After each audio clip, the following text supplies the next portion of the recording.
We are we are now live. Doc Roger, you may proceed. Thank you, Engineer. Once again, good afternoon and welcome back to our conference. This afternoon, we are fortunate and we are blessed to have with us a representative from the government, the Department of Interior and Local Government, in the person of Provincial Director Bruce Colao. And this afternoon, he will give a plenary lecture entitled Effective Governance and Democratic Inclusion, Linking Public Service to the Ordinary Filipino. Without much ado, I would like to welcome Sir Bruce from the Department of Interior and Local Government. Sir, good afternoon, and you may proceed, sir. Good afternoon. Madungog po, sir. Yes, sir. Loud and clear, sir.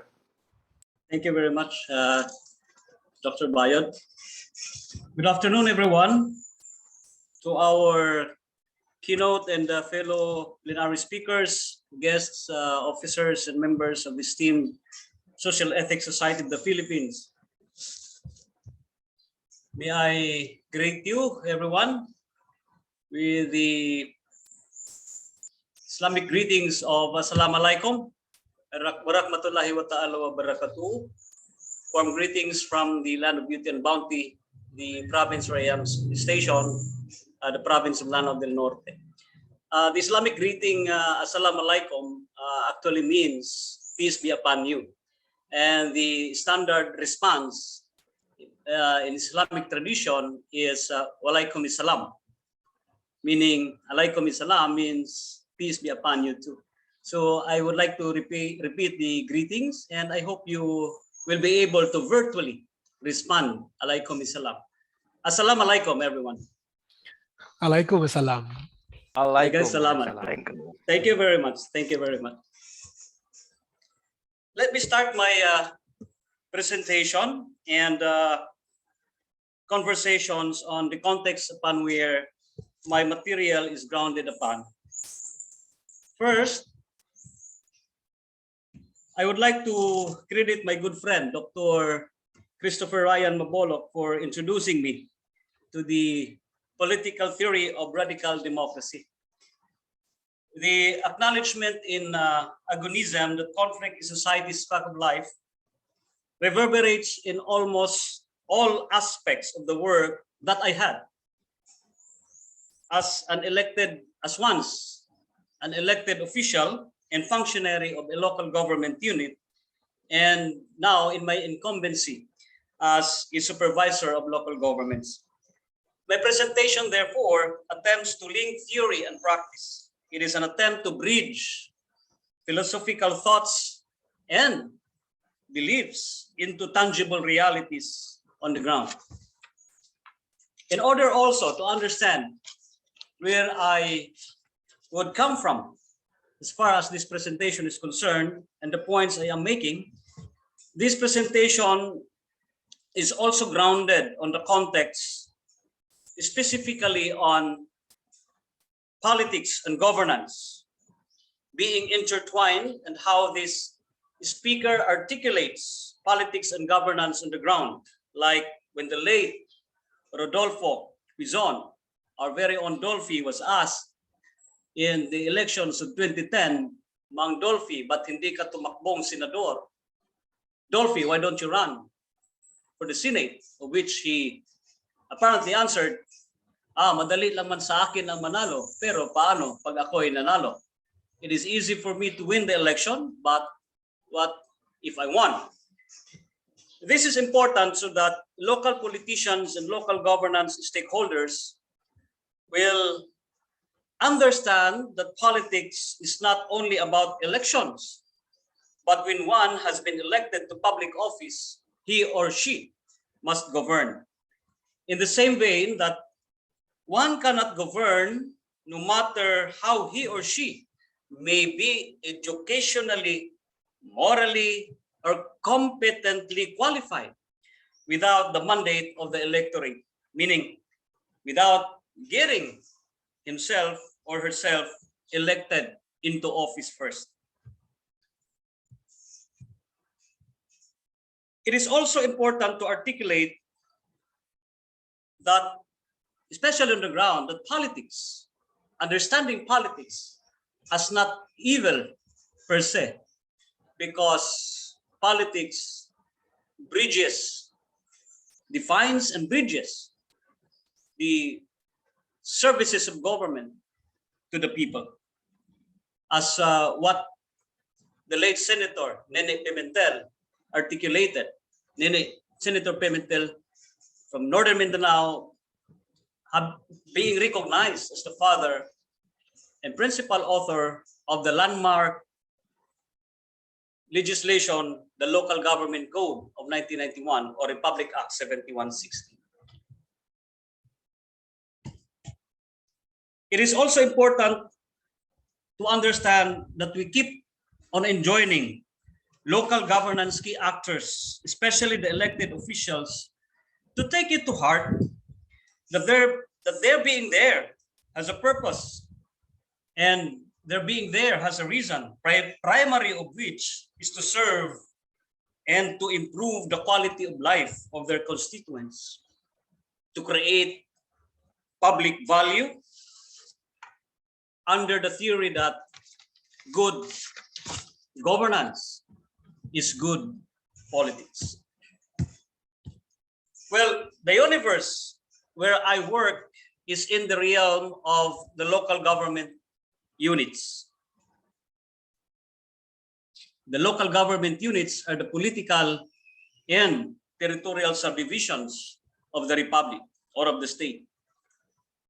Now, the highly centralized setup of the Philippine government, while local government units enjoy the constitutionally guaranteed principle of local autonomy, remains to be, or largely remains to be, a post-colonial model that we inherited from our former colonial masters.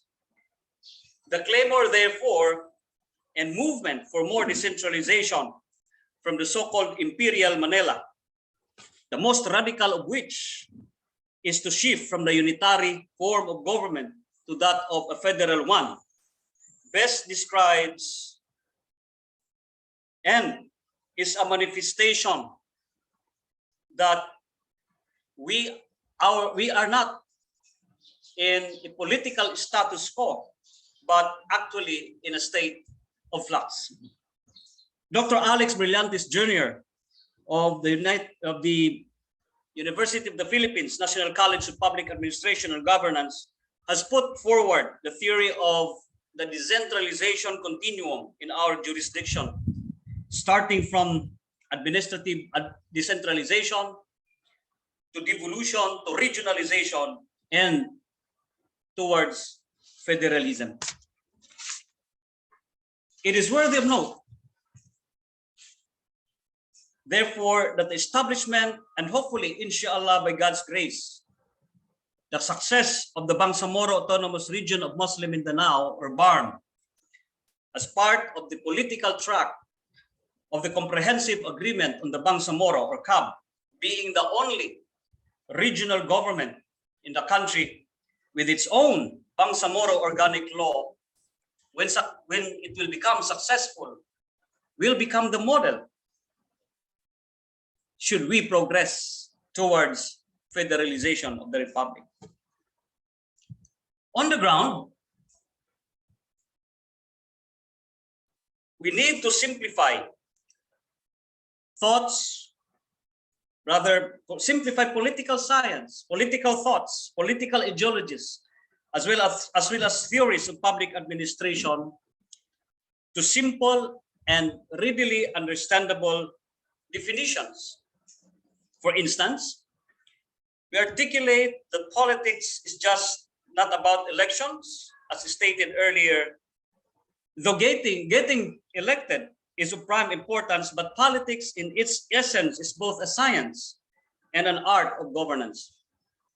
And governance has something to do with the formulation of policies, and the implementation of these policies effectively and efficiently. Thus, it is therefore important for the leader, manager, in the persona of the punong barangay, of the mayor, or of a governor to be able to be a master of political consolidation. Say, for instance, in order to have his or her pet programs and projects get funding or authorized by the Sanggunian. This is also true for the local chief executive to be adept with running the reins of the local bureaucracy. Here, the critical understanding and the internalization of the interplay of interests at play, both in the internal and external environments of a local government unit, where the local chief executive, may he be the punong barangay, the mayor, or the governor, is at the middle. This understanding is of prime importance. Politics, therefore, becomes, in this landscape, an art of consolidation. Politics becomes an art of compromise. Politics becomes an art of conflict, understanding, articulation, management, and resolution. Let me share the good governance principles that we are also articulating and sharing to our local government officials. And this has been enshrined in some of our oversight tools that we use, like the Seal of Good Local Governance. Part of this, and I would like to give emphasis, is consensus orientedness. Consensus orientedness being given emphasis, being given recognition by the United Nations as an ingredient to good governance. I give emphasis on this area because this, in my view, is a far cry from the Western concept of democratic concept of the rule of the majority, of the rule of the numbers, while giving voice to the minority. But in the local level, when you go to the Sanggunian, when they will have voting, there will always be victors, and there will always be those who have less in number in a given controversy when resolutions are being formulated or passed or approved by the Sanggunian.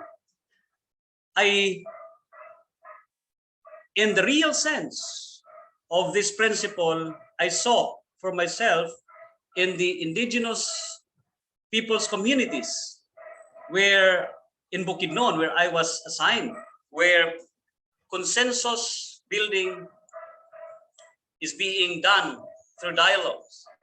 And as I have seen it, Stephen Covey's win-win principle is being manifested, where everybody has a stake, where everybody has ownership in a particular decision. Well, what I am sharing right now are the principles that we abide by as we go along with our work on the field to promote local autonomy, to be agents of decentralization, devolution, and as we see it on the ground, everything will be redound to the principle, the pragmatic principle that all politics is local. Well, in this presentation, the phrase "all politics is local" which is commonly used in the United States, is understood in the context of as to that of the localization of the language governance, and in this topic of democratic inclusion. For one, it begs consideration that absent a functional political party system in our jurisdiction, as observed by Dr. Clarita Carlos and her colleagues in their 2010 work, Democratic Deficits in the Philippines, What is to be Done, as published by the Konrad Adenauer Stiftung, what we have from the national and through to the local levels is patronage-based and personality-based or personality-oriented politics. The lack of functional political parties is understood to be a political system wanting of member-based and ideology-oriented or directed political parties, underscoring the importance of political parties as democratic institutions that provide the bridge between government and the will of the electorate. Now, this language of democratic inclusion in our area of responsibility could be translated into the language of diversification and integration. With this in mind, our interpretation of democratic inclusion in the context of diversification and integration at the local level simply means that one size fits all governance is anathema to inclusion and anathema to conflict management and resolution. For instance, and as a matter of illustration, as you can see in this slide, in the peace and development efforts with the end in view of forging a harmonious relationship among Christians and Muslims under the message of unity and tolerance, the Provincial Peace and Order Council of Lanao del Norte has adopted this framework integrating the established pillars of peace, or the established 8 pillars of peace, and we credit this to the Institute for Economic and Peace, to that of the planning system of development, and the United Nations principles of good governance in order to protect and promote advance human dignity. This integration is further diversified into a peace and development approach to embrace the guidance or the guiding principle enshrined in the encyclical of Pope Leo XIII, Rerum Novarum, and the hierarchy of needs of Abraham Maslow. In explaining this, for instance, in dealing with former NPA, CPP, NPA rebels, it should be understood as a development in the development approach of the local government unit, that you could not deal with this on the economic perspective alone, but you need to look at this on the question of the person's self-actualization in order to be able to appropriately and adequately and responsibly provide the proper interventions.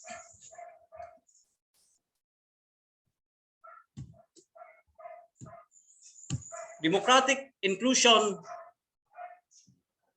on the ground could also be understood in the language of harmonization. For instance, we are working on a framework of harmonizing the camp transformation program or camp transformation of MILF camps under the normalization process as mandated by the Comprehensive Agreement on the Bangsamoro, trying to harmonize the peace and development approach as far as come transformation of the Moro Islamic Liberation Front with that of the local government units, with the belief and understanding that lasting peace and meaningful development could not only be dealt with or be solely given to the national government,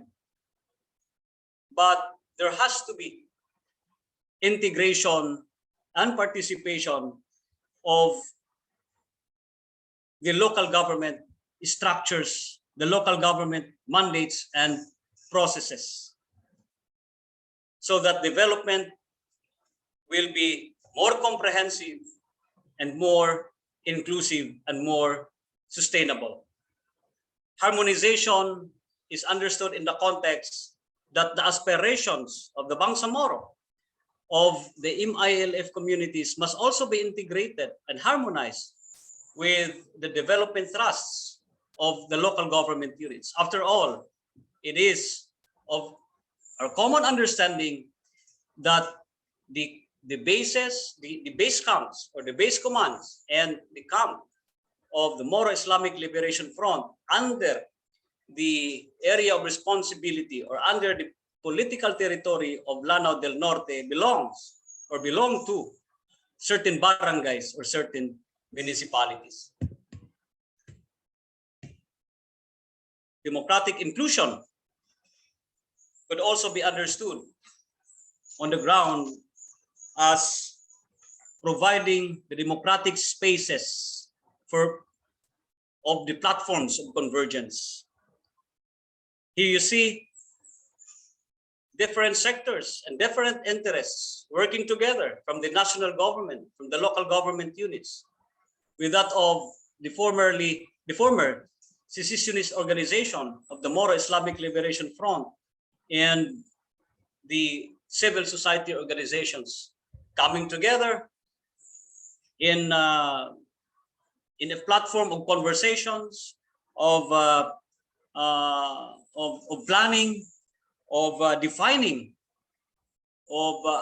defining thrusts as to the priorities that will be given utmost importance in the processes, in the communities, and that of the local governments.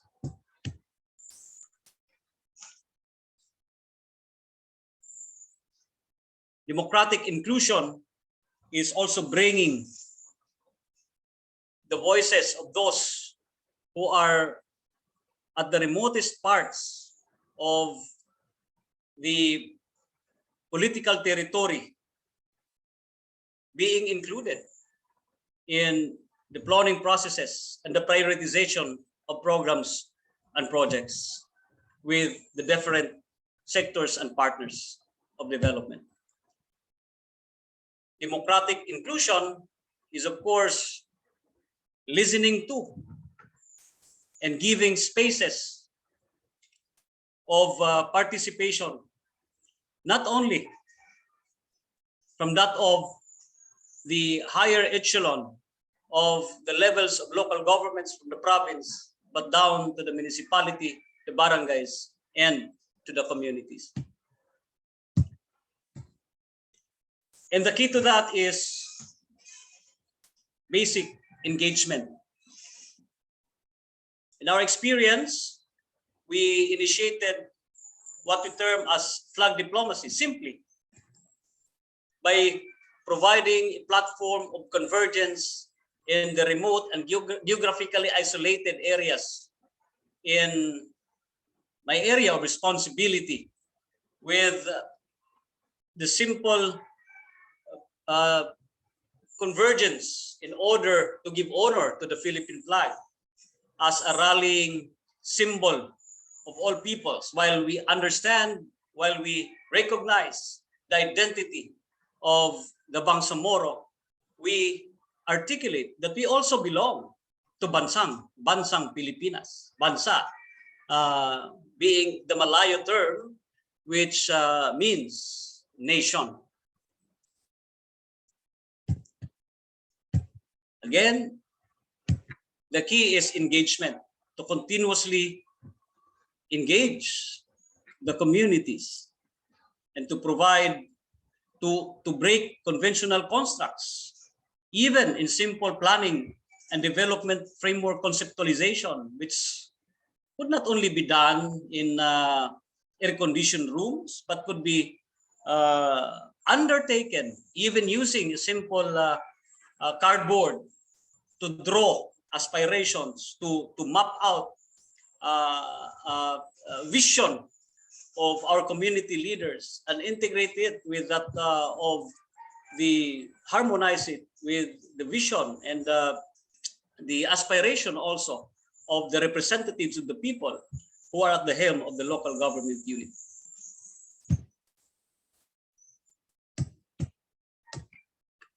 The key, again, is engagement, to get strategic actors on board. And in this sense, timing is very important. The key is to engage, never be afraid, and to persist, not to waver. The key is to engage, to challenge conventions, but also honor culture and traditions. On the slide, as you can see, this is a forum which we conducted last November 3 of 2020 in a remote area in Nunungan, Lanao del Norte, where we gathered traditional leaders and Islamic leaders to discuss how could RIDO be prevented and how RIDO could be settled. RIDO, by the way, is characterized by violent, often bloody clan feuds in the area of responsibility. When you open platforms for discussions, you will really be able to appreciate the cultural, traditional, and religious context as far as this issue is concerned in the area of responsibility.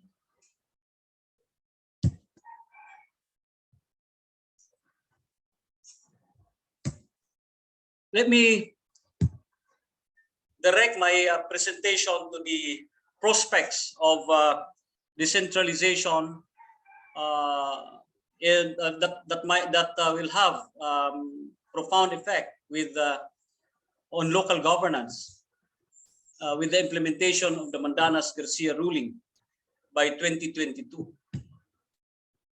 This Mandanas-Garcia ruling may open up full devolution of government functions as which local government units have the mandate to undertake pursuant to the Republic Act 7160. Basically, the issue here is that brought by the petitioners Mandanas and Garcia before the Supreme Court is that the national government has not been giving the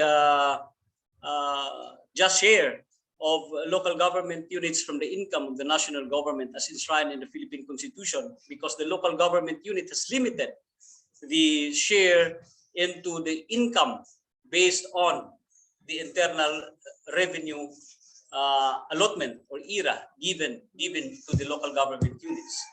Basically, the impact would be there will be an increase of the national allotment towards local government units, where they will not only receive the internal revenue, but also to include the allotment from the revenue from customs taxes.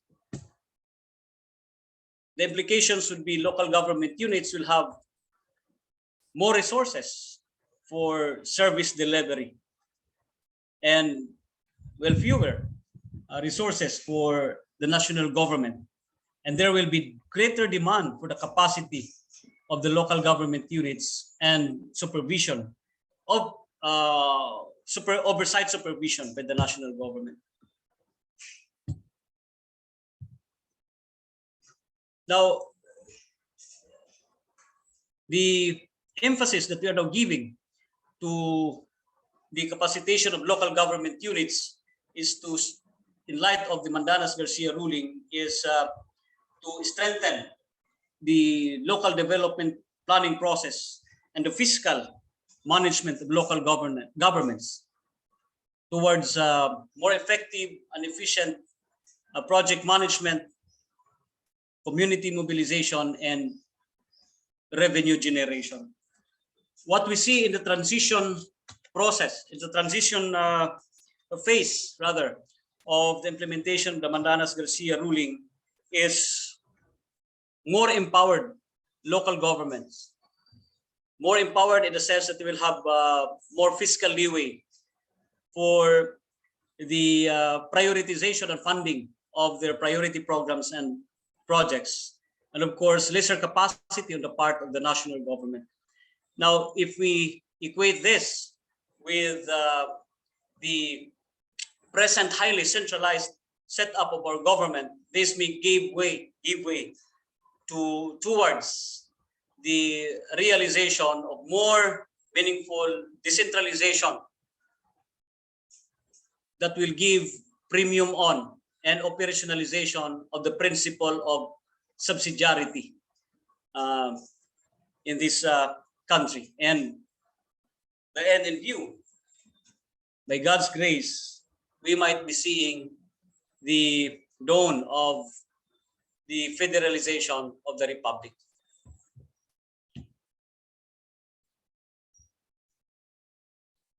That would be the end of my presentation, and if there will be questions or discussions on the matter, I am ready to answer them. Thank you very much. Thank you so much, Sir Bruce, for the presentation. We will entertain, I guess at the most will be 3 questions so that we can proceed. I would like to maybe ask the audience if you have some questions or maybe share your thoughts to as regards to the presentation of Sir Ryan. You are opening your microphone. You would like to. Good afternoon, Brad, Bruce, and to the participants. I have a question, Roger. Yeah, go Yes, ahead, sir. Yes, sir, Ryan. Okay, considering the quite difficult approach to governance of the president, however, we also dwell on the competence of the bureaucracy, especially with people like you, Director. How do you manage to reconcile this antagonistic approach? For instance, the adversarial attitude of a lot of people in the academe against the administration vis-a-vis the authentic and service-oriented ways of like well-meaning people in the bureaucracy, because government is not just the president, it's about the bureaucracy, actually, the structure. And so in what ways do you think strategically has the administration been able to, in the last 6 years, reconcile this seeming adversarial relationship and antagonism against the rather acerbic personality of the president, so that with respect to the delivery of basic services, which is primarily the role of government, because government is not for people who are actually professionals or people who have their own means of like attending to their needs, but rather government must serve most especially those who are in the margins. So what are the approaches that you think policy-wise or administratively have been effective so that you can reach out to the majority of those who actually need government? Thank you, Bruce. Thank you for the question, Brad. Dr. Ryan, I find this quite difficult, but I will try to answer it. First and foremost, I belong to a department which is supposedly the arm of the president, the DILG. I also belong to the Career Executive Service.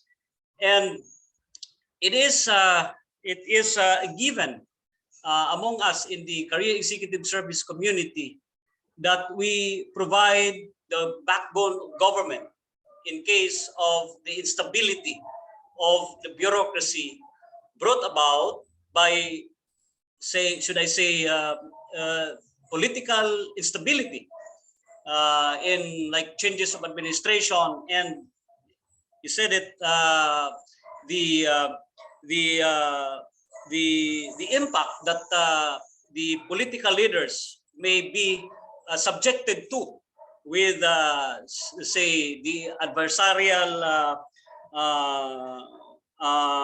stance of the public. But then again, we go back to the basics of politics and governance. One of which is politics is an interplay of interests. It's an interplay of perceptions, and perception is important to our political leaders. But we don't dwell on that. We deal on existing procedures, existing policies, existing systems in the bureaucracy. While there will be shifts in programs and projects, especially with the shifts in those who will be handling a particular department. Because you see, this is one of the deficits in our democracy. We do not have an institutionalized political party system, and we are dealing with political leaders who are actually, do not have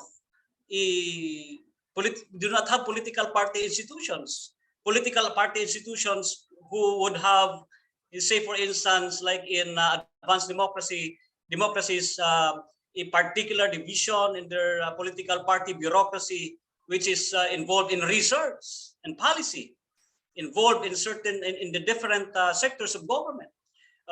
We are dealing with political leaders who are, also part of this dearth in this political system of ours. So again, for us, we do our job based on the descriptions that are already there. But we do innovate, and I could only speak for and in behalf of my office.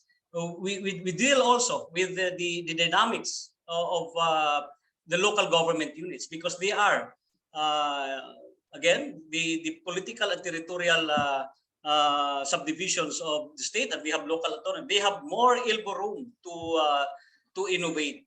These things, kung sa Binisaya pa ka na ay mga certain degree of diskarte on the ground, no? Given these things. We do get, honestly, and we do get affected sometimes hearing the negativism over social media or over the news, especially when government gets bashed. And here we are on the ground doing dangerous work. But we just charge that as part of our job. As part of our job. And thank you so much, Director. Thank you very much. Yeah, thank you so much, sir. There is a question here from Sir Montes Claros. What is the uniqueness of the current peace program in place as compared with that of the final peace agreement with MNLF? Yeah. Daghang salamat. Thank you very much, Professor Ray. May I beg if I distance myself from answering that, as this is within the competence of a different or a different department. This is more. This could be more articulated with the Office of the Presidential Advisor on the peace process. I do not want to. I hope you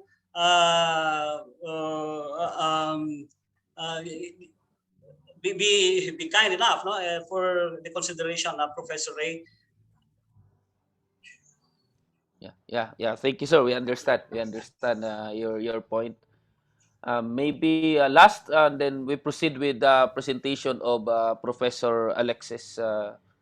If there is none,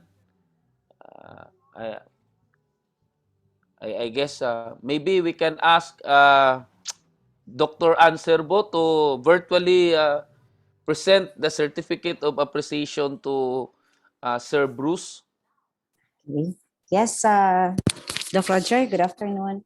And good afternoon also, Director Colao. Thank you so much, sir, for that wonderful insights again you have shared to us. So allow me to share the certificate here, Doc Roger. Yes, go ahead. You can share your screen, Doc Ana.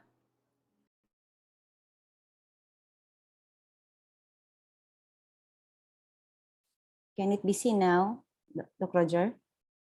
Yes, yes. Okay. So allow me to certificate to be given to you, Provincial Director Colao, virtually. So allow me to read the content. Certificate of Appreciation. This is presented to Provincial Director Bruce Colao from the Department of the Interior and Local Government for sharing his knowledge and expertise as a plenary speaker with his talk entitled Effective Governance and Democratic Inclusion, Linking Public Service to the Ordinary Filipino in the 4th Philippine Politics and Culture Conference with the theme Radical Politics and the Future of the Philippine Democracy, held on April 22 to 23, 2022 at 9 a.m. to 4:30 p.m. Philippine time. Given this 23rd day of April 2022 at Coyeso College, Taguig City, Province of Davao del Sur, Philippines. Signed, Reverend Father Dexter Veloso, DCD, President, Social Ethics Society. Signed, Dr. Annalisa Ciserbo, Director of Research and Publication Office, Coyeso College, Incorporated. Congratulations, Director Colao. Thank you Yeah, very thank much you and so daghang much. salamat. So I'll just be Thank you giving so this, much. sir, I still have to fix some terms here and some items. Thank you.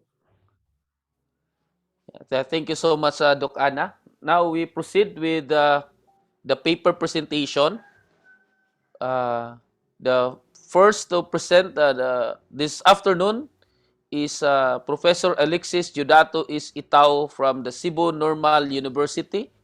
His paper is titled The Political Moralism of Some Catholic Bishops and Priests, a Postmodern Evaluation. So it's very interesting topic, especially this time, timely and very interesting. Welcome, Sir Alexis. You can now proceed with your presentation, sir. Thank you very much, Sir Roger. I'd like to share my screen now.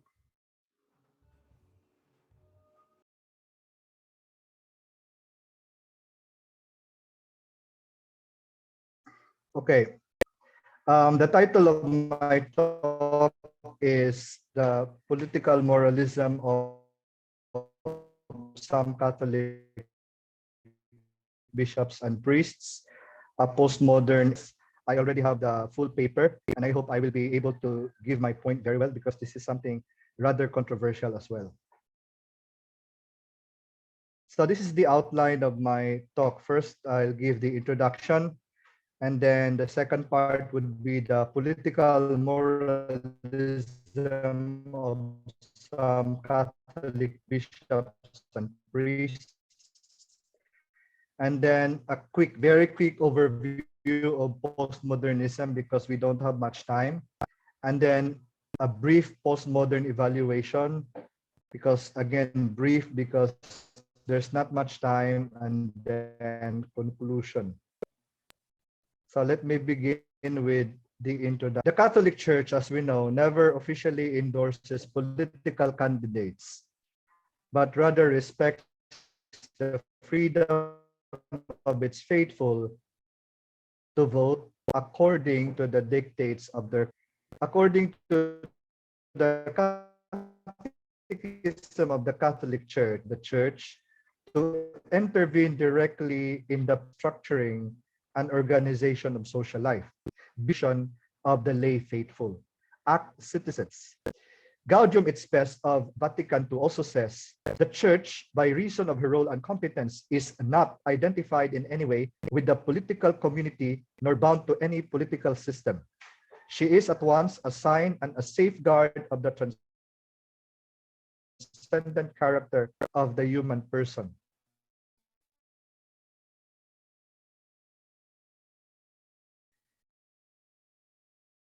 In line with this, the directory on the ministry and life of congregation for the clergy that, like Jesus, ought to refrain from anything. Take note, all the faithful supposed to be. And our very own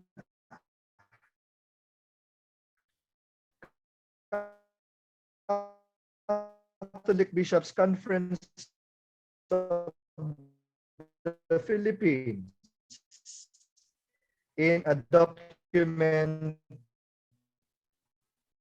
issued in 1998, says doctrines covering politics in partisan warned bishops and priests against openly endorsing candidates in the coming May elections.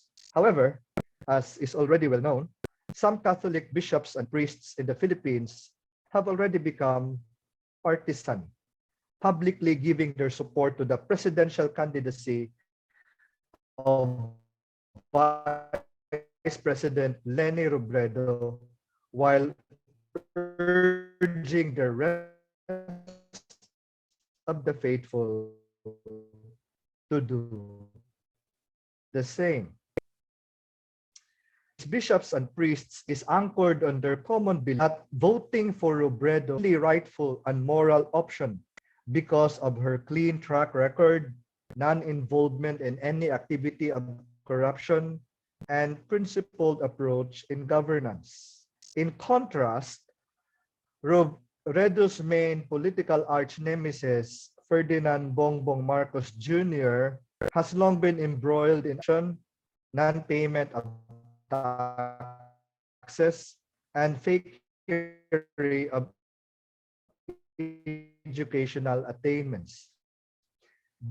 Therefore, according to the logic of this, reveals that despite the persistent appeals by these bishops and priests, majority of the Filipino faithful still prefer Marcos Jr.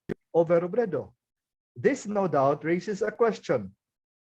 Why do the repeated calls of these pro-Leni bishops and priests seem to be ineffective? So I now go to the second part of my paper, the political moralism of some Catholic bishops and priests. On February 25 this year, in time for the 36th anniversary of the People Power Revolution that toppled Ferdinand Marcos Sr. from power, over 100 Jesuits of the Philippine province expressed their individual support for the candidacies of Vice President Robredo and her running mate, Kiko Pangilinan. These individual Jesuits claim that the basic values we aspire for have been threatened these past years. Thus, there is a need to see this election as a grace and fresh turning point to redefine ourselves, reclaim our aspirations, and redirect the course of our collective action.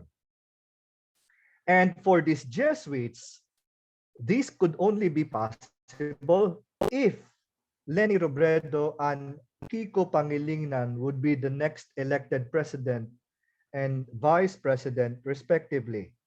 That is because they all believe VP Leni and Senator Kiko display the least self-interest and are the most capable and morally credible to promote truth and social justice, protect our democratic principles and freedoms, and pursue our vision for our nation.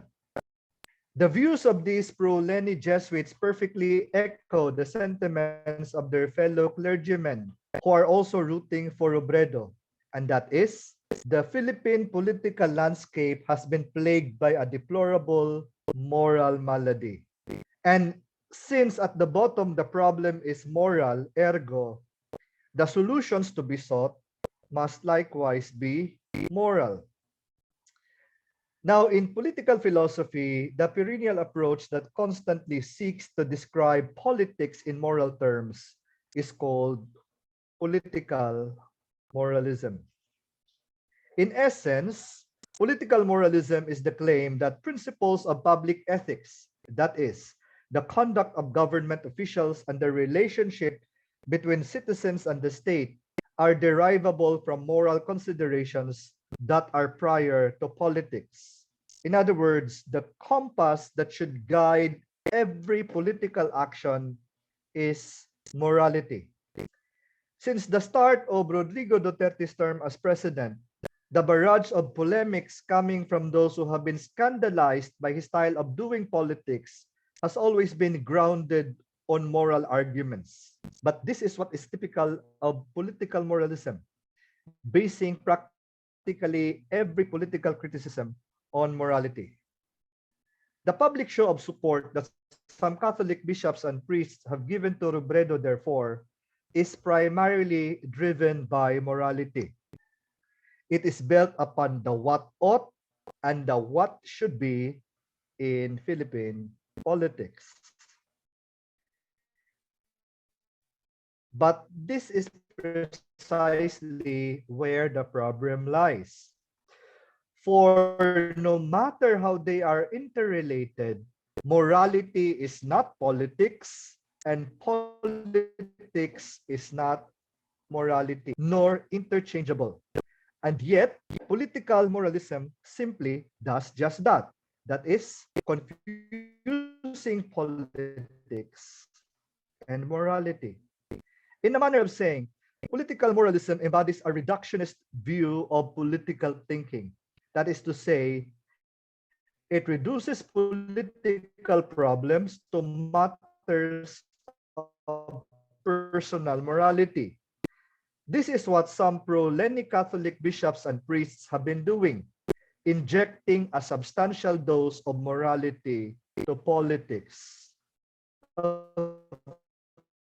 course, to those who subscribe to political moralism, there is not bulb around the sphere of morality. According to Mogobe Ramose, a South African philosopher, the political domain is preeminently an ethical sphere. Politics, as Socrates argued, is inherently ethical. Ethics precedes politics in logic and in fact. Politics is the creature of ethics and ought to serve the good prescribed by ethics. This is according to Ramose. Be that as it may, the fact remains that not everyone subscribes to political moralism.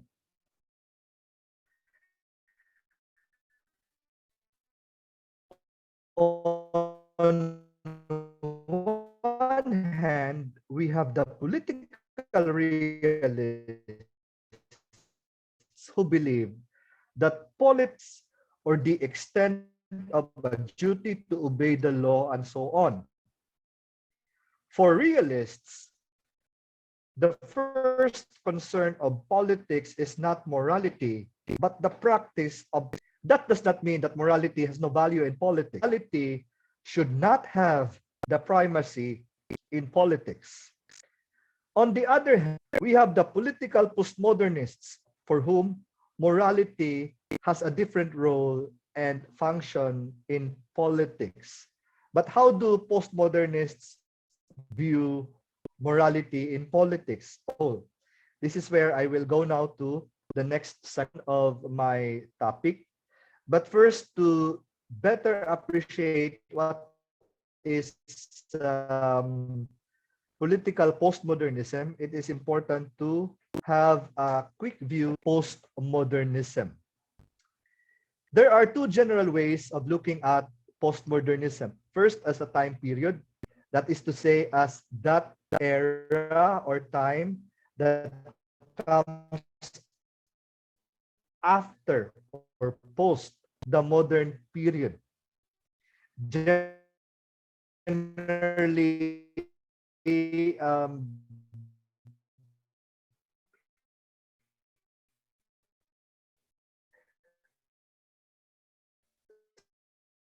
scholars would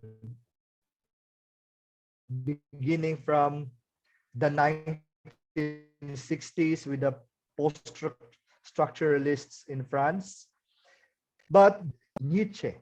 And Nietzsche, in fact, postmodernism is that it is not simply an attitude, which is often expressed in the form in this paper.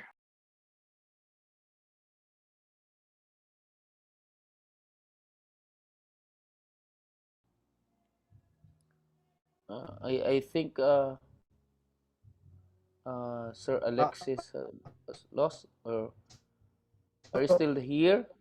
Maybe sorry, I maybe got you, disconnected. yeah, because of the Sorry. connection. Yes, yes. Yeah, Hello, you sir. can get back, sir. Sorry, Yeah, I you got. can get back, please. Okay, thank you, sir. Sorry for I got disconnected. Okay. I don't know if I was here last time. Okay, so as I Yeah, was yeah. saying, either as a time period that comes after the modern period, or as an attitude, which is often expressed in the form of skepticism, criticism, and free spiritedness. So we have here four thinkers that I will use as my framework: Nietzsche, Lyotard, Derrida, and Rorty. But for this afternoon, due to limited time, I will have to skip Derrida. So I'd like to begin from Nietzsche. I also do not have much time to expound his postmodern ideas, but I think of his philosophy, the best phrase that could summarize his postmodern thought is the Latin dictum that he borrowed from the Latin skeptics, de omnibus dubitandum. It means to say, doubt everything. For Nietzsche, everything has to be doubted, including history, tradition, science, philosophy, even. Why? Because all these fields, disciplines, whatever you call them, all these rely on reason. And for him, reason is something that you cannot depend upon. It is actually a criticism of uh, Socrates' insistence that whatever is reasonable is what is right. Whatever is reasonable is what should be subscribed to this Socratic idea that everything should be based on reason. But Nietzsche is against that, because for him, if we only follow our reason, we will be inhibiting our passions. We cannot follow our passions. We cannot do everything that we want. And for him, a freigeist. I cannot elaborate my article on this one. The title is here. You can screenshot the DOI is also here. The incarnation of the free spirits in Nietzsche. But this, the omnibus debutandum, I believe this perfectly summarizes his postmodern idea. Doubt Lyotard, who in 1979 condition. This is a short book, but to expound much. But here is something that he himself, simplifying to the modern as incredulity. Meta-narratives are those grand and great ideas that we believe. Christianity is one of those. Religion in general, science, philosophy, everything that we have been taught, these beliefs belong to the meta-narrative.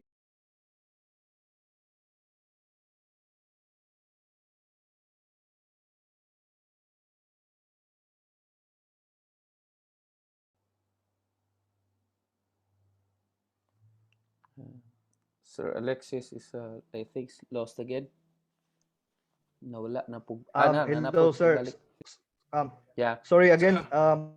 hello, Sir Alexis. May I request that you just turn off your video My Video, so yeah. so you can manage your okay, okay. bandwidth? Okay. Thank you very much. My apologies for that internet interruption. Okay, I will have to share my slide again. Okay, one moment. I'll make it very quick. Um,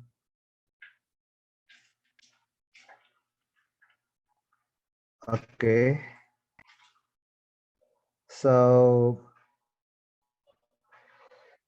I think I lost connection here when I talked about Lyotard.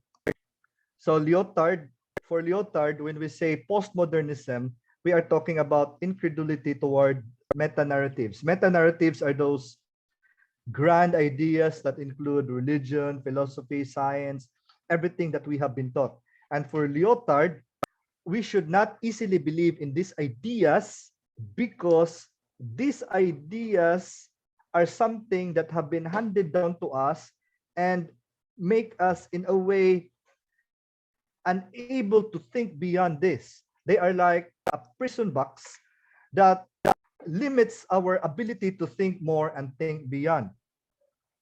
And then when we speak of Rorty, I will just summarize. But if you're interested, I have an article that expounds this.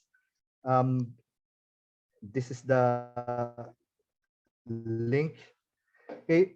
The postmodern idea of Rorty boils down to his utopian conception of a liberal community. What is a liberal community for Rorty? It is a society where there is freedom from pain and humiliation and where open-mindedness is practiced.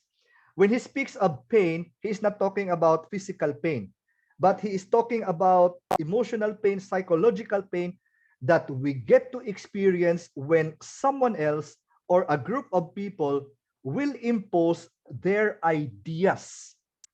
But for Rorty, a utopian society is a liberal community that is characterized by pluralism and tolerance, where there is dialogue. And how is this possible? It can only be possible if everyone does not or admits that final vocabulary. So for Rorty, final vocabulary does not exist. So an ideal community is only a liberal community.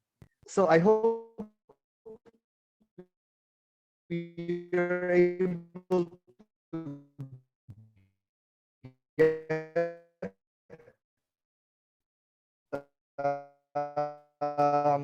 I am very conscious of the time. So I'm going now to my modern evaluation using the lens of postmodern, the political moralism of some bishops and priests that informs their bipartisan politics can only be considered with doubt. This is actually an acronym. From a political moralism, their bipartisan politics is dictatorial. Dictatorial in the sense that their ideas of what should be good for Philippine politics. And then, letter O, opinionated. Opinionated in the sense that they only care about their own opinion. And in their opinion, Leni Robredo is the best. I'd like to clarify here. I am not promoting Marcos also, but what I from Robredo and Marcos. And why should they give us the opinion? Why should they impose to us their opinion that Leni Robredo? What about Abelia? What about the others? Unpopular. As you can see, the people do not like it. And in fact, I have a lot of friends who are priests. A lot of people have lost respect because of their bipartisan politics. Instead of them being approachable, people no longer approach them. Biased, of course. There's no question about it. And I should say tactless.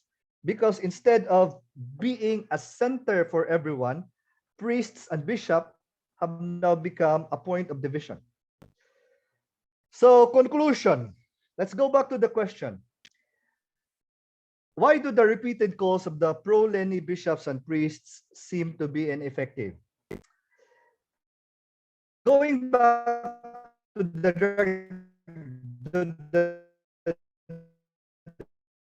directory on the life and ministry of priests, it says purely social or political nature is foreign to his, but rather a grave loss to the church's evangelical fruitfulness. And in fact, I know a lot who, because of the stance, the pro-Leni stance of some bishops and priests, have stopped going to church altogether. So where is the evangelical fruitfulness there? So again, I'm not saying that I am not voting for Marcos. I am not promoting for Marcos. Again, I'm saying that there are other candidates, and bishops and priests should allow the faithful to choose whoever they want. And look, the CBCP already anticipates this when it says that for priests and bishops to take an active part in bipartisan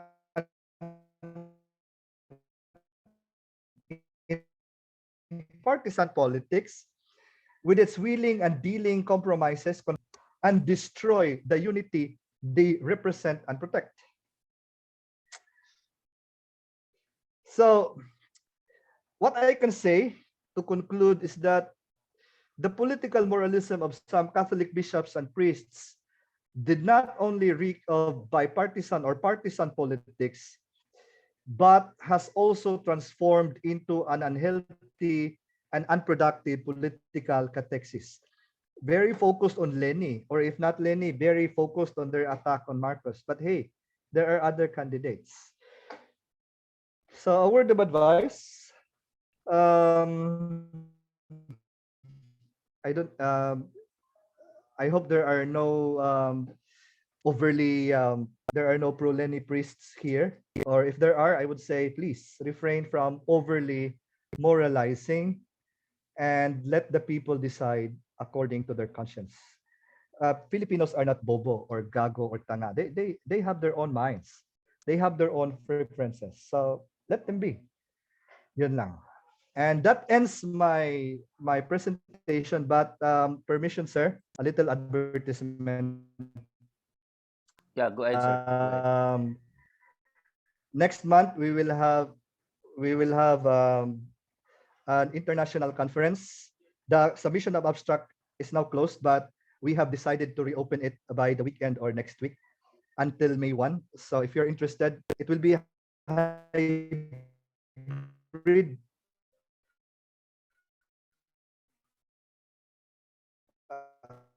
Zoom and via Zoom and also in person in EVSU. So that would be all. Thank you very much. Yeah, so thank you so much, Sir Alexis, for surviving despite your intermittent internet connection. So So you were able to, yeah, I deliver am your done, sir. paper. Yes, yes. Thank you.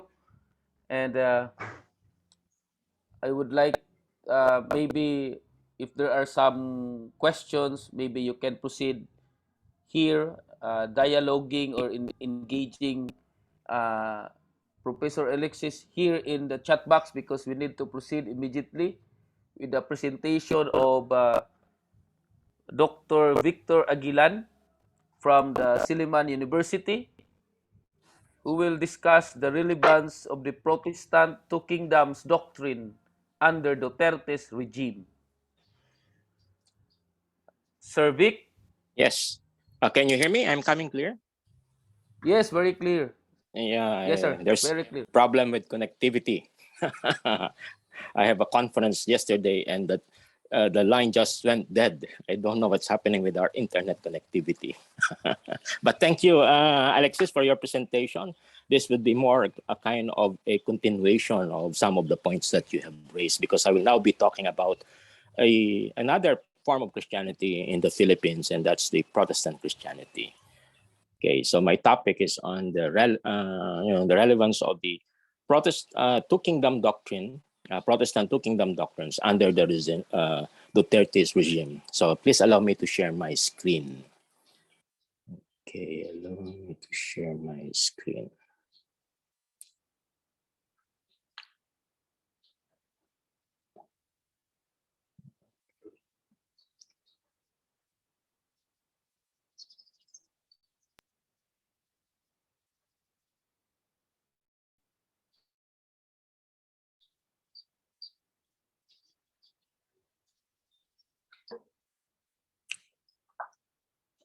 Okay, so I hope you can see the screen now. It's still, okay, it's still working. Yes, sir. Okay, Yes, sir. okay.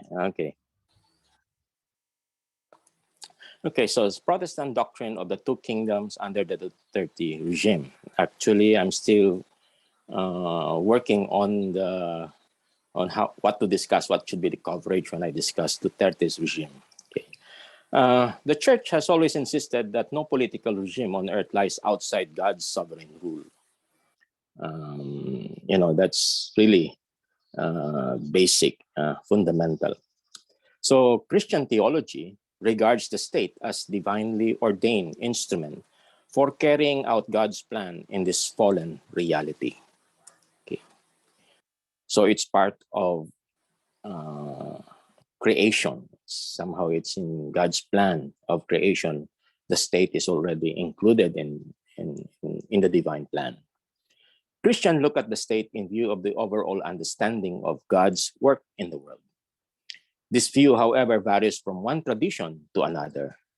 So the Roman Catholic Church views the state as subordinate to the spiritual authority of the church. And this is actually confirmed by, the political moralism that we hear now. Okay. While Protestant Christianity holds the view that the state is distinct. The state is distinct from the church. This view is called the doctrine of the two kingdoms. Okay. Now, the Protestant doctrine of the two kingdoms, okay, it's an understanding of church-state relation that came out of the critique of medievalism in theology and politics and the struggle against papal absolutism. Popes could command armies and could forge military, political, and economic alliances on behalf of their temporal realms. The Pope held both the temporal and spiritual sword, meaning that the Pope is the ultimate authority in both realms. Temporal rulers have tried to control and capture the papacy to advance their political interests. And in history, we have the lay investiture, where princes and kings and monarchs can appoint their own bishop. And eventually, the Pope wrestled this from the from the kings. And so that resolved this conflict under the lay investiture issue. But you have in history the Avignon papacy, where you have the Pope captured by the King of France and forced to reside in French territory in Avignon. So the Pope became a puppet of the monarch of France. Then you have the reign of three competing popes. Okay. Three competing popes. This power struggle and the desire to have more power corrupted the church. Now, eventually it gave birth or gave rise to the Reformation. The Protestant struggle against the Pope absolutism dovetailed with the struggle of territorial princes for independent statehood against Rome, the seat of the church and the empire. Protestant understood the power of the state. During the Reformation, Protestants asked to have the liberty to worship. They protested when the Catholic Church and the Empire prevented them from exercising the right to worship. That is why they were called Protestant. Okay. They protested when they were barred from exercising the right to worship. They protested and eventually they were called Protestant. Freedom of religion became the midwife of many modern rights that secular society enjoys today. Now, two important reformers sought the liberation of the church and the state from each other's interference, paving the way to the modern concept of a secular state. Martin Luther, a German theologian and an Augustinian monk, who began the Protestant Reformation with the publication of his 95 Theses, the posting at Wittenberg. John Calvin, a lawyer by profession, became one of the leading Protestant theologians in the 16th century and eventually branched out as another form of Protestantism, the Reformed tradition, while Luther eventually developed into what is now known as the Lutheran tradition. Now, according to Martin Luther, God governed the world with his right hand and with his left. With his right hand, God governs the political sphere, and with his left, the spiritual sphere. The two are distinct, from each other and should not be confused or mixed up. The political pertain to the outer realms of creation, while the spiritual refers to the inner realms of creation. The political sphere concerns itself with creating and preserving a political environment that abide by the rule of justice. On the other hand, the spiritual sphere attends to creating and nurturing pious heart among the faithful. Calvin, like Luther, emphasized the distinction between the two realms. But unlike Luther, he believes that although the two realms are distinct, they could neither be separated nor could exist independently of the other. This is the twofold government, the spiritual and the civil, under which human being exists. The one resides in the soul or inner man and pertains to the eternal life. The other pertain only to the establishment of civil justice and outward morality. Church and state are distinct from each other, but not at variance, not in competition. But both orders are ordained by God. Distinct, but they should not be competing. The relationship should not be antagonistic. The task of the state, the primary task of the state is to help human beings in the pursuit of justice. The state can even remain secular and oblivious to the transcendent source of existence as long as it performs its function, preserving justice and deterring evil. Earthly political justice becomes the primary task of political authorities. The state does not exist for its own sake. It exists for the sake of human well-being and in the pursuit of justice. It is entrusted with the power of the sword or the right to apply coercive power, including violence, whenever is necessary. Protestant theologians maintain that the kings are instruments of God's justice for civil society. They are entrusted with the power to be used against those who would oppose the rule of justice. Justice becomes the norm or standard in the exercise of political power. State is not an agent for the advancement of religion, or the securing of salvation. So you cannot force people to convert to Christianity or to become members of the church. Force and conversion are anathema in this Protestant doctrine of the two kingdoms. State is an agent to care for the common interest and general welfare of its people. I think Martin Luther said even a Muslim ruler is acceptable to Protestant as long as they exercise their primary task, which is to execute justice and to deter evil.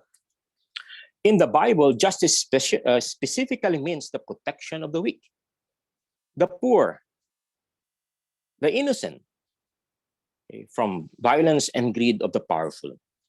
The state is God's hand that deters the wicked who exploit and oppresses the little ones. The negative sense of justice, in the negative sense of justice, the state protects the oppressed. In the positive sense of justice, it provides them with necessary provision of life. God uses this earthly institution to fulfill God's plan in history. Since political power and authority is delegated and derived from God, political rulers must be responsible and be good stewards of God's power. To use this power to commit injustice is to blaspheme God.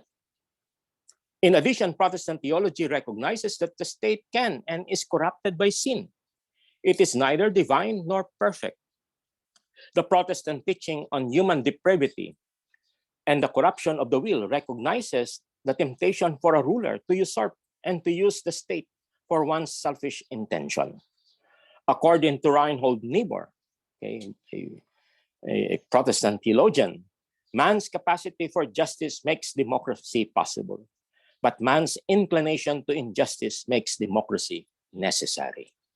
Democratization is so far the effective mechanism to guard against the misuse of power and to encourage citizen participation in decision-making. The state should pursue a policy of broadening the distribution of powers and responsibility. Nobody can deny the temptation of those in power to arrogate upon themselves a greater degree of control. John Calvin recognized the need to have a system of checks and balances in running the affair of the state. So what's the political duty of the Christian under this doctrine? Christians are the citizens of two kingdoms, one a spiritual kingdom and the other an earthly kingdom. Okay. Because of this dual citizenship, a Christian has a dual obligation. Christians are called to political engagement. They are not to avoid or refrain from politics because it is deemed to be a sphere of activity outside the domain of God's sovereignty. This was important because there was another group of reformers, the Anabaptists, and they rejected any involvement in politics. They decided not to join the army, not to join the bureaucracy, and that's the reason why they were persecuted, because they were viewed as a threat to the security and welfare of the state. Okay.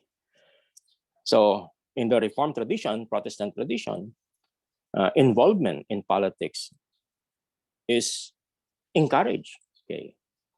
Protestant tradition hold that a government should be obeyed because it has the authority instituted by God.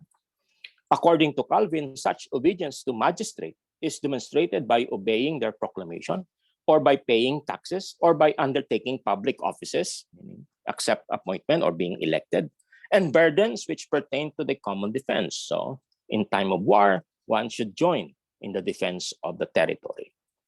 Since the power of the state is derived ultimately from God, the exercise of state power is subordinated to God's power.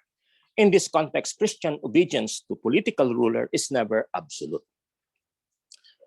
Our obedience to political authority is subject to God's command. Thus, when rulers violate God's command, Christians are necessarily bound to obey their own as laws, except when commanded to sin. For them, they ought to obey God rather than man. Hence, it would be a false understanding of Protestant political theology if we focus only on the counsel to obedience. Okay. When the state falls under the power of evil and political rulers become tyrannical, Protestants are to exercise their prophetic witness. Prophetic witness, I would say, is the second duty of the Christian. Prophetic responsibility is to be a prophet or to be God's spokesperson. In the Bible, prophets were portrayed as critics of kings in the name of God. The prophet's main aim is precisely to appeal to their leaders and citizens to repent, to confess their sin, and to mend their ways. In many instances, this implies the need for reform. In the case of kings, reforms of their unjust and oppressive policies, and in the case of the rich, reform of their exploitative action against the poor. According to Paul Tillich and other Protestant theologians, the most important contribution of Protestantism to the world in the past, present, and future is the principle of prophetic protest against every power which claims divine character for itself, whether it to be church or state, party or leader. End of quote. Now, state-church relation under Duterte's regime. From a theological perspective, the Philippine state remained a legitimate institution with the powers to execute justice, preserve order, and safeguard the public sphere. The power to govern, therefore, entails the duty to do justice, deter evils, and safeguard the peace. The responsibility to execute justice becomes the norm to assess the performance of the political leaders. The past and present political leaders are aware of this expectation. Cory Aquino, Fidel Ramos, Joseph Estrada, Gloria Macapagal, Benigno Aquino, and the current Duterte administration have styled their respected administration to be pro-poor and committed to pursue social justice. Moreover, this understanding of the function of the state was clearly stated in the 1986 Philippine Constitution, which states in Section 4, Article 2, is to serve and protect the people. Section 4 clarifies further the duty of a Philippine government: maintenance of peace and order, the protection of life, liberty, and property, and the promotion of the general welfare. But does the government maintain peace and order, protect life and liberty and property in that order, and promote the general welfare? In the Two Kingdom Doctrine, the state is an instrument of justice. Let's see if the current administration fulfill its divine mandate. It seems the Duterte government has safeguarded the welfare and property of the elite, the oligarchs, the foreign capitalists. Okay.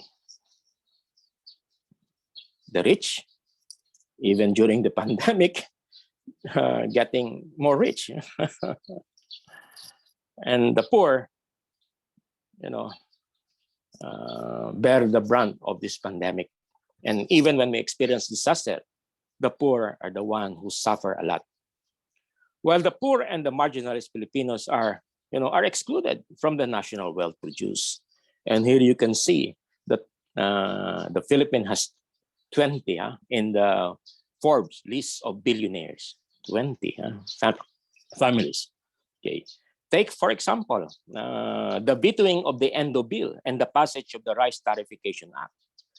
The fight against corruption is an obvious political maneuver to discredit the opposition.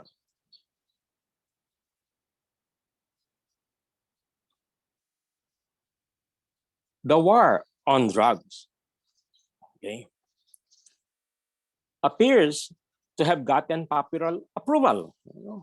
People claps when somebody is killed or they would just say, "Uy, nabaril siya. Baka drugs yan." However, many of those arrested or killed are from the poor. Continuing human rights violations, salvaging, and extrajudicial killings have alarmed both local and international human rights defenders. On the other hand, excuse me.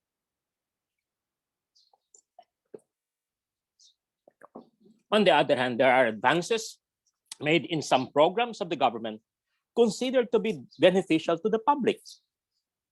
Universal health law, free tuition fee in state university and colleges, Safe Spaces Act or the Republic Act of number 11313, 6 or yung bawal bastos, sin tax law, the amnesty law, then the 105-day expanded maternity leave law, as well as the mental health law.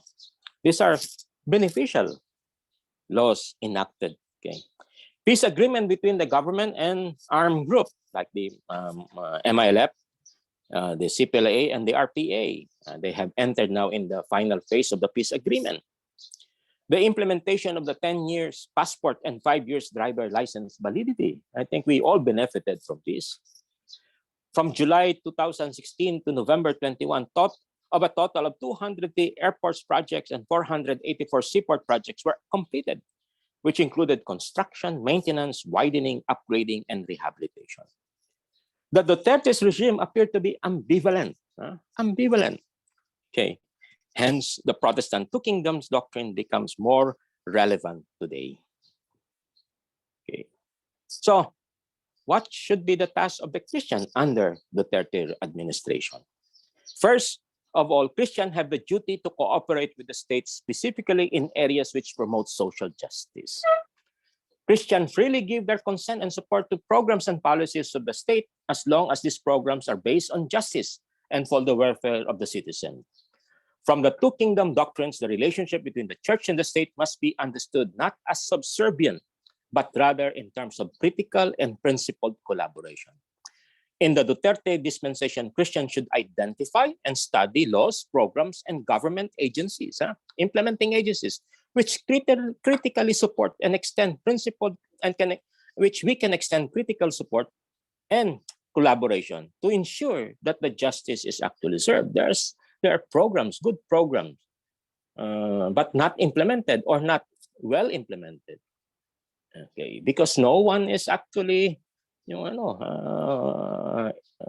monitoring or ensuring that it should be implemented, especially at the local level. Okay, churches should be informed so that they can engage the government, or maybe church people are ignorant; they don't know the law, they don't know the program. But information depends largely on the capacity to gather it. And some officials have the tendency to be unduly secretive and if insufficiently concerned about communicating what it is doing. Okay, governance. It was in the plenary discussion that's quite really helpful, that we really need to get involved in good governance. Here, churches have a vital role to fulfill, not only for their own members, but also for the general public. With their available resources, they can gather the much needed information and share the information to guide the general public. Access to public information is vital in the pursuit of justice. The second task of the church is the task of exercising vigilance against the blasphemous use of state power by those entrusted with it. The two kingdom doctrine desacralizes the state. Churches can provide the critical dimension which is necessary for the preservation of the state as God's instrument of earthly justice in the Philippines. Christians should not readily accept government policies and programs as binding and absolute. The church, therefore, has the mandate to call into question the policies and program of the state when it deviates from its primary task to do justice. Churches must also work with movements, groups involved in genuine land reform, peace, and human rights advocacy. Thus, the church and the political order are not in competition, okay, antagonistic competition. Yes, separate in theory, church and state nevertheless relate, interact, and cooperate, and criticize in practice. So, what are some of the forms of Christian engagement with the state? First, church has collaborated with the state in humanitarian welfare projects. We participate in relief effort, in rehabilitation of communities. These are joint engagement. Church and government agency, DSWD. Okay.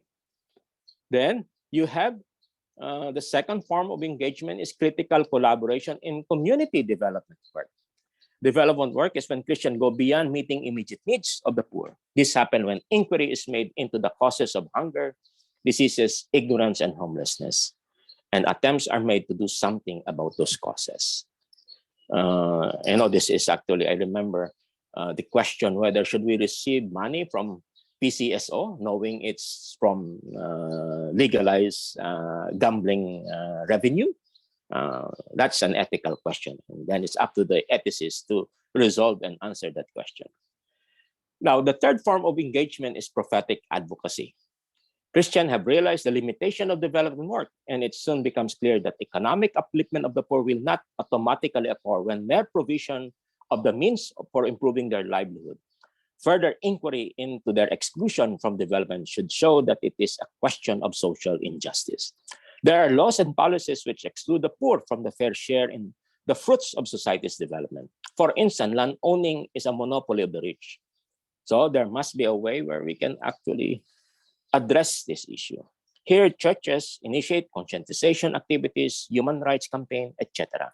Sometimes the churches take the lead in proposing the enactment of new public policy, but sometimes in partnership with sectoral or community organization. The fourth is engagement with the state is from resistance to emancipation. It is when churches fully support the formation of community sectoral organization in the pursuit of justice and transforming social structure.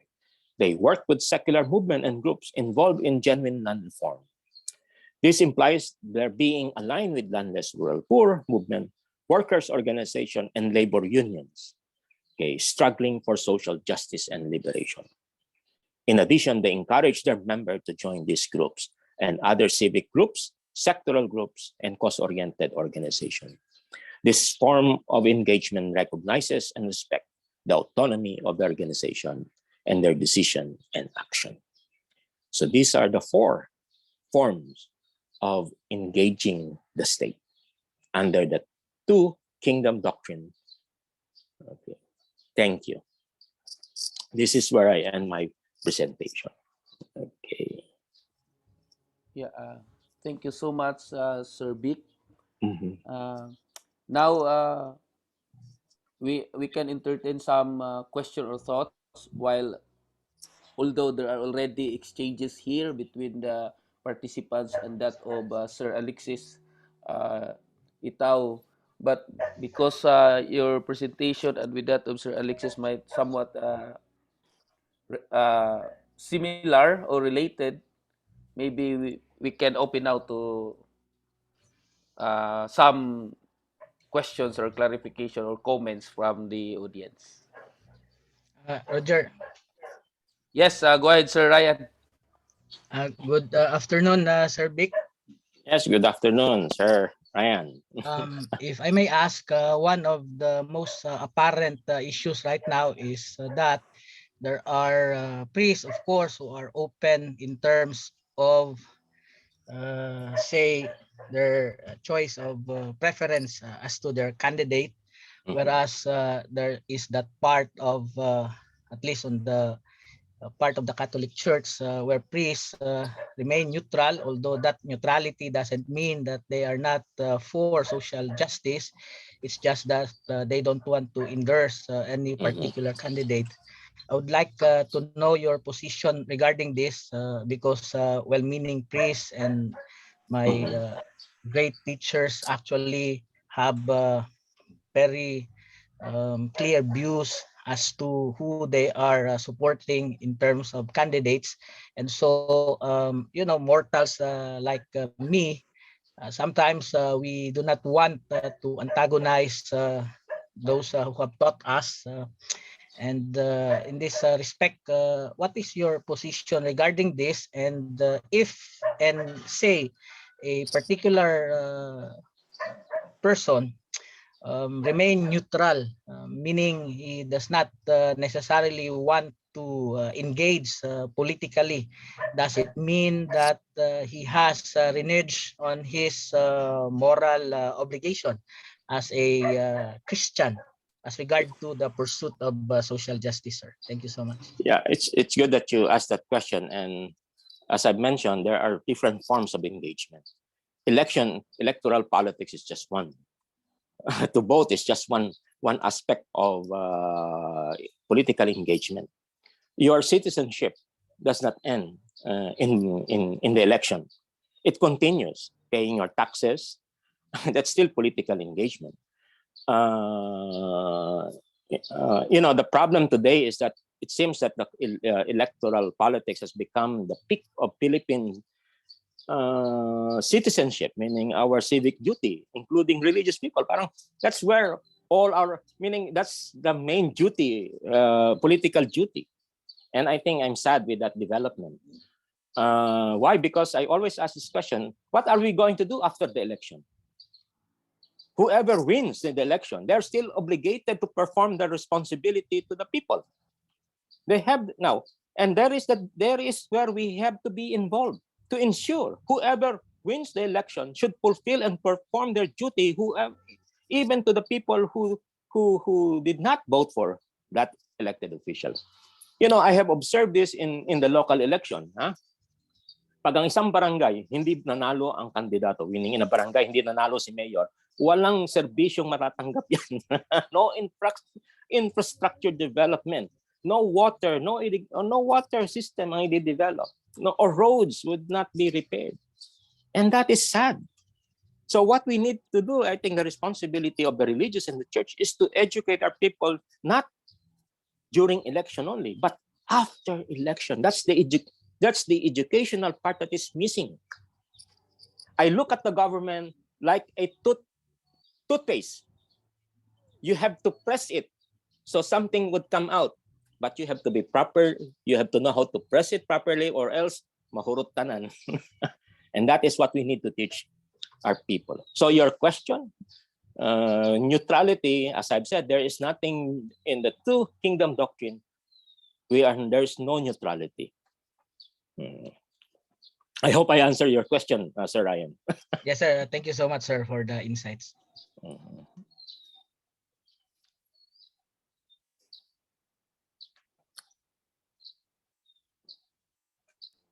Thank you so much, sir. I think if there are no more questions, so it's time to proceed with the next presentation from the Eastern Visayas State University, Dr.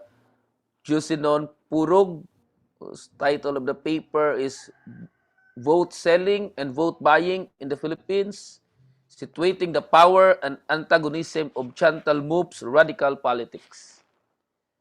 Please go ahead, Sir Purog.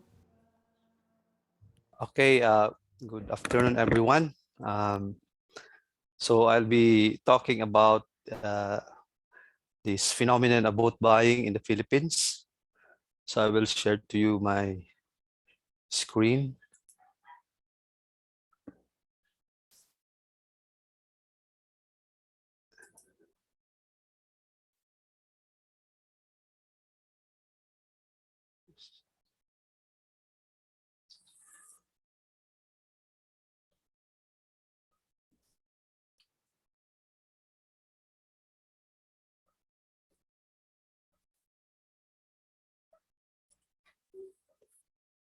So I have here the is that clear already? We can see. Okay. Yes, sir. Yes, sir. It's very clear, sir. Okay. See. So my title of the paper is Vote Selling and Vote Buying in the Philippines. So I will be focusing on this and then situating the power and antagonism of Mouffe's radical politics. So in Mouffe's radical politics, the rationale by presentation, by the way. No? So I will discuss on radical politics a little of it. Then it is called another approach to Philippine politics, and there is no morality in Philippine election. Everything is just an interpretation, an expression of democratic values. And for Mouffe's radical politics, it speaks of agonistic model of Philippine democracy. So the method that I will be using is descriptive phenomenological approach analysis, and then the interpretive method in textual content analysis. So in this descriptive phenomenological approach, so I made an interview with some of the voters last election in 2016, then come up on my own theme regarding their answers. Then it will be interpreted according to the text of Mouffe's understanding about agonistic model of Philippine democracy. So the scope and limitation of my framework is national election. So I will focus on the national election, the vote to power, the antagonism. Then there are transformation of values that I have seen on the part of the sharing that they have told us about their experience during the election. And there is again an aspect of popular acceptability among the electorate. Now, radical politics is power. Then according to Mouffe, this power is a kind of a social act of internal power going to the external. So if we want change, we have to start it within ourselves, you know, so that from the knowledge that we have, we can turn it into action. Because for a radical politics kind of power, you have, it's not enough that you have the knowledge, but you have to make a fruits or something, an actual realization of the knowledge that you have. So it is not dependent on what is understood, what is we learned in the classroom, what we have learned in the books. We have to do it something as the end point of our knowledge. We have to make fruits about our knowledge. And according to Mouffe again, radical politics is openness to antagonism. And if you are doing that, trying to make better, to do something actual, of course, there are people who will be in opposition of what you are doing. And in the case of our election, if somebody tries to tell that this is the kind of election that we have, of course, the kind of candidate that we have, the kind of party that we have, there's also a sense of antagonism. And if ever they are on that a degree of populism, so there is a clear picture of division among a pluralistic democratic division among the Filipinos. But still, radical politics is open to such kind of atmosphere in the kind of democracy that we are into in the Philippines. And again, radical politics is open to antagonism, which is also mean overcoming challenges. And in fact, in our radical democracy today, that is our challenge, to say no to vote buying, you know, buying their votes and all these things. But still, the reality remains in question if ever the Filipinos still allow it in this coming election. Then according to Mouffe, openness to antagonism is also a conflict struggle. So even at this day, we can see some conflict between parties, and it is just part in the democratic life to see people who are in political opposition. And it is part of the democratic culture in the political. And openness to antagonism for Mouffe is decentering inequality. Of course, we cannot eradicate inequality in a democratic government, but at least we address something so that this inequality will not stay as they are, but merge to come up a meeting point wherein at least we do something to have an equalizer for both the extremely rich and to the extremely poor people in the democratic form of government. And according to Mouffe, radical politics is a political action. It does not remain to be something, a theory, a concept, but is a kind of political action.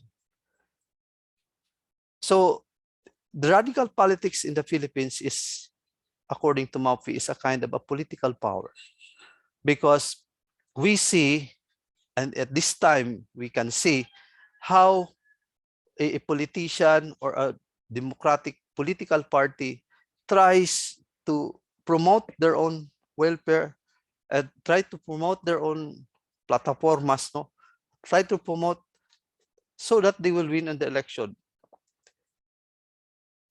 That's why the events behind vote selling and vote buying in the Philippine election is the Filipinos' determination to political power. No? As I see, it is not only the moralist who constantly hates buying and selling votes, but the millions of Filipinos, and yet it benefits majority of the Filipino people. No? Because in a Filipino, sometimes we say things this way, we understand things this way, but we do the other way. No?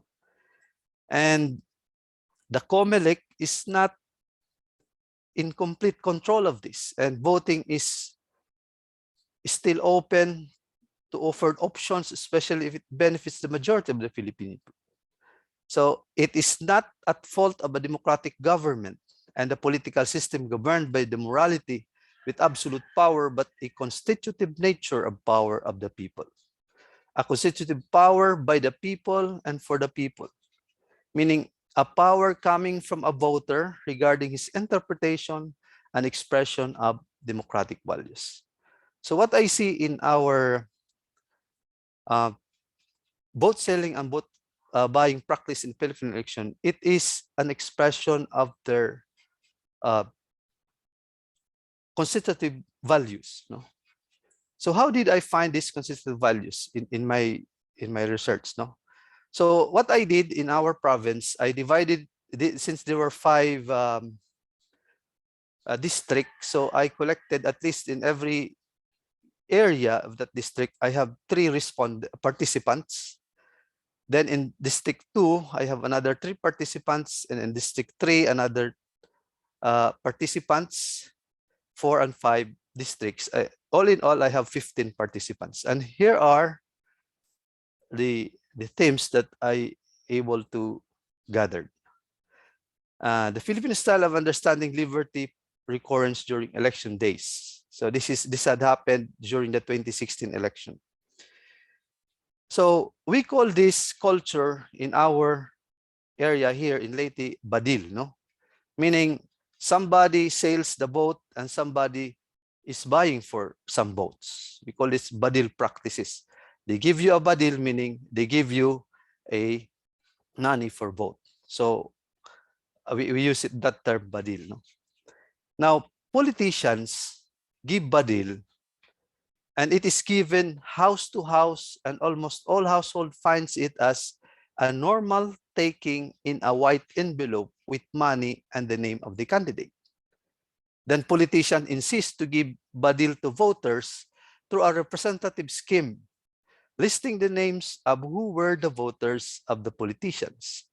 It is personally given, and the strategy is person-to-person transaction via representative, and it is a hands-on cash given, so real and unexpected. No.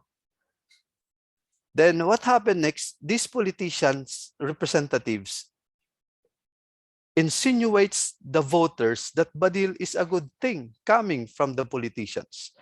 They are targeting the poorest among the poor voters because badil is a blessing on their part. It is not vote buying. No? For the poorest of the poor, that is not vote buying. No? They understand it is something good as a blessing to them. So the desperation, worries, and tears economically are the ones that moves these brothers of ours who are the poorest of the poor to accept badil, even if they know it is in question. And there is that moral collapse, no? Family, friends, and acquaintances persuade each other to receive it. Unless otherwise you do not want it. The premise is this money given is from the people's money themselves. And the other premise is so that we can use this money as a source of food. And majority of people accept this idea anyway, no? So that's how, why the reasons they accept this called badil on the part of the people, of the Filipino people. Now, as regards to how did the Filipinos spend their money in accepting the badil? So the theme, the first theme that I have found out is on the patronage electoral practice. No? They spend this money buying the basic needs of the family to be used at home, like appliances and some groceries needed as ready food at home. No? And another theme that I have seen is that they have that self-interest and material motivation. They are buying their personal needs and wants, buying clothes and other material needs. And there is that poverty occurrence, buying personal needs and other wants for school fare or work allowance and for any use or purpose. And in fact, there are others who use this badil for their personal savings in order to have personal and emergency savings. Use it as your school and work allowance, as fare, and save that extra money as their surplus. That's how the Filipino spend their money received during the vote selling and vote buying in the Philippine election. Now, as regards to the lesson learned of what, Filipinos also knew why, how, and they can even, by virtue of their conscience, know the reasons, and they come up to certain personal lessons learned after receiving this badil. No? One is the so-called Epicurean sensationalism. So for them, receiving this kind of badil is a self-serving pleasure of human senses, turning him, the Filipino, of the Philippine democracy into an unknown future. That's why it's correct to say that what is our future after this election? Even if we give so much money during the election, the question now after the election is, what is now our future? It is but a natural thing to happen every time that there is an election. A progress maker, because it helps people materially. So in that sense, progress, in that sense, materially speaking. Then another thing came out, dishonesty and deceit. Some Filipinos realizes that this vote selling, vote buying, is the nest of deceit and the seat of dishonesty. In government, where most root of graft and corruption in many forms resides, it diminishes human integrity and a lawbreaker for our short-lived happiness. And the other thing here that I have seen in the result of my inquiry is it is a kind of social cancer and moral amnesia. It is the seat of poverty and deprivation in the midst of surplus. It is also the voters' amnesia with diabolic control in a high-level fraud. It is an opium of the people, especially the poorest among the poor. That's why even today, where we still have a month, I don't know, few days, few weeks from now, we will have the election. Still, so many voters are expecting how much money they get from a candidate. And we have seen also the so-called greed aspect of this. No? It is the human greed that moves one to accept and depict vote buying and selling practice as a way of life of the Philippines today. No? If not all, at least the majority of the Filipinos. And it's always an election-related phenomenon called magnetic power and a buying power. It is for money-making, and it's a business, and it is influence. So that's how I see into us what our fellow Filipino learned as lessons in receiving this badil during the election. Now, going to the Filipinos' determination to political power, what I see here is situating powers or putting powers into the Filipino liberty, freedom, and democracy is not the problem in Philippine democracy today. It is the democratic values. No? It's true that there is separation between morality and politics, but some claims is on the moralizing politics. But what I see on this phenomena of vote buying and vote selling in our Philippine election is it is a question of democratic values.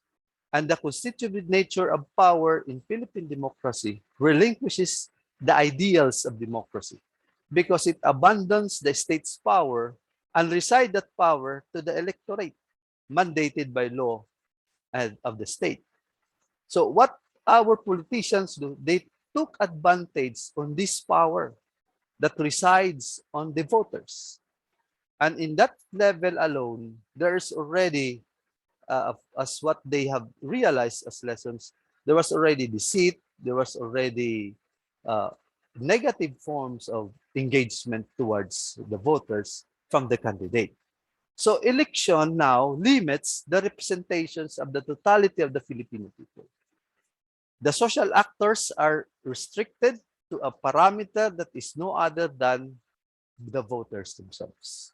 So in effect, Philippine election is on the following ground. So it is purely rationalization.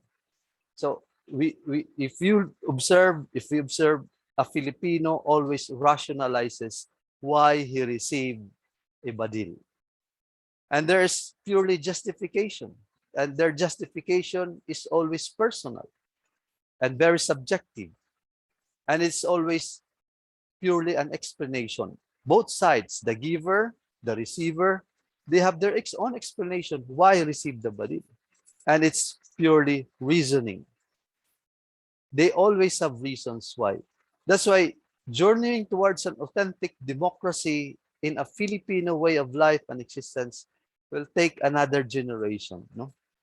Because of this effect of both buying and both selling practices. And again, one of the effect is purely validation. We validate. And once it is validated, we find it something accepted. And there are a lot of issues that we do. It is Philippine politics who domesticated this vote buying and vote selling practices among the Filipinos. It could have been the otherwise since time immemorial during our practice of election, but we cannot already eradicate this because it happened to be that way and such way as it is now. Now, going back to the situating aspect on Mouffe's radical democracy, radical politics. Mouffe's radical politics is situating the determination of Filipinos' political power. Why? Because Philippine democracy is no longer well functioning in the time of the election. No? Democratic confrontation is refused to engage. It has been replaced by too much compromise. It has been replaced by too much consensus. It has been replaced by too much agreements. By allowing this too much, there are several collective identifications that we have observed. So in our Philippine election leads to apathy, which is indifference towards both buying and both selling practices. And second, disaffection. There is that dissatisfaction and alienation of the true meaning of democracy. Now for Mouffe, he said, apathy and disaffection are signs of misfunctioning democracy. So that's how I see in our both buying, both selling practices in the Philippines. Now, Mouffe is also having this question. What is now the future of our democracy? No? What is now the future of a country practicing both buying and both selling? No? So here are the summary that and conclusions and recommendations that I see on this paper. One, the democratic values or value is the principle behind the vote buying in the Philippine election. Second, economic conditions and the gap between the affluent and the marginalized poor have shaped and defined both buying and vote selling practices in the electioneering process in the Philippines. Third, the constitutive nature of power to vote among the electorate are the ones responsible of the democratic values in the Philippine election. Both buying and selling is a public acceptability. It depends on the economic struggle of their political condition as Filipino people and their struggle to overcome the magnet or the cancer behind it. 5, vote buying is another issue on in Philippine democracy which condone democratic tolerance.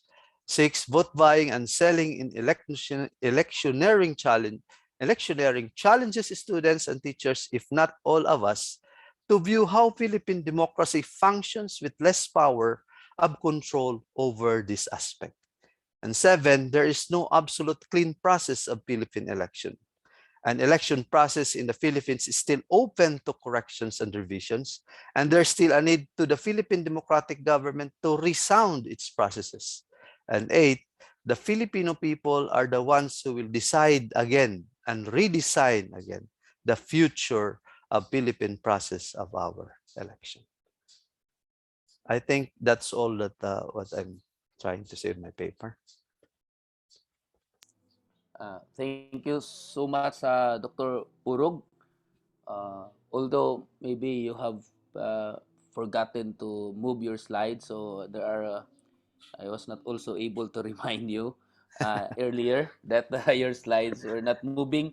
So a lot Yes. of participants are asking, but maybe if they have some questions as to your presentation, you can ask now, my dear participants, if you want to be clarified. No, it's a very nice topic on both buying and both selling practices here in this country. Maybe, sir, you can unpresent your presentation so we can see the participants.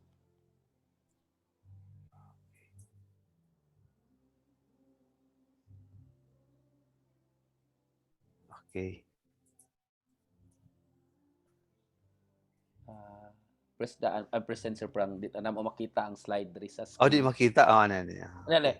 you press the unpresent, parang ano, or maybe if there are some questions, I would like to see kung mayroon ba sa chat box. Parang wala naman. Okay. I think yeah, I think you just unpresent, sir, so we can proceed with the presentation of Sir Enaya. Okay. Okay. Yeah. Thank you so much, Sir Purog. Now we proceed, but maybe later on, if you still have some questions, there are remaining two presentations only, so we can still have time later on. But now we proceed with the presentation of Sir Beljun P. Enaya from the Visayas State University and the University of Santo Tomas. His paper is entitled Sartre and Rancière Beyond Borders. Sir John, are you here? Yes, I'm here. I'm already sharing my PowerPoint presentation. Can you see it Yes, now, yes. sir? Yes po, sir. Very clear. So you can proceed now, sir. Thank you very much. Good afternoon, everyone. So I'll be presenting my paper, Sartre and Rancière, Beyond Borders. And okay, so the outline of my presentation would be I'll give the introduction, then second, the Sartrean influence on Rancière, Jacques Rancière, and then uh, I'll talk about the Sartrean understanding of the human being. And next, the Rancièrean understanding of the human person. Then politics beyond borders. And then I'll conclude on my paper. And these underlined topics, the from number 4 to number 6 would be highlighted because I will delve more on this. And the first 3 would be just a quick discussion. Okay, so when philosophers in the past posit a political theory, they tend to formulate their political thoughts from abstraction of a concept of a human person. Although most, let's say, for example, Aristotle and Plato, although most philosophers may ground their political theories on human nature, the modern period as well as the contemporary period enjoys the idea of the absence of human nature. Although modern thinkers like Rousseau, Hobbes, they have been bunking on the idea of the human nature, but on the later part, we try to do away with the uh, grounding our politics in human nature as well as in ethics, of course, which is sometimes used to prove equality among human beings. However, Jacques Rancière, one of the leading political philosophers today, sets a new approach to understanding politics that is quite different from the traditional conception of politics. For Rancière, political philosophy, like those Plato and Aristotle, is the politics of the philosophers. And for him, politics is making anything visible and counting the uncounted existences, the marginalized, for example. Unlike many political thinkers, he does not seem to bank on the conception of the human person to lay down his political thoughts. However, in this paper, I argue that understanding how Rancière explicates the human capacity allows us to conceptualize his human person as a significant element in his politics. So the objective of this paper is that it traces the influence of Sartre on Rancière to build a concept of a human person in Rancierian thoughts. Among all Sartrean influences, it focuses more on freedom and equality. Then I argue that Ranciere's politics is still built on a certain understanding of the human person or human condition without a definite declaration of human nature, just like how Sartre conceives the human being. Freedom and equality are the two main conditions of human existence. Consequently, Rancierian conceptualization of a human person makes his politics possible. Thus, the practical implication of such conceptualization paves the possibility that anyone can dismantle any borders she encounters in life. So, this is just a quick review of the influence of Sartre on Rancière. So Rancière mentions that Sartre was his first way into philosophy, and his first philosophical text read was Existentialism is a Humanism. And then Rancière also became a member of an activist party in the 1960s, wherein Sartre was also a member. And Brockles's review on the ignorant schoolmaster, 5 Lessons in Intellectual Emancipation, this is Rancière's book, generally hinted a significant element when he said, there is an obvious existentialist streak in Rancière, and this existentialist background leads back to Sartre. And Miranda Matthews provides comparative elements between Sartre and Rancière, but he focuses more on the field of education. And Sartre's freedom and Rancière's equality reveal major parallelism in Matthews' study. Now, in understanding the human being by Sartre, so the being for itself. So actually, I only focus on the two beings here, the being for itself and being in itself. I did not focus more on the being for others, the third one. So the being for itself labels the human condition of nothingness, and from here, the human condition means that we are no thing, which entails no particular thing. Hence, the nothingness and freedom are essentially connected. Nothingness is the foundation of the human person to create herself and to will for action. The human being therefore realizes her freedom in nothingness. The human person is a freedom, and the human person is nothing in the sense that she is not determined by anyone or anything. Sartre declares in his essay that man is freedom. It must be noted that freedom is not something like a possession or imposed, but it is the very being. She is indeed a subject rather than an object. I have a very lengthy discussion on this, but let's move on to my focus on this paper, more on the Rancièrean understanding of the human person. So, first of all, there is no evident claim that Rancière directly proposes a concept of the human person. However, from a Sartrean understanding, one can unearth the implications of Rancière's works that imply what a human being is for him. What is initially clear for Rancière is the human capacity as ability in the political sense. In other words, the main project of Rancière is politics. Th.D. believes that Rancière's concept of equal intelligence is like Jean-Paul Sartre's concept of freedom. Sartre does not posit human nature for the sake of human freedom. There is no essence in radical freedom. However, it must be noted that Rancière and Sartre do not only reject essentialism, which argues that human person is or ought to be, but they also posit freedom to explicate their respective project.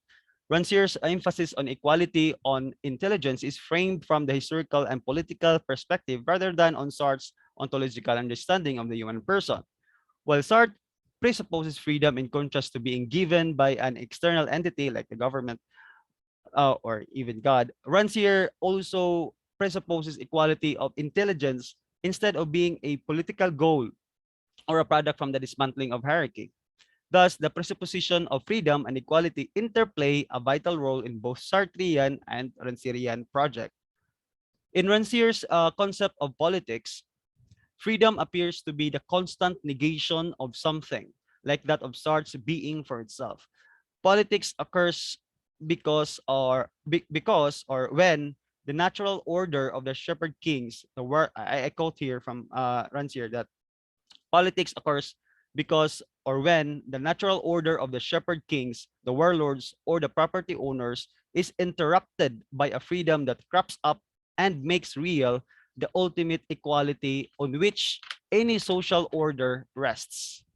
For Rancière, politics is the counting of the uncounted, surfacing the wrong brought by domination or inequalities.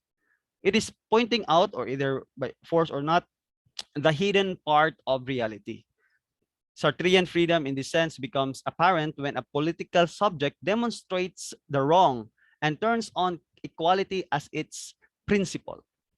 Thus, freedom is the nothingness of equality, like the freedom of the demos that is undeterminable and pure facticity.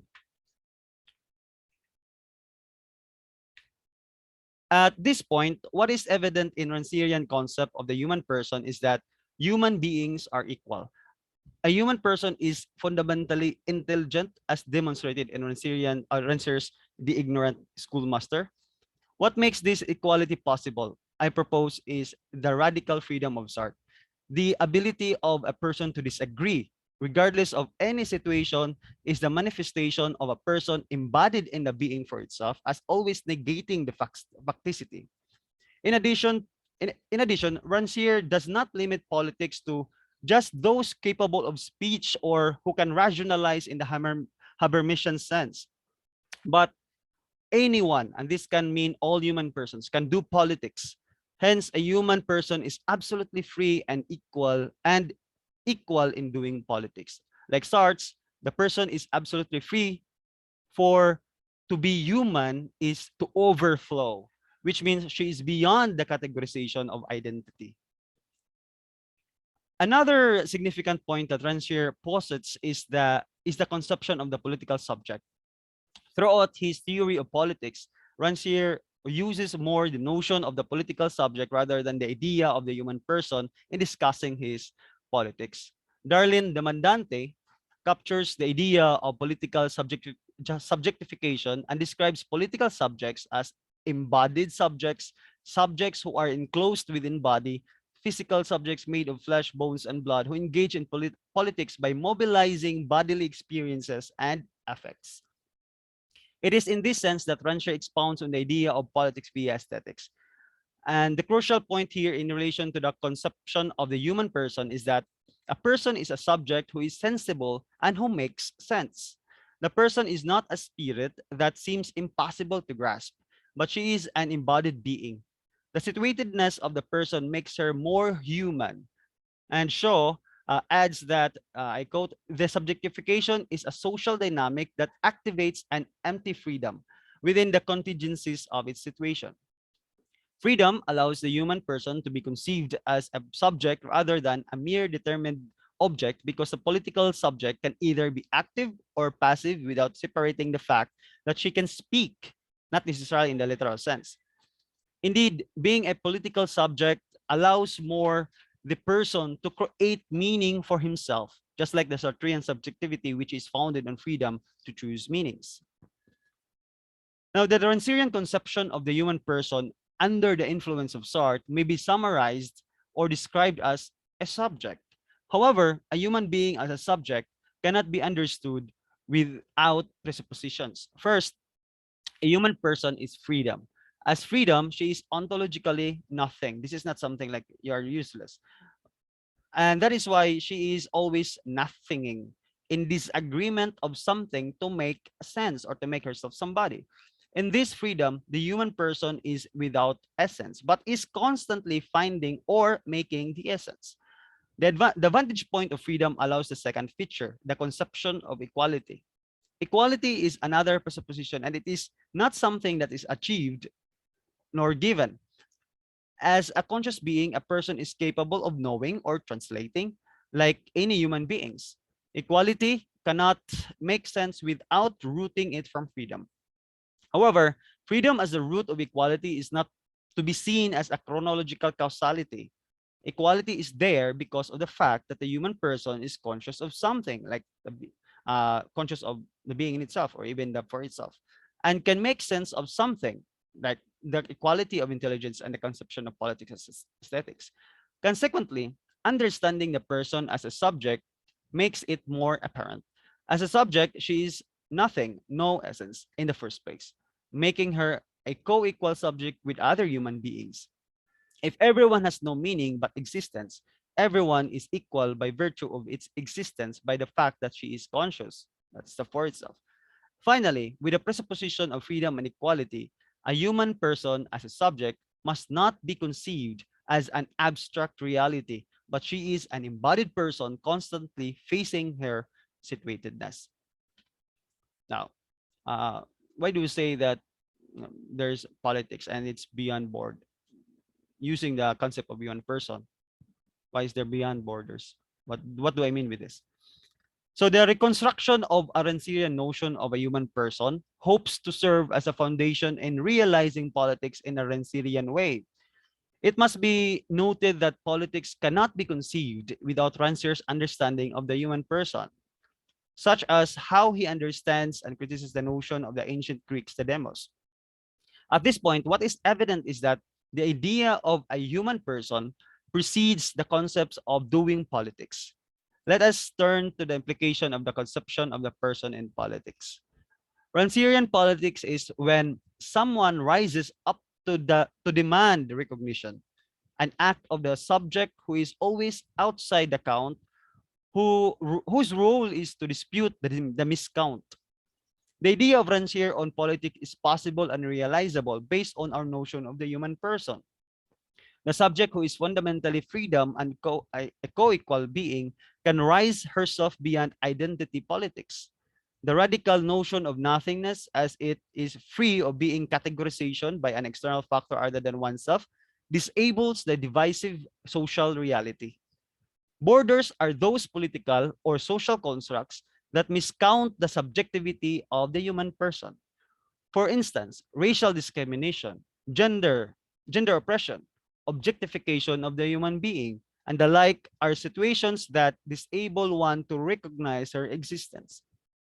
However, the radicalization of freedom and equality allows any subject to absolutely reject and dismantle those socially created borders.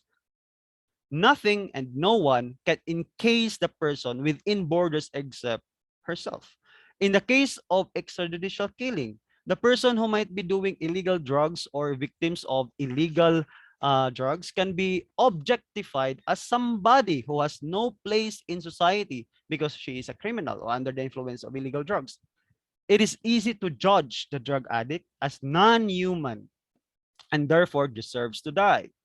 Unfortunately, society constructs this idea of scraping these alleged criminals from human reality. What makes them non-human? Who says they are non-human? Can anyone stop anyone from being human? The problem of borders is escalated more by institutions like the government, represented by the president's vision of war on drugs.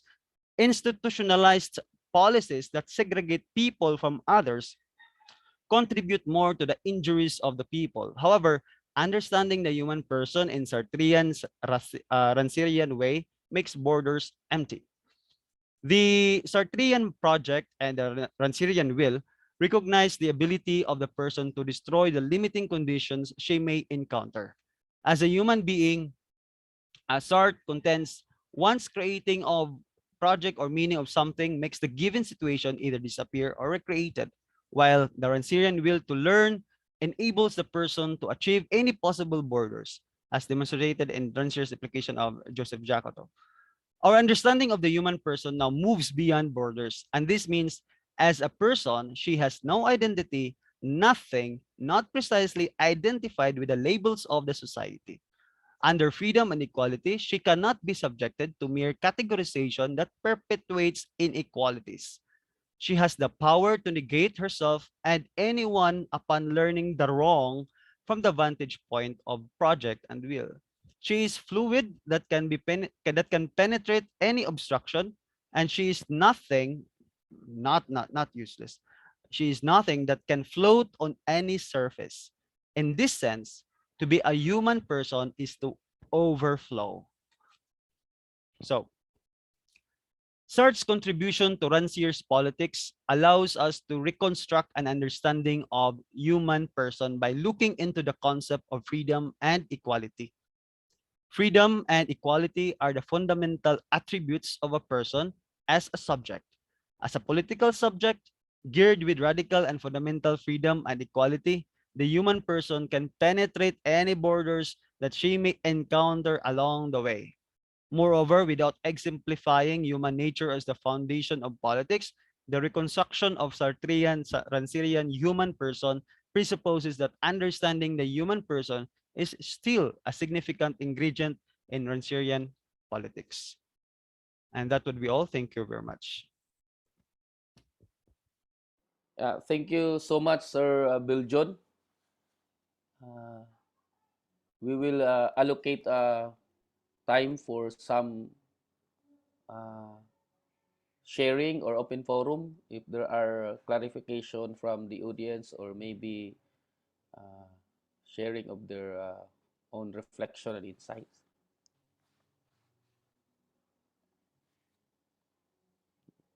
While waiting for that, uh, let me announce that tomorrow there will be plenary lecture from Miss Asuna Yoshizawa Kyoto University.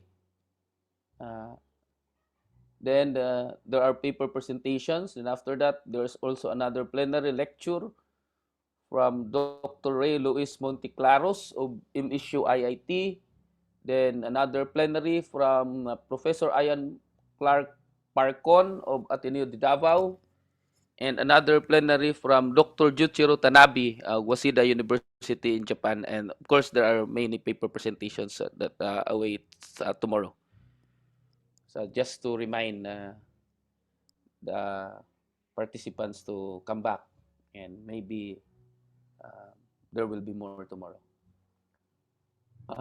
I think there is none in terms of maybe later. No? So, Sir Ryan, do you want to? Yes, I would like to firstly greet my handsome friend Beljun. Good afternoon. Good afternoon, sir. I'm just wondering kasi kay Rancière, his idea of freedom is to me rather complicated if you compare it to the idea of say Michael Sandel with regard to how communities and the identity of people contribute to the meaning of freedom. Freedom, of course, unlike in roles, is not atomistic, and I understand what that means. So I also understand that Rancière wants to give voice to the marginalized. What are the limits as to how we are to construe this freedom? Is it something that is free willing? I'm not that familiar with Rancière's philosophy, but his position, of course, is quite interesting. So I'd like to know how his viewpoint differentiates with John Rawls, as far as John Rawls also is different from the communitarian conception of freedom that we find in Michael Sandel or Michael.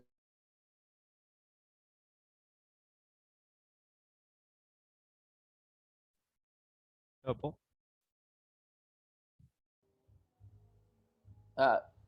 Sir Ryan, you're muted.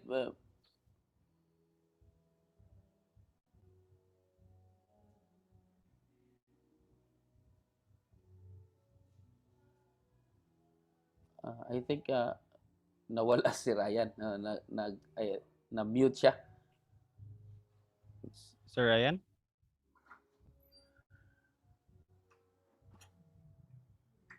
Nawala. Na-mute siya, Sir Beljun.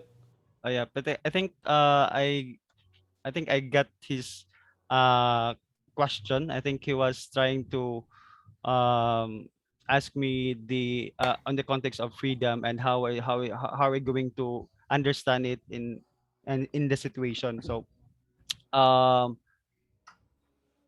yeah. What is freedom here, actually? So actually in my paper I bank more on the Sartrean conception of freedom, because what is more emphasized by Rancière is actually the on the equality. But of course freedom is also part of that Rancièrean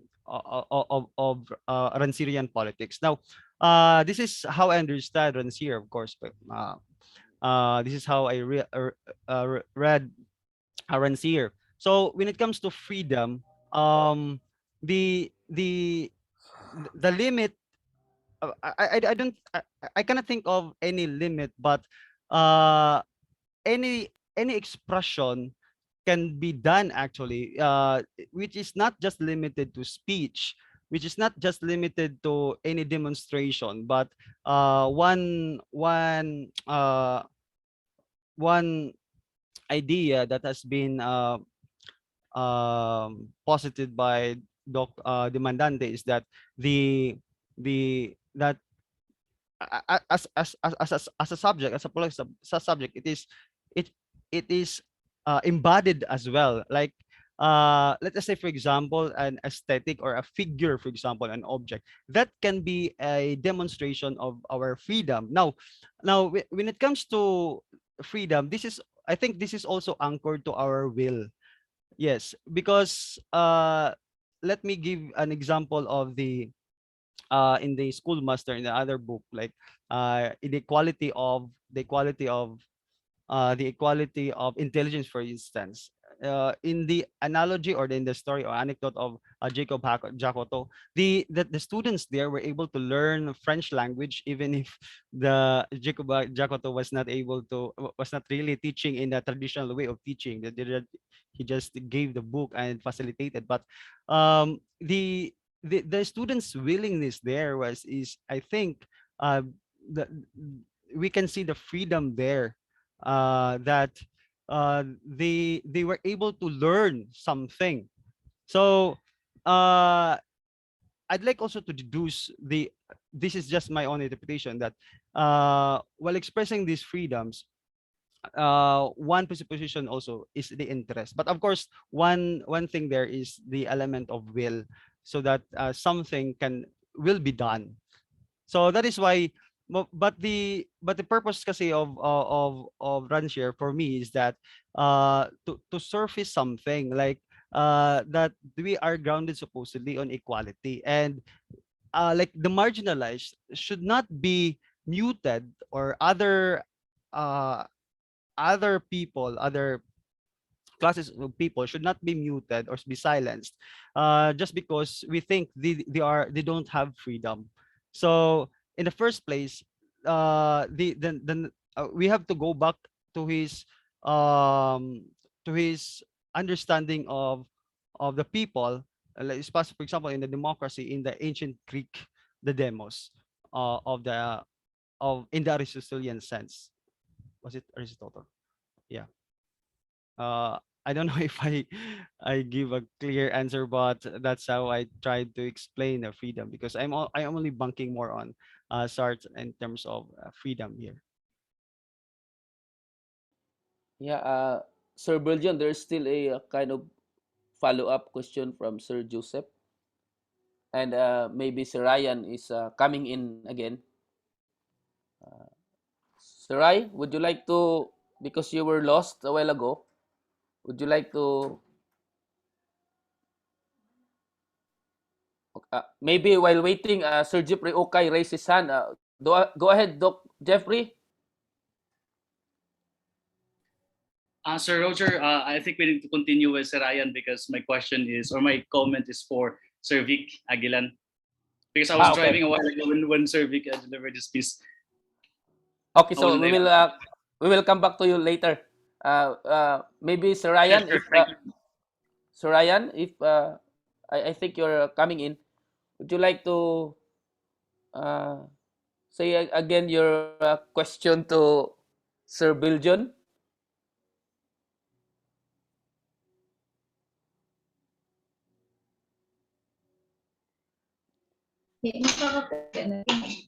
Yeah. Si Ryan is here. Good. Hi, Roger. Should I repeat my question? Yeah, yes, sir. Yes, sir. I apologize. The net is bad. So, my understanding with regard to what freedom is one that proceeds from, say, Michael Sandel's conception, where freedom is rooted in identity, so communitarianism, and this is in opposition to the Rawlsian a bit atomistic conception of freedom, which is founded primarily on the meaning of autonomy, choice. Well, there are, I suppose, some affinities when we consider the meaning of this choice, because as limited as my knowledge is of Rancière, he wants to give voice to the marginalized, and so his method of equality in that sense wants to empower those that have been silenced. So my question is, how does his conception of freedom in that respect differ from Michael Sandel's, or does it have any difference also when it comes to how John Rawls conceives of his understanding of freedom? So that's my question, Beljun. Thank you. Yeah, thank you, Doc. I'm not also expert on roles and sandals, but um, as far as I can understand them, I believe there's not much very significant similarity between them, but I think we can have a similarity in a sense that there's somehow a metaphysical understanding of freedom, in a sense, like we but no, I'm talking about the theory of roles in the first place, like there's equality there, so we are all free, something like that. But of course, in the distribution of equality, something like that, there's a big difference there when it comes to the distribution of equality, distribution of freedom, for example. Because when it comes to generals, I don't know if I understand it correctly, but there is already that kind of there's already that recognition of inequality, and somehow inequality there is being retained. But when it comes to Rancière, as far as I understand, there is uh the, we have to abolish this is my own interpretation. We have to abolish that inequality, because we cannot just neglect other things, like say for example uh, between classes and social classes, for example. We cannot let the other classes just dominate other classes, because we think that they should be given more, or like give in in the sense of freedom, they will be given more freedom, for example, to say something or whatever. But the point of Rancière, I think, is that because we have freedom, all of us have freedom, we should be equal. And I think in my own paper also, what I'm trying to say also in my paper is that this distribution of equality is what Rancière is trying to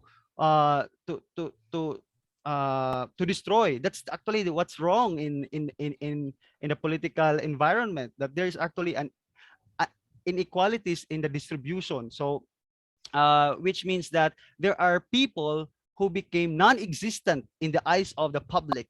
So we they have to come out.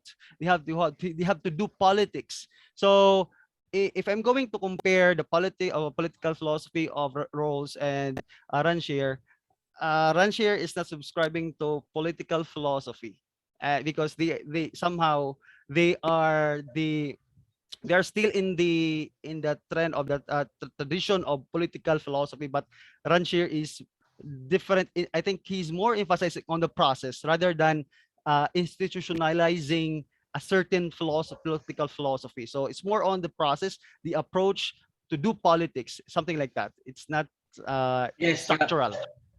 Thank you, Bill John. I understand now. They are different insofar as equality is something that is presupposed in Rancière, if I'm not mistaken. So my question is it possible that everybody's that capacity for intelligent judgment, for instance, or in terms of their choices, so that there is the presupposed equality given the realities of the times, even in John Rawls, without his historical approach to equality. And so therefore, he has to accept that there are inequalities, and we just have to rearrange society so that even with these inequalities, people will be able to have access to certain opportunities. Okay? So that inequalities therefore are not necessarily wrong, insofar as they are what we presuppose given the state of nature of man. So in Rancière, is this a realistic premise, or is it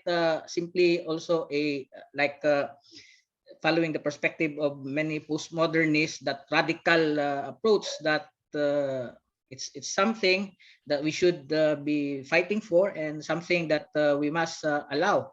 Yet, given the realities of the time, even when we consider not only individuals and nations, there are people are unequal. So in terms of their like intelligence, you're handsome, I am not. So that precisely is clear in terms of advantage. So even if we argue that there's equality, but the reality is in terms of our access to opportunities, diba? So or like the possibilities, even metaphysical possibilities, we have to understand that it's to me it's ambiguous how he subscribes to the idea of freedom. So yun lang ang ano sa tingin mo, Uh, my yeah. handsome friend. I'll comment on that. Actually, you are wrong when you say I'm handsome and you are, I don't know. I'll correct on that. But I think there's a misconception here when I said I see. the wrong there, because it's not an ethical wrong. It's not something I like see. there's something, but there's the wrong there is that there is that like, for example, there is an institutionalization, there's an identity politics, for example, I there see. is a making something existing but non-existent, something that's something wrong, but not in a moral sense of wrong. So I guess the when it comes to the question of possibility, that is possible, something like that, I want to believe that it is possible, as long as we all recognize everyone, that anyone can do politics. Like let's say, for example, in the academy, we sometimes have gatekeepers. Like we don't want this one to to say something because you are a junior teacher, faculty, something like Aba? that. So so um Well, yeah, that's actually the reality. So if we recognize that we are actually equal regardless of our position, then I think that's a possibility. That's why I also use the Sartrean, the younger Sartrean, in terms of freedom, because phenomenologically he's trying to posit the absolute the absolute freedom, although I'm referring to the younger one. So that's why I want to believe so, because the possibility of that, because I try to marriage these concepts, so that the advocacy there is that regardless of policies, for example, the legalities, the structure of the political system that we have, the rules in the education, something like that, we can still go beyond that, and we can still destroy that regardless of our position, regardless of who we are whatsoever, because the presupposition there is equality. well, that presupposes, Beljun, that we can overcome these centers of power. But even in the campus, that the president is like the most powerful. There is a hierarchy. There's a dean. There's the management council. Even if they are wrong, so the position is that because you are unable to articulate yourself, because you cannot be included, for instance, in their own schemes. Okay, if we call it schemes, and if you cannot participate really and given that meaningful voice, so what's the point in thinking that there is equality that can be presupposed, when in fact there's no equality? You're junior, there's senior, you're assistant to this assistant to the assistant to the assistant, and so therefore you cannot talk to the president. Jesus Christ. That's what's the point. There's always something that is presupposed, and to presuppose that there can be an empowerment. Well, I understand the French people, they're very articulate people, and unlike us, we differ to authority, to tradition, or parents, for example. But the fact of the matter is that the historical reality, there's that rootedness that defines for us the meaning and value of our freedom. Yun ang point ko. I'm not saying that Rancière is incorrect. What I'm trying to say is, from our position, maybe we can define freedom independent of how we construe freedom on the basis of the perspective that we embrace. But what do you think, my friend? Yep. I think the problem there, let's say, for example, given the condition, I would like to rely more on the philosophy of Sartre in that case, because when it comes to your freedom, his conception of freedom, like it's a matter of perspective. If we see the higher ups as, or not being part of the group, of the core group of the decision maker, as that is the hindrance to make me to make a voice, for example, there, if the problem there is that we stop imagining or creating meaning, and we only limit ourselves to that we cannot talk to them because we are not part of that. We can, if we only uh, use our imagination, for instance, the imagination that there are other alternatives other than just being part. Let's just say, for example, the easier one is that to be part of the board of justice, for example, to make a decision. But no, there are other ways in order for you to say something. Let us say, for example, art Oh, but is but but those ways, Biljan, are useless. Diba? Even if you post on social media, the president can call your attention. Certain metaphysics, of course, is existentialist, and in that respect, this notion of nothingness is bred in the Western perspective. So, meaning to say, this kind of humanism is rooted upon, say, modernity and the rise of modernity, the rise of reason. When it comes to our communal values, it's rather different. There's family, there's your wife. Diba? What's your point if your wife disagrees? That doesn't make sense. Diba? So my position, therefore, is when it comes to the presupposed equality, to me, that doesn't exist. So that's my take. So I'm trying to challenge the position that you have. Of course, you have wonderfully articulated Ranciere's view, very philosophical, very theoretical. Not only Leyte has a future, the whole of the Bismin area has a future. I do not know with the Luzon people. I don't want to make a comment, but congratulations anyway, Beljun. Thank you so much. thank you, sir. Thank you so much for that exchanges. And if you have also seen, it is a very, as a term by Dr. Jeffrey, explosive uh,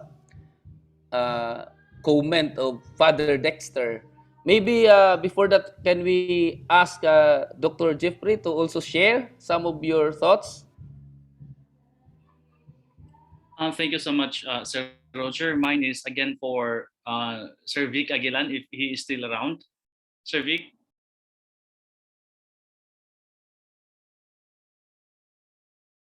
I think, yeah.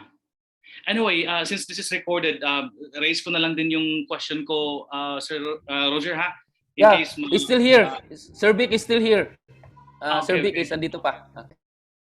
Okay, anyway, sige, thank you so much. This is my chance as well to engage with Sir Vic and Sir Ryan in relation to my talk this morning. But I'm very interested in the session of Sir Vic, especially that we talk about power politics in the Philippines that necessarily involve the Filipino people. So first is of course I admit that there are, of course, weaknesses in Habermas, in Honet, in Marcuse, in everything, in everyone, in every philosopher. My take this morning is just to push the idea that maybe we need to start with, a discourse, a discussion, a dialogue. And then Sir Ryan Urbano, another brilliant mentor of mine, raised the point that the Philippines is not yet ready for Habermas's idea of communicative action, because the Philippines is still far from the ideal speech situation that Habermas presuppose or argues that must be laid down before we can have the dialogue. So, but my take there is, of course, we agreed with Sir Ryan Urbano that at least we push the idea and as much as possible try to establish the platform for dialogue. And so even if it's somehow idealistic or difficult to attain, but not idealistic but difficult to attain, but at least there is some kind of hope. And then there is the talk of Sir Aguilan on the idea of layers. There are layers of engagements or different types of engagements or some kind of resistance to social forms of domination and domination and control and domination and equalities and injustice and things like that. Now, Sir Vic, I'm interested in the position of the Protestant Church. If, for example, the discursive alternatives as proposed by Habermas, for example, fails, if people are not willing to sit down and reason together, if we cannot attain as a consensus, and if the problem is the political problem, for example, in the Philippines, is getting worse and worse and worse, and if those layers of engagements or resistance will not work, which starts from the dialogue and another layer of resistance and so on and so forth, will not work, or in a hypothetical situation, if you are pushed against the wall and you don't have the option against these forms of brutalities and inequalities and things like that, what would be the position of the Protestant Church or the UCCP in this case, because that's a very interesting topic? Or lastly, in case, of course, I'm sure you do not represent the entirety of the Protestant Church or the UCCP, but if you are to put your own words in the mouth of the church, what would be, the position of the church in case we don't have any other alternatives but to get away from the wall where you are pressed against? Thank you.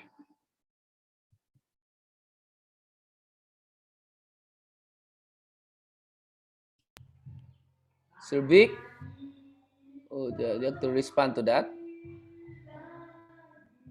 I can still see his name here, the list of participants. Oy, parang nawala man. Nawala, sir. Baka nag-break siguro, Maybe. sir. Baka nag-break, Yeah. maybe. Thank you, Ferds. Dr. Mangibin said Dr. Aguilan left already the session. Okay. Thank you, Ferds. Anyway, I hope baka may time to Sir Vic in the future to respond to the question. I'm so serious about the question. Thank you so much, Sir Roger, for that. Yeah, For giving me the chance. that's a very nice question also, sir. Thank you. Sir Ryan, would you like to Yes, I'd say like something? to ask Sir Jeffrey. So, what do you think is the future of Philippine politics given this situation that we are in right now? Of course, we in political science contend that the reality is we have remained this kind of society that is rooted in a patronage system. It is contested, but you being admittedly a Hegelian, so what do you think? Because we need to arrive at some form of synthesis. So where are we headed, Sir Jeff? Yeah. Thank you. One of the most difficult questions ever thrown against me. First is I have to admit that I'm a bit pessimistic when looking at the alternatives, when looking at the gloomy picture of Philippine politics, based on my experience with friends and colleagues, and Sama happens to be an enemy and things like that. If you look at what's happening in social media and human nature in general, I'm quite pessimistic. Maybe that's part of life. I honestly could not predict what will happen next. But not Hegelian, but I think learning from Hegel's idea of the development of Geist, that at least I believe that we are gradually moving in a dialectical fashion towards a more humane, and just society. And maybe in the process there are debaucheries along the ways. There are challenges and things like that, like what we experience at the moment. Maybe that's part of the entire development of Geist or spirits or a more humane and just society in that case. So maybe my theoretically speaking, Sir Ryan, what keeps me moving at this point is the hope that maybe one day we will be moving towards that, without discounting the fact that, look, humans are really also humans. At the end of the day, they will always bark at us, they always critique us. But I think, as you said, padayon lang gihapon sa Ryan, and what is important is we are making some quantum, progress or minor progress at the end of the day. And yeah, I'm hopeful. I'm hopeful despite my. That is why I want to describe myself like Marcuse, a cheerful pessimist. It's quite difficult, but there is some hope at the end of the day, something like that. Okay, so Sir Jeff, if I may add, I just have to be honest.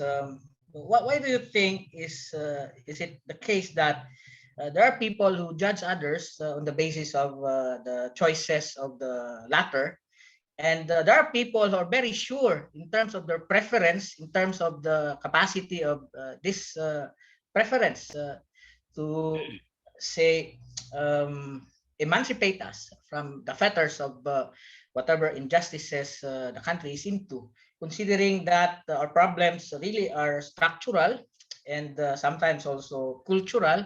There are friends that have left us because they cannot accept the way we conceive of the kind of politics that is happening, and they are like unhappy that we cannot agree with their manner of understanding what politics is. And so I believe Ryan Urbano's position is right. We cannot really arrive at that type of consensus that Habermas presupposes that should be possible in a society that is open and deliberative.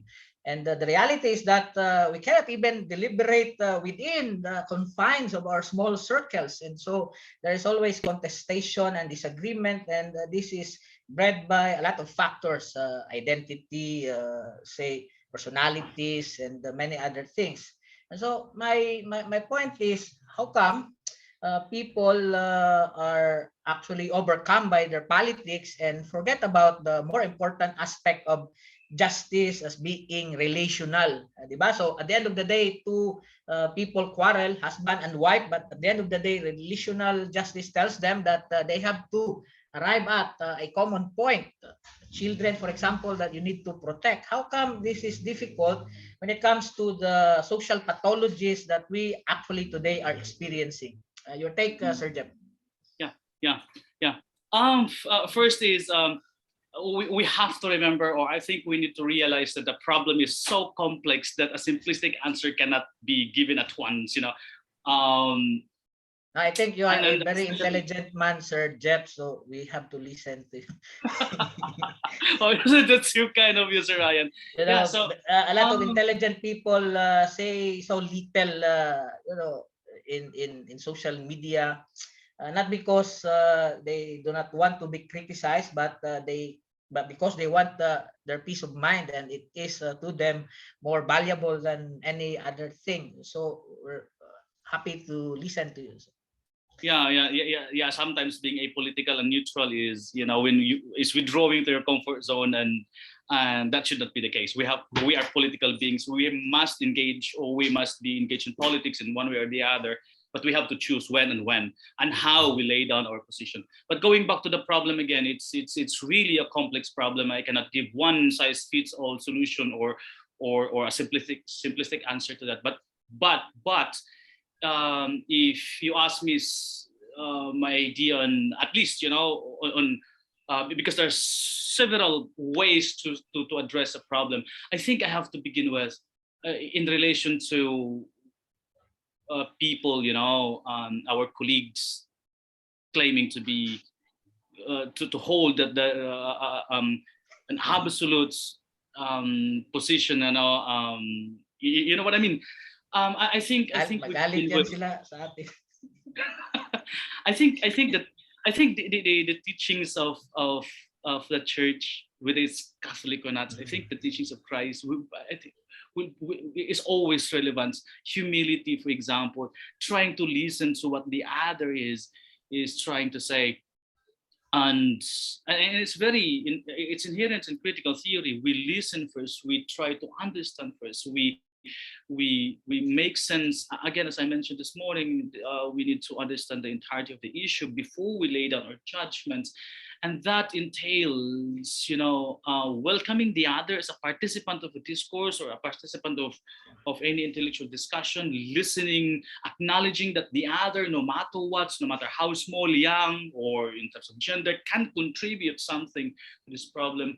And I think, and I want to invoke say Ryan's Horbano's point that I think this morning we chatted now in PM that the Filipinos are within our confines, because we can speak for our colleagues because we have the concrete experience in them, that they are too egoistic according to that they thought that they are correct all the time, and if our position will not fit their own standard, they will, throw whatever they can throw against you. I think humility is one of the starting points to this problem. The humility to lay down, to unmask, to free your mind from biases, and try to listen to what the other will say, and try to be humble, and from that I think we can proceed practically to talking about what really is the problem and how we can address this. At this point we can't do that within our circle. You know what? Because they're already convinced, some of us are already convinced that this is the only way to do that, or this is the only way to address that one. And if your alternative does not match or does not align with their own position, and then there's always we are ready to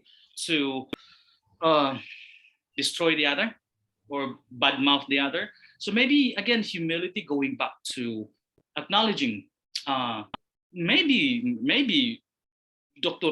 Christopher Ryan has something to say in this matter or in this issue. Maybe Beljun Enaya can say something in this. Maybe the other can say. And so, and I'm convinced that's possible. That's possible if we set aside our ego for a while. That's a struggle on my part as well. But I'm trying to. Maybe if we begin with that, and maybe one day and start to and agree to lay down the platforms for these discourses that would lead to not necessarily a solution, but at least an alternative to the problem, without discounting the fact that there might be disagreements along the way, but that we acknowledge that that's part of the process, but we don't go beyond below the belt. Maybe there is hope, but at this point, I don't know how to start, given the nature of the human person. Yeah, thank you, Sir Jeff. If I may add something, Roger. Mindanao suffers from an orthodoxy. And what is this bias? That Mindanao is the land of conflict. I am in Mindanao, and I have lived here for more than 40 years. I have not seen Mindanao that way. There are places that from time to time are involved in such skirmishes, but generally it's a mistaken perspective to think of Mindanao as the land of conflict. And so when it comes to politics, there's another orthodoxy, and that orthodoxy to me is that politics divides us. Well, actually, if I may say, I'm not exactly a humble person, but as you must have noticed, we can engage critically even if our ideas differ. I have engaged Beljun, even if his position was agreeable, I have to find another position to counter his position so that we can critically challenge each other. And I suppose that it is until such time that we learn to live with our adversaries, not necessarily personal adversaries, but theoretical like adversaries, that we will begin to encourage more critical thinking and a better sense of, kasi what's the meaning of unity naman if that unity is homogeneous? What's the meaning of our sense of value if we are not open to difference? So I suppose the only way to proceed is for us to acknowledge that we are different, and while we are different, we are set towards a common goal. Hindi man magkaiba yung anong gusto ng mga iba at kung anong gusto natin. It's not about our political preferences. It's about what we want for our country. and how I suppose we intend to contribute in terms of how this country achieves justice. The same way as, we are old now, Sir Jeff, and we hope younger people like Beljun or say your former friends, diba? So our former friend will be able to see that there is always bigger than those things that right now we tend to believe are right.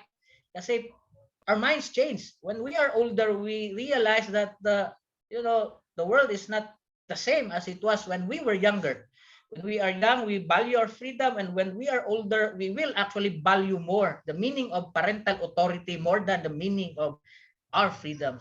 And so even in politics, we must be able to channel our energies more in terms of achieving justice rather than fighting each other, because we should be supporting and cooperating so that we have and in the end we'll be able to achieve a common ground, which should benefit not us but those who are in the margins, in the peripheries, as Sir Jeff would say. Thank you, Sir Jeff, for the insights. Can I make a rejoinder? Just a very few comments on this, Sir Ryan. Sure, sir. For our young scholars here, I think I noticed are very young, philosophers here. We have been there as well. I think I need to share this. I'm sure you have experienced this as well. Now you have observed this in the community, in our association, that we have a practice in the Philippines that the philosopher or the Filipino scholar identified himself or herself with a particular philosopher and makigpatay sa philosopher niya ba, and would die and fight for his philosopher. I have known several, that if, for example, when you engage Heidegger's philosophy, for example, and the philosopher who is identifying himself with that philosopher will take your comment as an insult, and then magiging defensive agad, and then aawayin ka because kinikriticize mo yung philosopher niya. I think you have experienced that as well. And so my take is, let me share my experience with that. I have a father figure in philosophy in the Philippines, and on Heidegger, and the two of them, and I respect them until now. But one of them hated me because I made a critique on some parts of Heidegger's philosophy when I argue that, well, yes, it's a nice existential philosophy, but yeah, Dasein is apolitical and may not be, cannot be appropriated in fighting for equality and justice. And so that was a remark on some aspects of Heidegger that I don't find applicable in doing critique in the Philippines. But yan, inaway na ako. Tapos yung nangyari is, what I heard after that is, yabang, porkit naka-PhD na sa labas, ang yabang na. But now that comment was not against a good friend. It was a comment. It was a constructive comment on an aspect of Heidegger's philosophy that may not be applicable.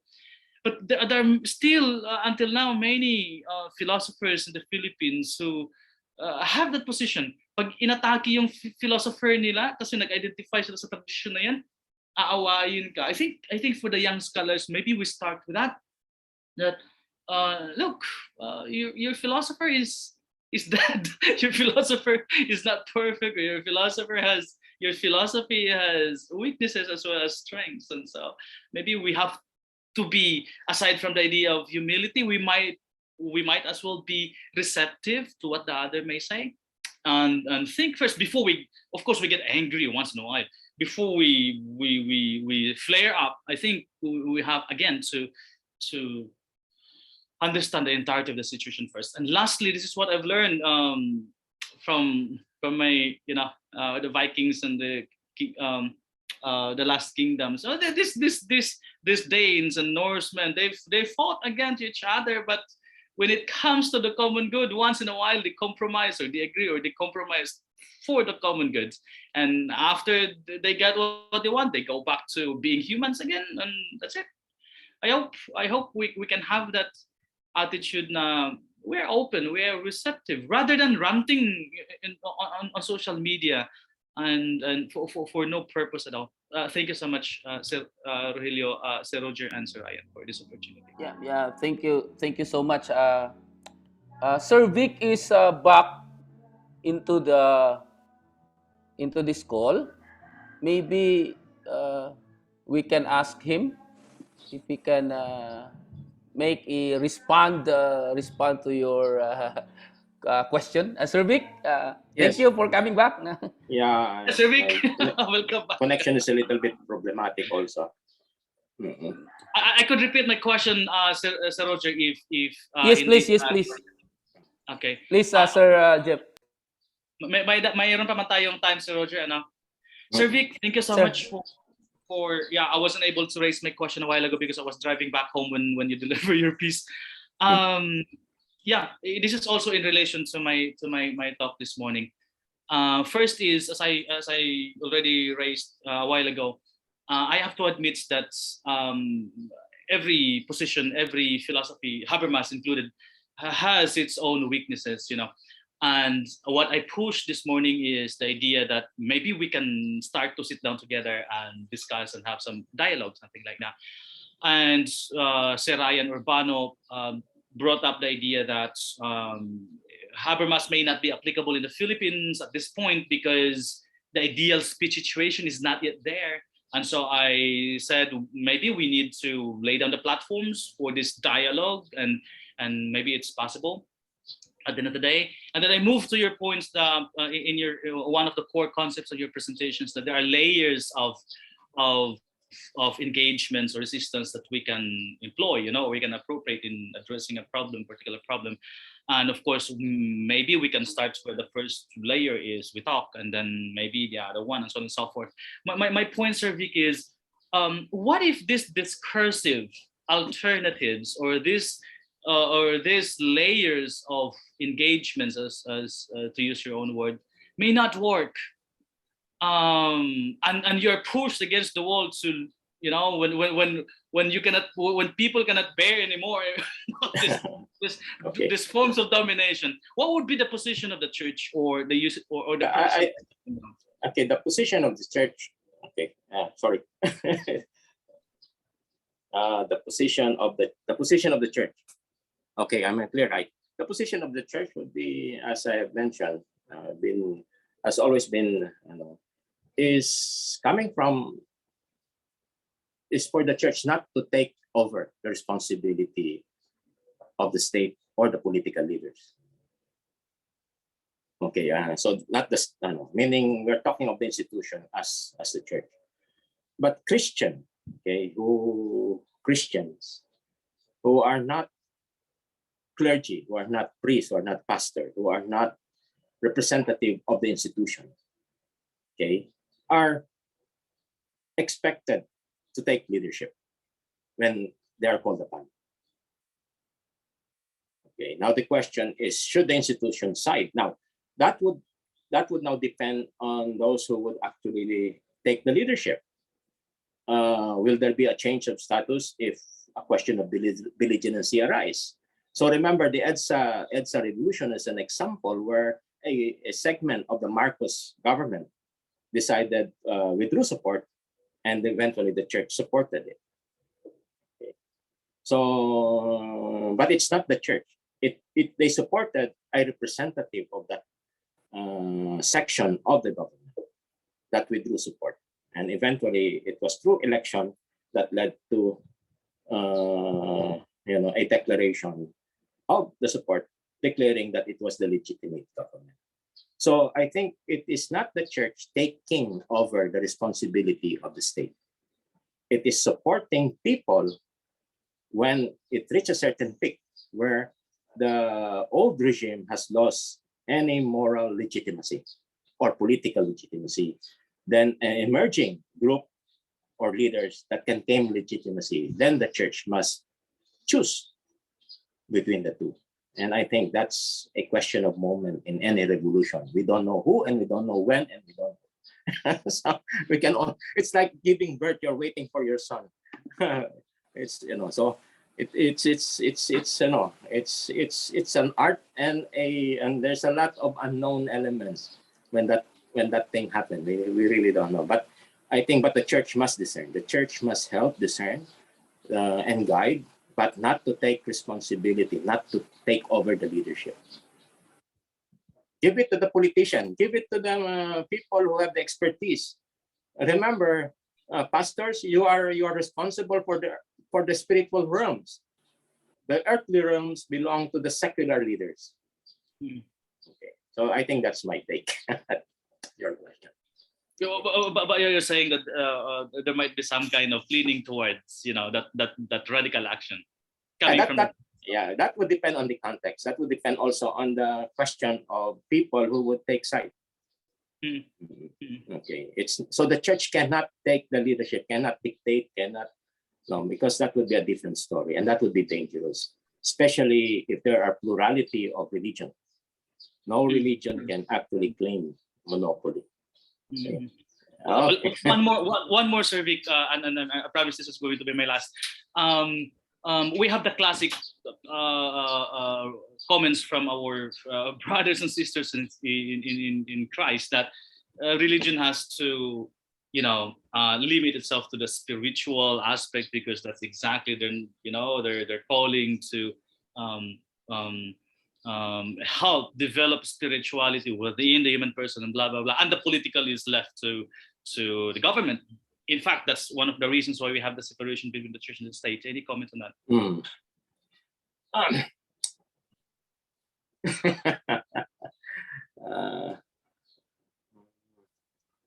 Yeah, you caught me something, huh? I'm serious. It's one of the problems we are really, faced with. Yeah. It's somehow. For example, I want to be a political realist at the same time when we deal with questions like that, and when we can only speculate, the answer would be so superficial. We can spend time. I think that's the problem when we're dealing with politics. We spend so much time with scenarios. So if the question is more now, if the focus is on the election now, that's the reason as I've mentioned in my presentation, is why it seems that the election is now the focus of everything. That's the end of, meaning that's the peak of our political discussion. To me, there's something wrong in our discourse. And maybe we're guilty. We're the intellectuals. I mean, we are partly responsible. Okay, why not bring the discussion? How I wish this is a face-to-face conference. How come nobody raised a question? I have not heard any forum on what after the election. There's nothing. There is no seminar. There's no, and the election is almost less than 3 weeks, and nobody is asking the question: what if Marcos win? What if what if? Well, at least Lacson said, and Isco said, gupot yan, destabilization. But is that really what we want? Do we not have any say? We, the ordinary voters, can we not tell them? Can we not tell whoever wins that this should be the agenda? These are the things that you should do after the election. That's the kind of level of discourse that I hope that I would hear. Let's be more constructive in dealing with conflict, not destructive. A constructive approach to conflict is problem solving. Thank you so much. Thank you, Sir Vic. We are already in a kind of uphill in terms of our discussion, and I'm afraid, really, if I will be presenting my paper, we go back to a downhill. And anyway, as Transfiguration, the gospel says that even if you are there up, Jesus says you have to go down and face reality at the bottom. So I have to present my paper now because I also need to represent my school. Do you mind if I will present my paper now? Yes, please go ahead by all means, sir. Sorry for the long No, discussion. it's all right. It's all right, sir. I so love the discussion. That's why this is a kind of downhill, no, in terms of that uphill climb in our discussion. No, no, But no. I think yeah, I yeah. think we will learn from each other, of course. Yeah, yeah, yeah. Let me present this my reflection on these struggles of indigenous peoples and their paradox of power, and I put that in the post-IPRA, but my context is really in the implementation of the EPRA law. So the background of this presentation is that uh, before, even if I was a college student, and when I entered the congregation of the Brothers of the Sacred Heart, I was so uh, at home and maybe interested to journey with our IP brothers and sisters. In fact, I have lots of engagement even until now. And when I took up my PhD in USEP in development studies, I pursue this dissertation. But uh, looking at it now, it seems that there was lacking in terms of theoretical and some philosophical analysis.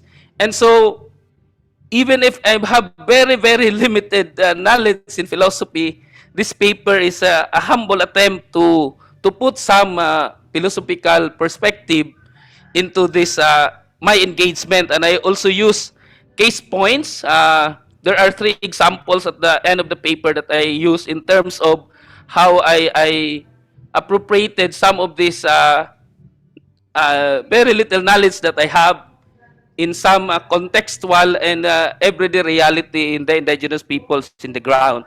So that's the background. No? So the guide questions that really helped me in terms of development of this insight is this formation of subjectivities of the indigenous peoples were analyzed based on the following. No? How was it created and developed? What were the triggering events of its creation, and what is the purpose of its creation? Who are the actors involved, and of course in its creation. And later on, I will end the presentation with a kind of future direction, a kind of perspective that I see might be helpful. And later on, if you have some comments, you can also help me in that. Na.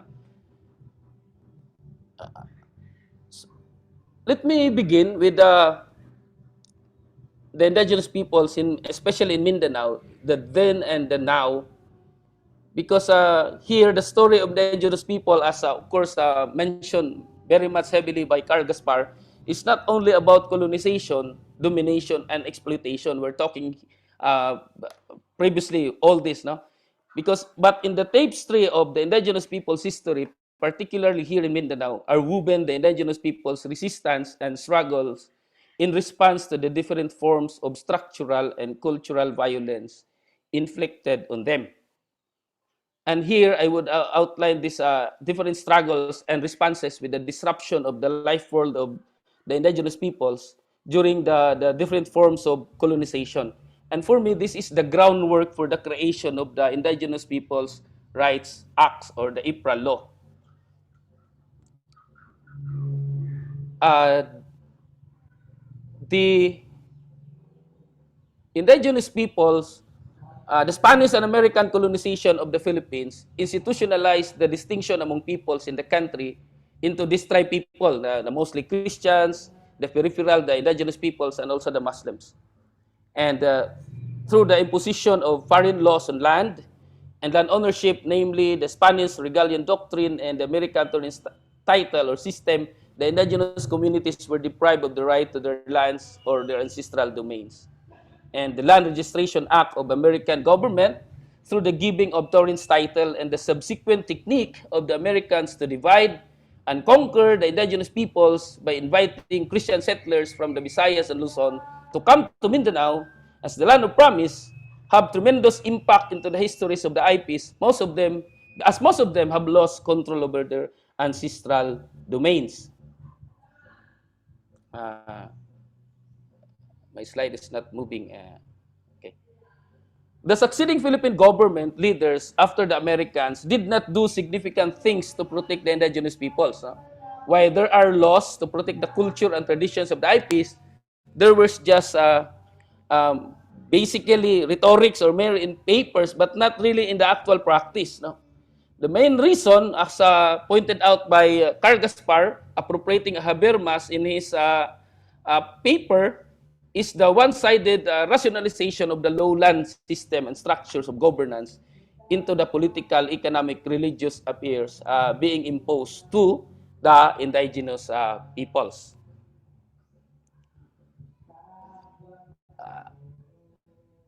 Okay, let me fix. Yeah, sorry, I'm fixing my. Okay. So the shift from this customary law of the IPs to the Philippine government laws, especially regarding management of land and economic and religious affairs, have brought behavioral changes in their life world. Or maybe as pointed out by the talk of Dr. Jeffrey Okay this morning is about, has brought different types of pathologies. So instead of operating within the traditional kinship system in which the actors' motives were under the control of the concrete value orientation of kinship roles, they are pushed toward a generalization of motives and values that go to the extent that abstract obedience to the law becomes the only normative conditions that actors have to meet in formally organized domains of actions. And this one-sided rationalization that brings forth specialized forms of argumentation with the use of experts such as lawyers, bureaucrats, economists, scientists, technocrats, maybe teachers, philosophers, resulted to the loss of traditional way of settling disputes and arriving at consensus practiced by the indigenous peoples. And with the Western-oriented legal system of land ownership, management, and control, the tribal leaders, the datus, who had previously given the trust and authority to interpret customary laws for the whole community to agree and follow, had lost their authority over the lawyers and judges in the Western-oriented legal system that was imposed to and adopted by community. And also, outside the subsystem of land control and ownership, there was also this rationalization, one-sided rationalization of the market economy. Now, as lowland settlers penetrated the indigenous communities, the capitalist system and the cash economy became more and more operational in almost all of the IP communities. And the introduction of this cash economy has eroded, of course, the barter system being practiced by the IPs. Before, when I go, I have farms in mountains and especially in ancestral domains. You can just eat before marang in exchange of that, but now you have to buy. No? The IPs did not have a concept of money, and even if they were already exposed to the monetary system of exchange and transaction, as pointed out by Gaspar, they only had a vague conception of the real monetary value of various goods and even services. Now, as a result, many of them were fooled by the lowlanders who have vested interest to take their lands away from them. And this further rationalization of the market economy had tremendous impact on the culture and traditions of the IPs. Not only that their old economic system was gone, they had to abide to the new economic system where money became the symbol of power. And as such, the money became a special exchange mechanism that transformed natural economic exchange of goods into commerce and commodities. And what is the effect of this one-sided rationalization of the market economy and politics to these indigenous peoples? I rely so much here on the extensive study of Brother Carl Gaspar among the IPs in Mindanao, most especially among the Manobos in Arakan, Cotabato, and Bukidnon. He pointed out that there are signs that some segments of the population experience a loss of meaning, and this is a pathology, an appreciation or estrangement of their identity as Manobo. So in addition, Gaspar says that many of them also exhibited a degree of anomy in terms of the breakdown of various norms governing social interactions, which is evident in the manner of showing respect and adherence to the will of the elders and traditional leaders, in the commitment to share goods and to participate in communal and reciprocal action to foster unity and consensus. So some IPs also suffered from a certain level of estrangement among themselves and also among the non-IPs. Some leaders, especially those who have been unable to cope with the changes for various reasons, feel alienated from the people they used to govern, but now prefer to engage the services of the government or the younger non-traditional lumad leaders. Some parents become alienated too from their children who have gone to mainstream schools and to the cities and more a kind of Bisaya or Christian settlers or not lumad in their behavior and values. Some Bagani, the warriors, the Bailan, according to Gaspar, and other functionaries also feel alienated from many of their tribes who no longer see value in their contribution and from the Christian settlers who consider them as backward by holding on to their archaic task. And so the effect of this is those who cannot deal with new ways of doing things, of shifting orientation, or being pushed to the wall, accumulating new knowledge and learning new skills, naturally feel alienated from all those who are perceived to be better off than them or than they. And there are also those who experience deep feelings of powerlessness, especially when they have to deal with rigid institutions like military, the bureaucracy, social organizations of the government. This resulted into disturbing reality of which, according to Gaspar, if not dealt with, could lead to pathological problems. And indeed, it has already resulted to that. No? That is why for Habermas, with the phenomenon of the rupture of tradition and withdrawal of motivation also takes place, there is bound to be a greater manifestation of psychopathology. And of course, this is a misrecognition of the worth or identity of persons manifested in different forms of disrespect to their personal values and culture, according to Honeth, may also result to that, reinforcing the thought of Habermas. So according to Habermas, the colonization of the life world takes place where there is an impoverishment of expressive and communicative possibilities resulting from infiltration of administrative rationality in terms of administrative bureaucracy and market economy. And as a result, the people are no longer able to express themselves and communicate with one another in order to work for peace and unity. However, according to some authors, and even Carl Gaspar, and maybe some of you here, contrary to the totalizing tendency of Habermas's assertions, some of them claim that total colonization of the life world of the IPs did not fully happen in the country, particularly in Mindanao, because the IPs have their capacities and resources to adapt to and resist to the disruptions of their life world. It's a very interesting the question of Dr. Okay a while ago as to this when you are pushed into the wall. So while many IPs in Mindanao have been assimilated into the lowland structure and system of governance imposed on them, many of them also have managed to practice the peaceful coexistence of the traditional multi-dato system and the local government system that ensued with the entry of lowlanders. In fact, even until this time, many of the IPs had tried their luck while in participating in the lowland economic and political affairs, but only few of them succeeded and won a seat in the barangay or municipal councils. In some communities, the acknowledged leader is still the dato or the walian or the bailan. However, in many villages where the IPs are concentrated, the acknowledged leader is, of course, the barangay captain or the purok leader.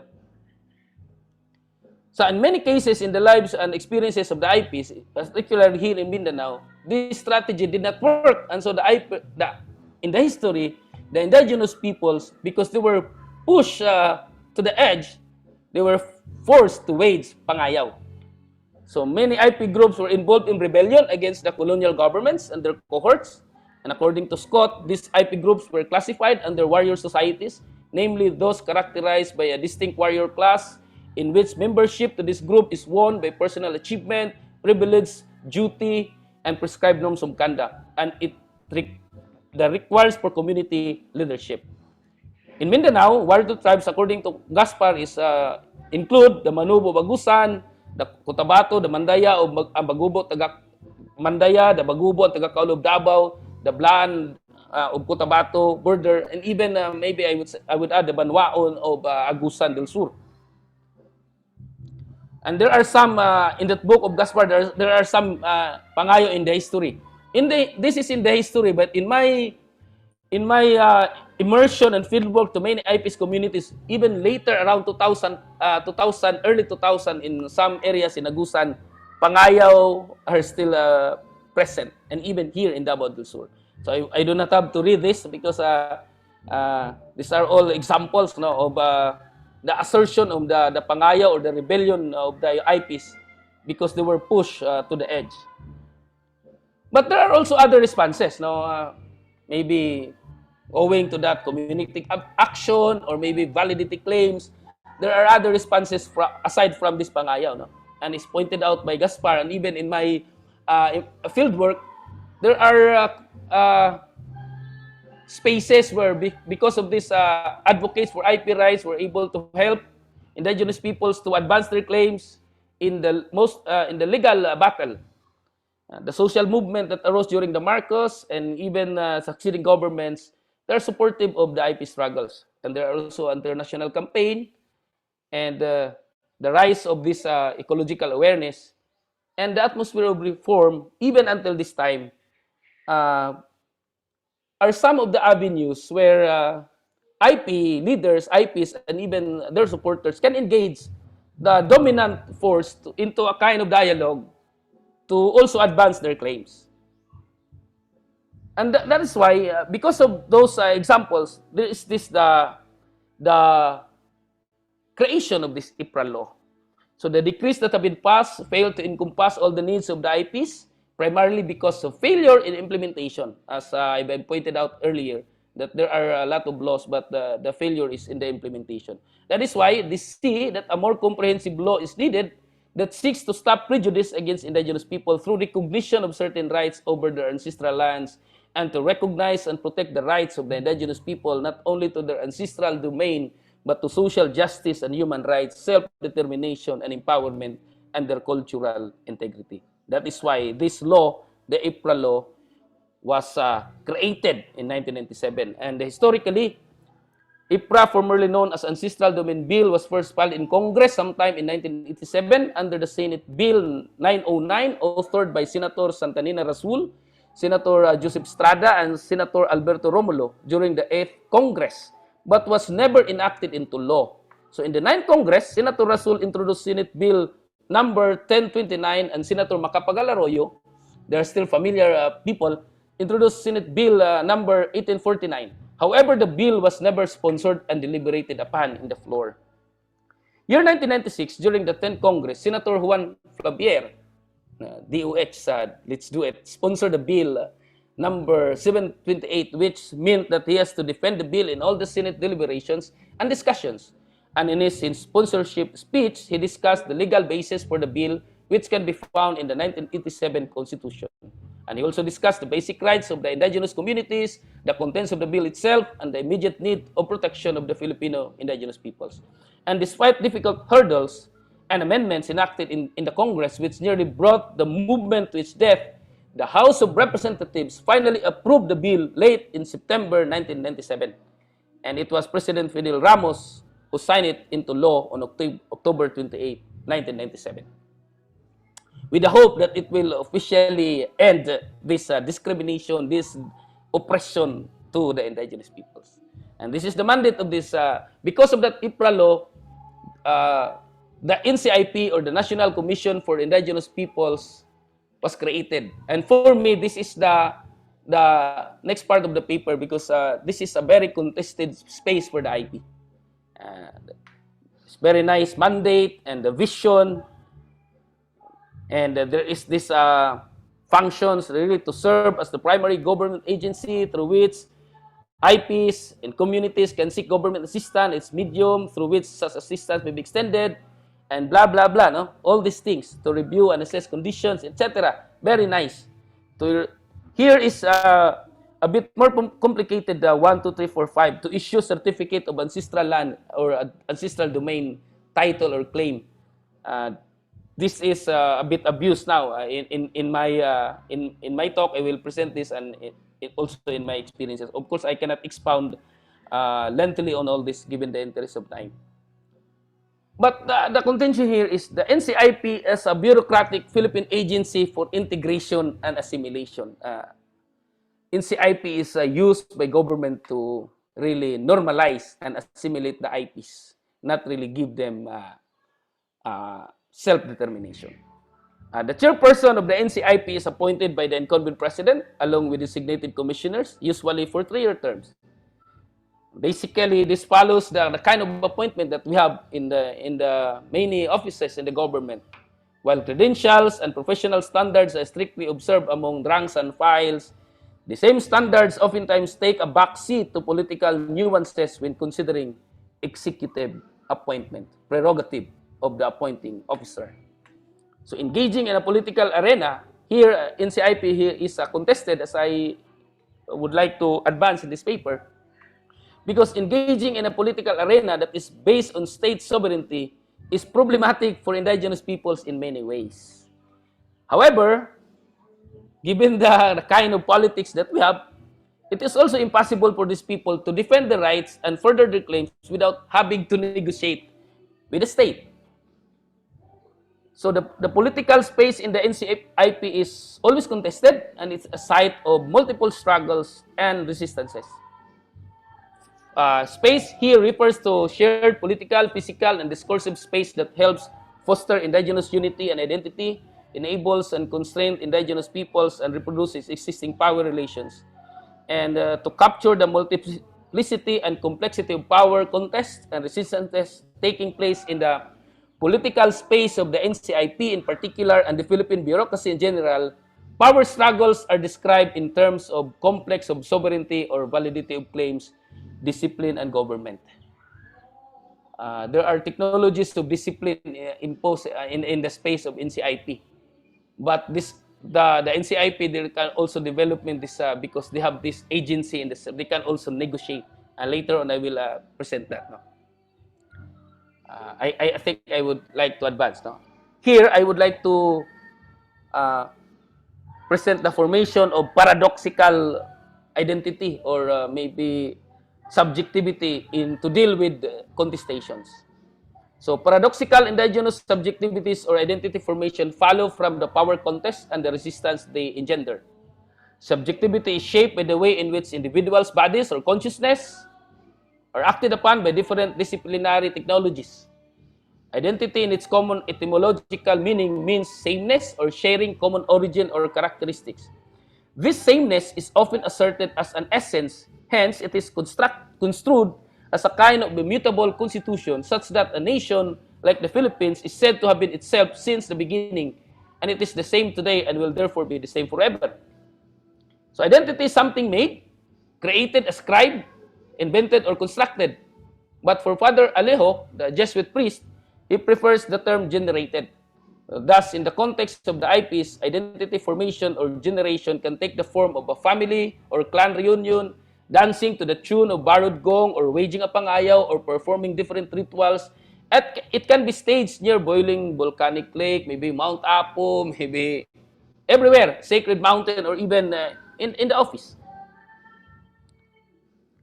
Here, I would like to use my very little knowledge of Foucault in terms of this technology of domination and technology of the self that he mentioned. Foucault argues that the policy developed by disciplinary sites established discursive norms and formation of subjectivities. The LUMAD, or indigenous subjectivity or identity formation, identifies several locations of assertion, frequently involving some legal and other written documents, cultural artifacts, and symbols, which serve as indicators of the validity of their identity assertion. Its subjectivity or identity has been formed because of different struggles on the part of indigenous peoples and their communities, vis-a-vis institutions, government leaders, companies, and some national government organizations doing solidarity and or other development projects to different communities in the indigenous peoples.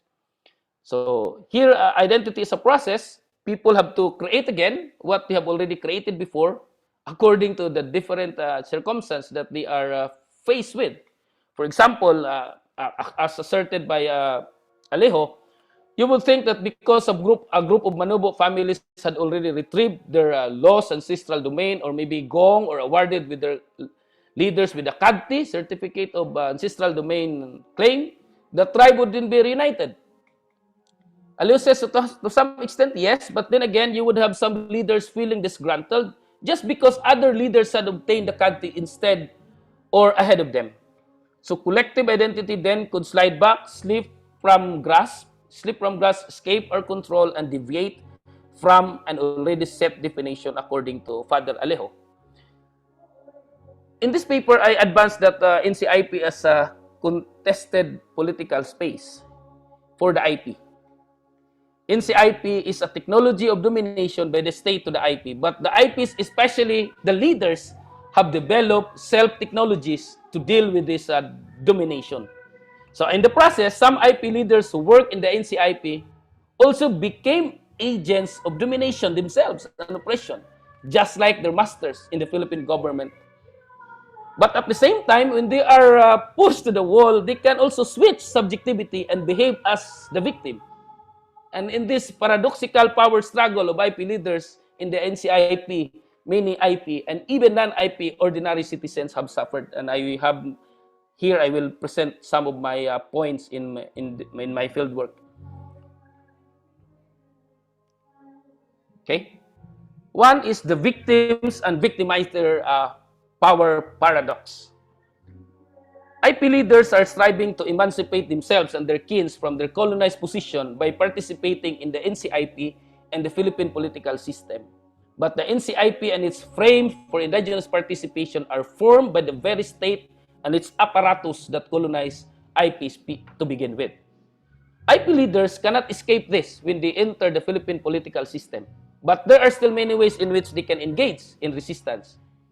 And the acknowledgement of these conditions enables an approach that recognizes the paradoxes of power of the IPs, political subjectivities, and identity formations, especially among IP leaders, that was formed through the power struggle and resistance in the Philippine political system. Now, in Foucault's conception of governmentality, the subjectification of individuals contains an interaction between technologies of domination and technologies of the self. Technologies of the self, according to Foucault, permits individuals to effect by their own means or with the help of others a certain number of operations on their bodies and souls, thoughts, conduct, and ways of being, so as to transform themselves in order to attain a certain state of happiness, purity, wisdom, perfection, or immortality. Indigenous peoples are subject to government and by others and to their own self-government that interact and produce paradoxical indigenous subjectivities. Foucault stated, where there is power, there is resistance. We have been talking about this all the while, this almost whole day. No? Resistance comes with the process of subjectification. The techniques of self-construction as works on and of the self-forming subjectivity are important, not only for the workings of power, but also for resisting that power. So by joining the Philippine political system and the NCIP and attending its different session, programs, and activities, this IP lead accommodate the system and procedures that derive from the state sovereignty. Well, they can be seen as situating themselves in a docile way under the structures and systems of the Philippine political system. However, according to Lindroth, indigenous peoples have opportunities for invoking the agency provided by subject position and possibilities for alternative subjectivities. In short, they are not rendered passive. So in different discourses in the public sphere, indigenous peoples are commonly defined as the poorest of the poor. Until now, ito man mga sinasabi natin, the most marginalized sector of society. That is basically the victims. So the subject position of victim has given indigenous people moral and juridical leverage in seeking redress for wrongs committed against them. However, in the process of this, a paradoxical indigenous subjectivity of victim actor, victim victimizer is produced, in which the victim acquires the tools to put pressure on state due to the increased recognition of IP rights. But subject position of victim has made indigenous peoples into active subject, pero, as I said, pwede rin silang maging victimizer. This is now the case. I hope Father Dexter is still here, no? Because in my field work with Marilog, in the place of Father Dexter, I have interviewed people and I found out this case. The case of land grabbing from and multiple selling of lands belonging to the CADTE and CADSE of IPs to the ordinary IP and non-IP citizens. Now, the shift from victim to victimizer in this case. As victimizers, IP leaders use the victim narrative, subjectivity, to victimize other ordinary IP and non-IP citizens. So in Marilog District in Davao City, there have been cases of land grabbing done by some IP leaders and their kins. lands legally bought by the non-IPs years ago by their IP ancestors were forcibly grabbed by some young IP leaders. And because of that, I interviewed a lot of people. Some of the Visayan settlers have also armed themselves and established alliance with other Visayan. And there are even the driver of the father was involved in really guarding their land. But there were already cases where, because of fear and some other reasons, some Visayan settlers decided to give up and yield their lands to the IPs who are not originally from Marilog, but from the neighboring towns like Arakan and Magpet in North Cotabato. Maybe even the sister, I don't know, Brother Dexter maybe can attest to this, but in my interview, even the sister of one priest in Marilog was parang binugbog ng mga IP para kunin balik yung lupa nila na nabili ng kanyang tatay. So this is a very interesting case to explore further because in the study of Gaspar among the Manobos in Arakan and their efforts to retain their ancestral domain, he made mention on how the lowlanders and the ranchers pushed their ancestors to move farther and farther away. And Marilog and Arakan Magpit is quite near, no? Maybe as they move further, they reach some parts in Marilog, thus claiming the lands back can be seen as justified or rectificatory sense of justice for them as victims, but to the detriment of the Visayan settlers who honestly and justly bought the lands from their ancestors. In the very first place, definition of indigenousness is quite contestable here in CIP. No. The problem is, if this will not be solved or properly handled by the government and the NCIP, this might escalate to other communities and places where the IPs and the Visayan settlers have been coexisting peacefully and having this intersubjectivity. Another, the case of multiple selling of lands belonging to the Kadti and Kadsi of IPs to ordinary IP and non-IP citizens. I have the audacity to discuss this because I have been a victim of this. So another case of victimizing the Visayan settlers is done through selling the lands that they have bought from the IPs to other Visayan settlers or even corporation. When the original owner or buyer of that parcel of land would decide to cultivate their land, they would be shocked that there were already other owners, and this has resulted and might continue to result to violent conflict between the original owner and buyer and to the new buyer. While the NCIP can resolve the case, in most cases, aside from this will involve a lot of money, the NCIP, in my experience, also involved in all these transactions. Sadly, I can attest to that. In the different discourses in the public sphere, indigenous peoples are commonly defined as the poorest of the poor, marginal sector. So I have repeated this. Okay, I have repeated that already. For Lindroth, the self-technology of victimization is being used by the IP leaders to gain moral leverage. The technology of victimization has basis in the living conditions of indigenous peoples. This technology has become a part of the way in which indigenous peoples and indigenousness are commonly perceived. Nizen has emphasized victimization as one of the common unifying experiences of indigenous peoples all over the world. I would like to advance that emphasizing the sole role of a victim can prevent one from seeing indigenous peoples as political agents acting on their own behalf rather than as reacting to injustices. So in many cases, among IPs now in Mindanao, they are observed as actors in their own affairs to the extent that some of them are even acting as agents of oppression. Example, some datos in Kiblawan, Davao del Sur, and Agusan del Sur, for example, in all my fieldwork, allow the entry of multinational mining company to operate in their ancestral domains. And this has resulted to a division of the Blaans and the Manobos between pro-mining and anti-mining. Most of the pro-mining, mostly the leaders, community, especially the coming from the NCIP, receive perks such as cash and pick-up trucks from the company. And the anti-mining groups argue about the protection of their sacred territories. Most of these are the poor IPs, and of course some leaders that are not recognized really in the NCIP political space. In Agusan del Sur, for example, particularly in the Agusan del Sur, in most cases, but I would like to point out a very specific place. Anyway, for that sake, I will just keep that secret.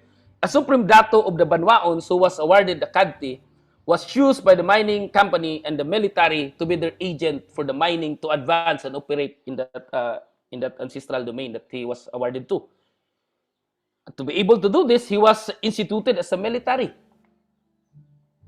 Naging military siya and he recruited some of his people as member of the KAFGU or the paramilitary to fight the other IPs who are opposing the mining companies, accusing them as members of the New People's Army. This is where I experienced another pangayaw, another lahat ng mga dato bumababa.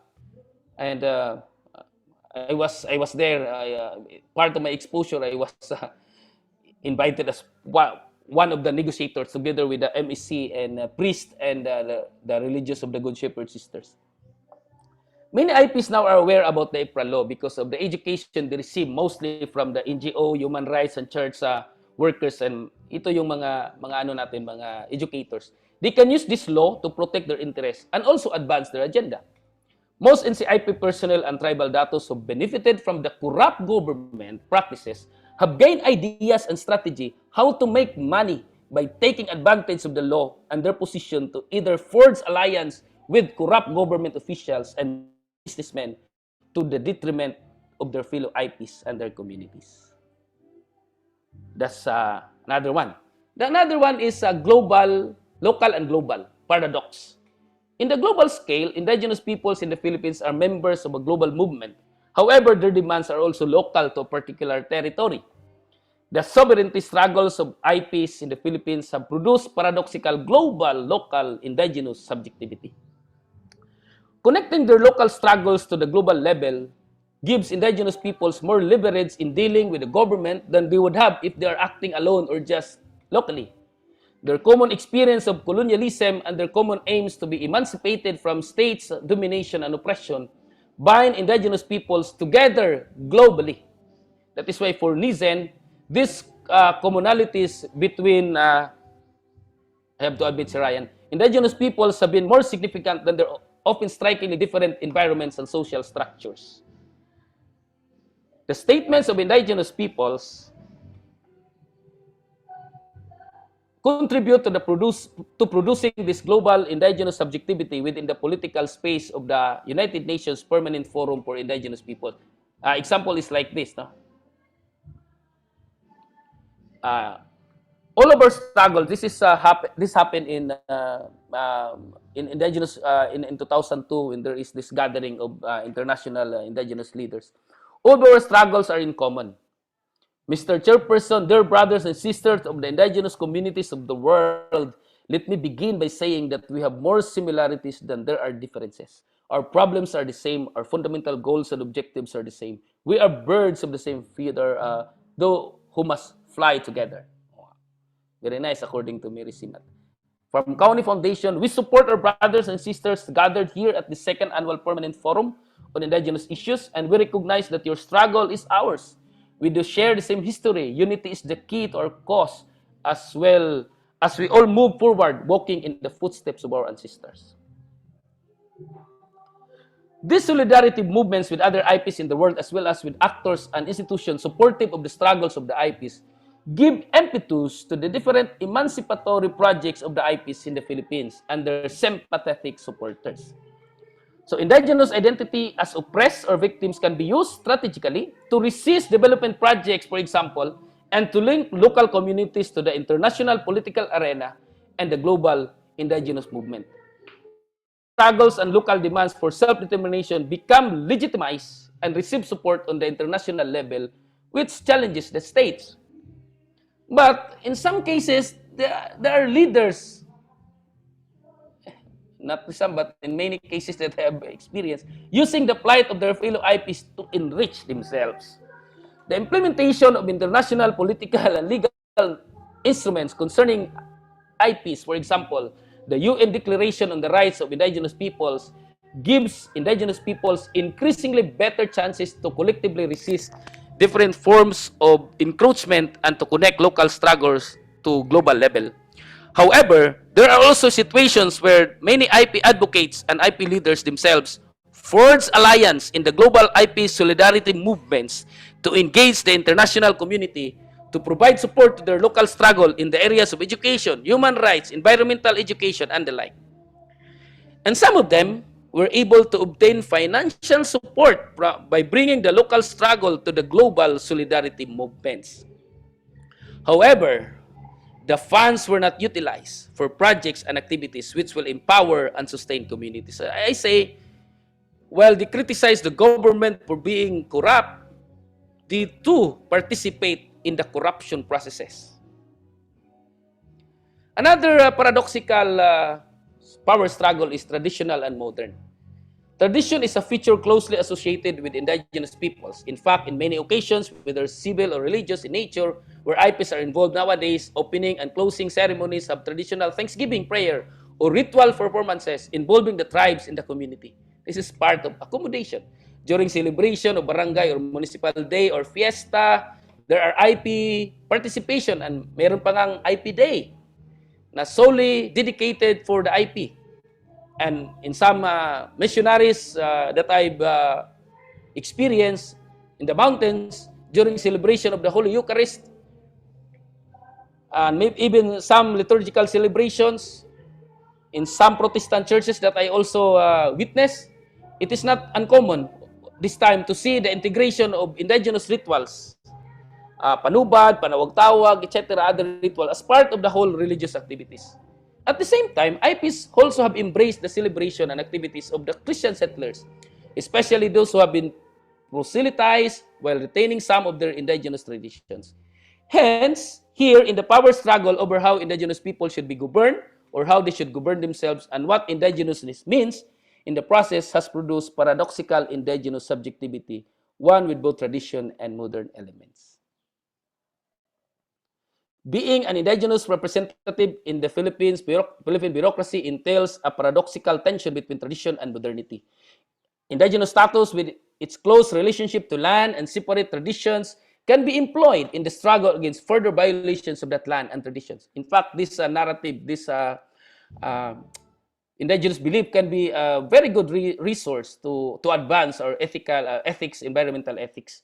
The position of IP in relation to different crucial issues such as land ownership derive its leverage from the features associated with it, such as tradition, territory, close relationship to nature.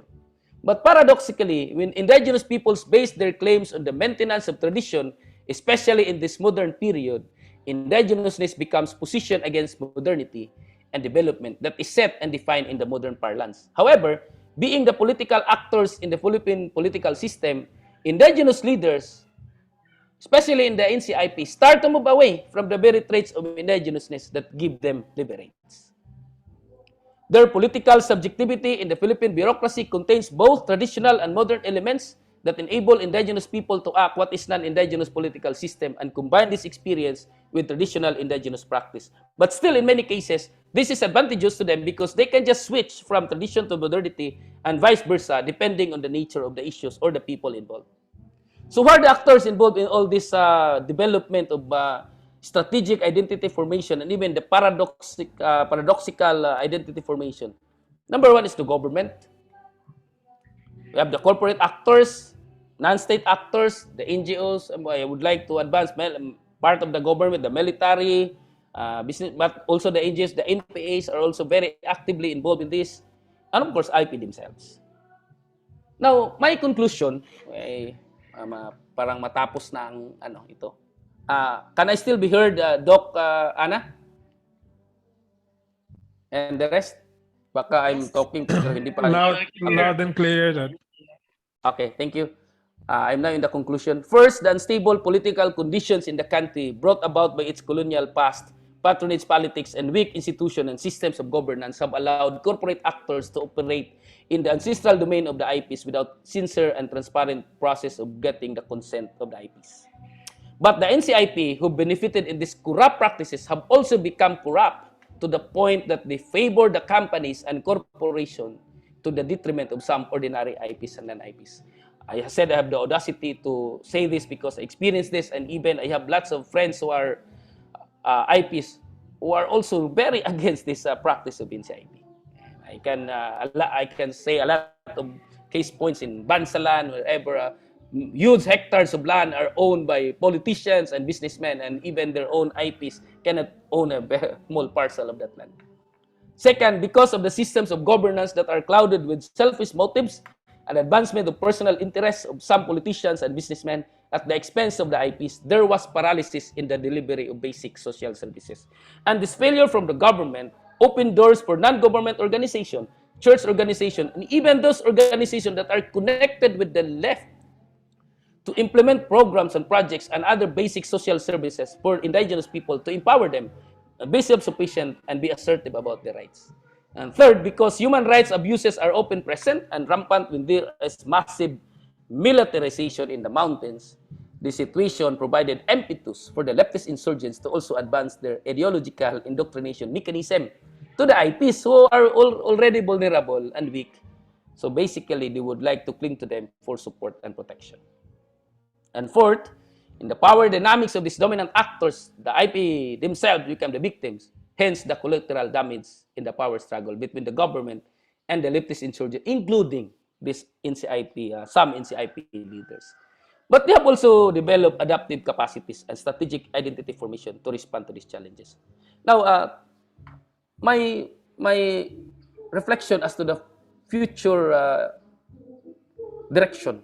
Since the NCIP is created for the indigenous peoples, then in the process of selection of personnel to be assigned in leadership position in the commission, the provincial and municipal government should formulate a policy to ensure transparency in the selection of NCIP directors and heads. It should also include a mechanism for the indigenous people's voice to be heard, such as nomination and election from the tribal chieftain who are respected and recognized by their communities. While medyo nangyari naman itong iba ngayon, pero still not really institutionalized. Another, I would like to advance this Executive Order 79, Whole of Nations approach of the current President Duterte.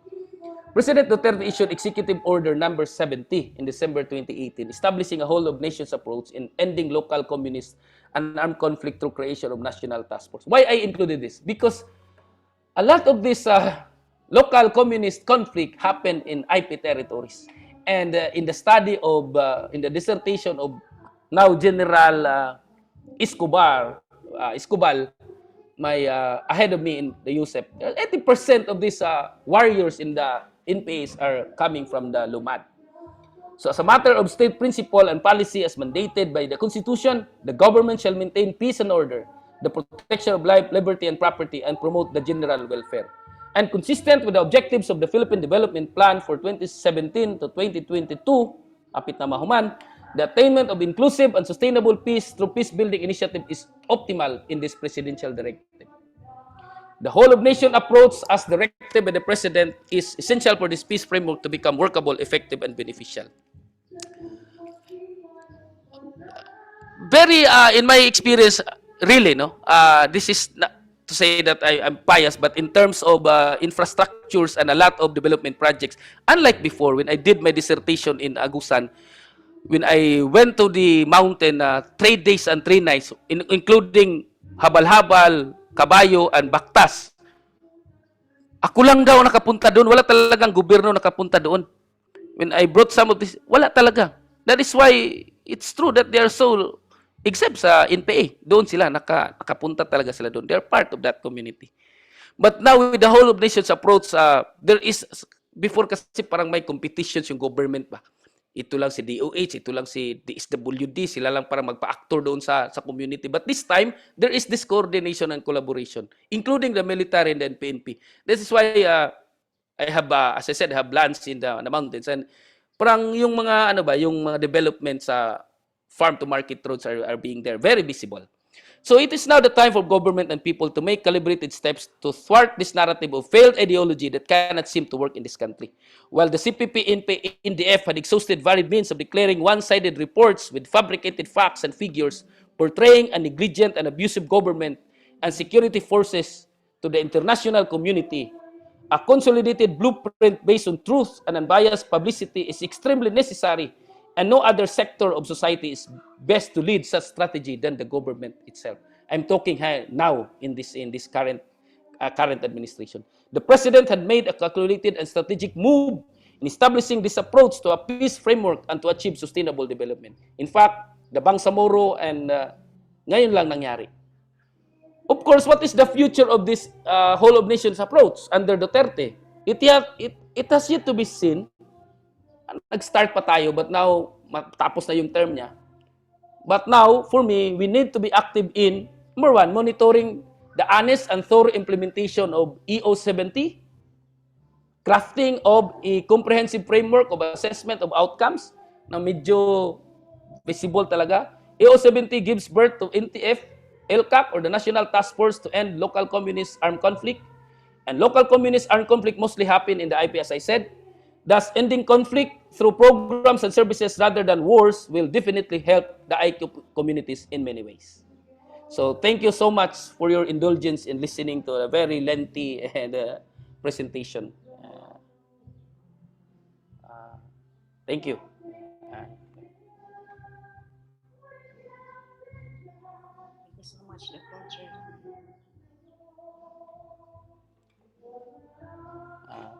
Still, we have time. Maybe there are some questions or comments or insights we can still entertain. I'm back to being the host now. So, still 5:12.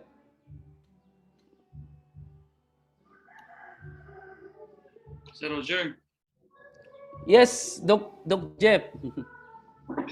I think I should not miss this opportunity to share my insights as well with the indigenous people. So please allow me to give share something. Yes, yes. I'm supposed to keep quiet now, but look, this is not a question or a comments, but a rejoinder or maybe one way of amplifying your points. I completely agree with you. Because look, we have 3 projects in Surigao del Sur together with Father Raymond Ambray there and my colleague in CTU, Dr. Anesito Cotillas. Naglubat na naman ako, sandali lang.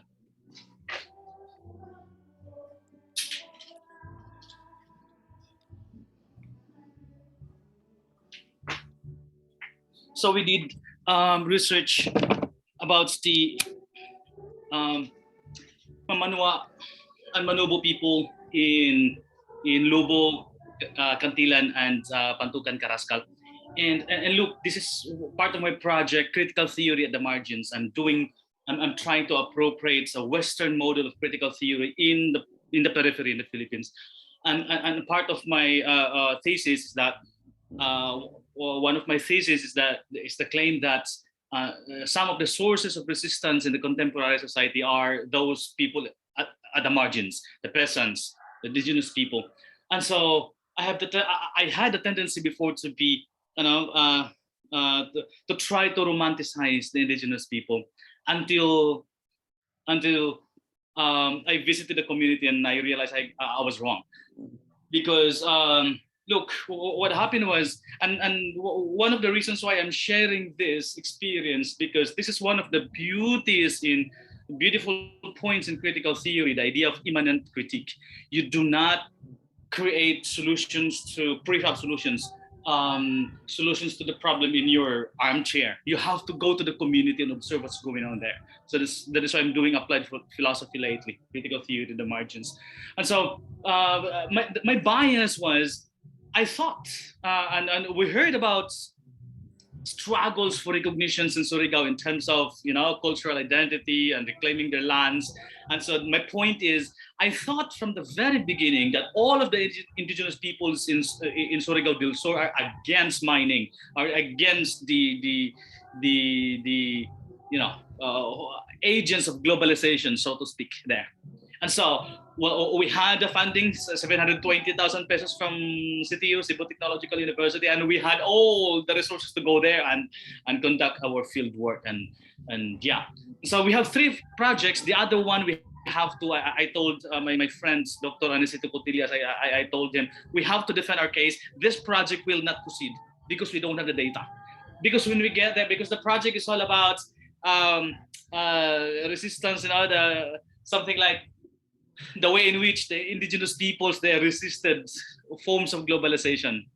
Because again, the idea is we thought from the very beginning na against talaga sila sa mining. But when we were there, particularly both in Pantukan, Carrascal, and Lobo, when we talk to the Mamanwa themselves and the Manobo, oh my God, almost all of them, I should say 99% are for mining. And they are not critical against the government. And we let them as much as possible to express their thoughts freely. And they said, look, even the logging in the 70s, they welcome that. It's a blessing for them because it is through those illegal logging, I should say, or logging in general, that roads become, we're open in their places and things like that. And so right at that very moment, this is I think I don't want to sound humble, or I'm not trying to project some nice image here, but right at that very moment, humility strikes me, because look, I have to jettison, I have to let go of my biases, no, that because the facts do not meet, or in other words, my theory does not fit with reality. I was wrong. And so I have to change my perspective rather than changing reality. So I said to, again, Dr. Anisito Cotillas, we have to abandon this project, one of the 3 projects, because we cannot proceed, because we don't have the data in the first place, because our assumptions are wrong. And so, yeah, listening to your discussion, to your presentation, yes, there's the indigenous peoples are like us. We're the same. There's also dynamics within the community, and they have also madami din mga palahubog, mga blanguno, or I don't know how to call it. It's human, And so my point is, first is, I think this is what I meant by humility. Maybe there's a tinge with some Christian point when we mentioned that a while ago, but this is also theoretically speaking. So we need to immanent critique in critical theory, that we let reality speak for itself.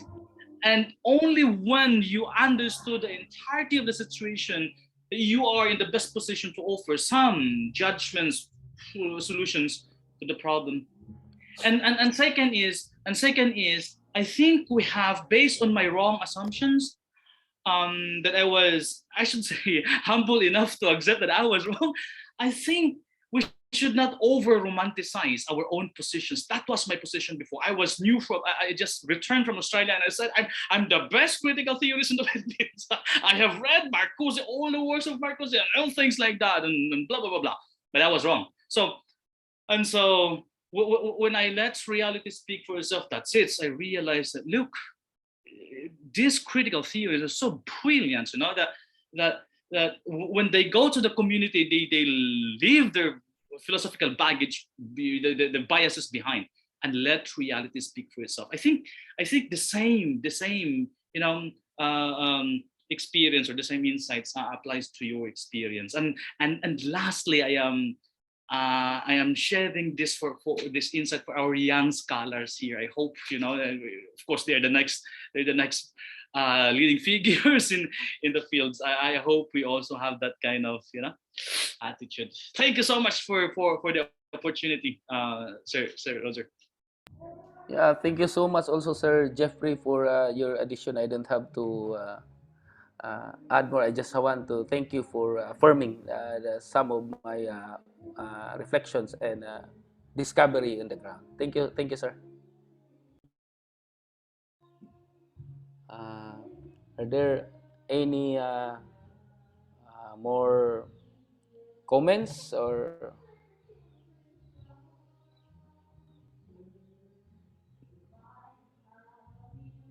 maybe yes, Sir Vic, go ahead, Sir Vic. Yeah, I mean, this is always a challenge. We know culture is not static. Culture is dynamic and it's historical. It is, and it's appropriate. It interacts with other culture, and it appropriates elements from other culture. That's the reason there's no such. That's the reason why Christianity is guilty when we use the word syncretism in a derogatory manner, because we are all syncretistic one way or another. We always appropriate and borrow, and maybe I would use the word rob the from the cultural elements from other culture and commodify it. That's the problem today. The commodification of the indigenous culture, the exotic culture, and they commercialize it. and they remove it from the roots, from the history, and they commodify that. They turn that into a commodity, and they start selling it. And to me, that's my question, because you mentioned this kind of exchange taking place in our own culture, in the IPs. They become an artifact. They become something that can be sold, something that can be changed for something, some other good.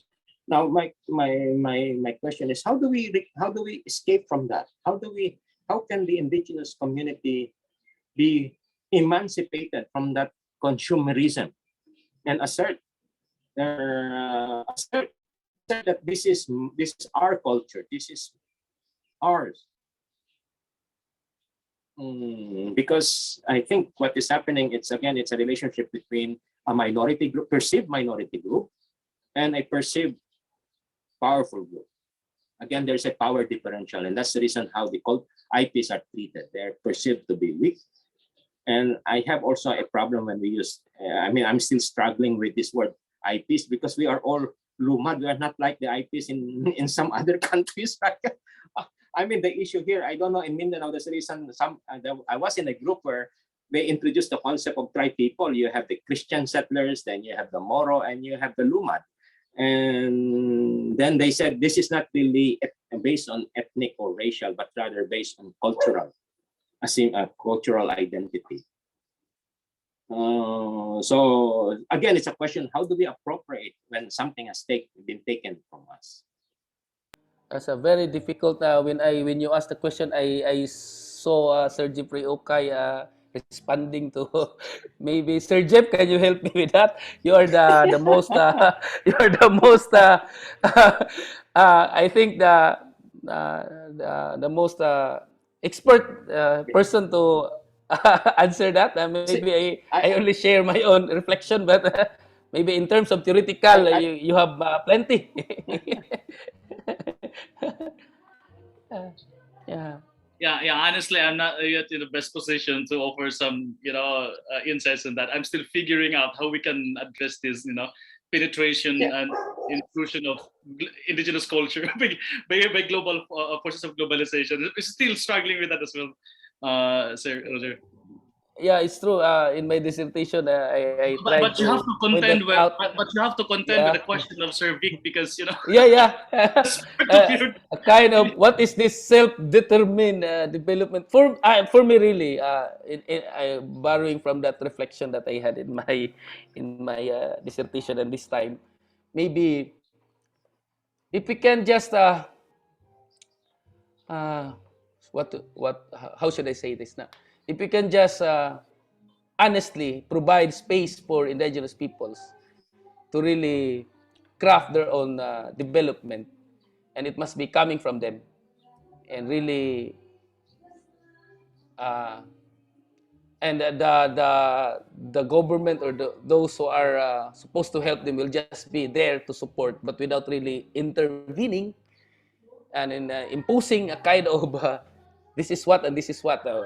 I think Sir Joseph might have idea on this, that in terms of offering alternatives about income, because the idea is very difficult now when this market and cash economy infiltrated the culture. It has been already a problem when this depleting resources because of this corporate actors doing a lot of plunder to their environment, or supposed to be their own way of having source of income. It is now difficult to really say, because that is why they are succumb into the idea of parang naging patronist na rin. Ito na yung patron, yung mga mining, mga development napupunta sa kanila. Nawala na din yung parang kind of But Sir Vic, as in my experience, I have visited those really far, literally far communities. And in my own standard, they're so parang luoy itong kinabuhi lami luoy kayo, walay karsada, 5 days pa moabot dito sa city para makakuha og mga unsa pay dapat kwaon kay kinahanglan because of this mga programa sa gobyerno nga But basing from my experience, honestly, parang I talking to these people, it seems I have talked to God.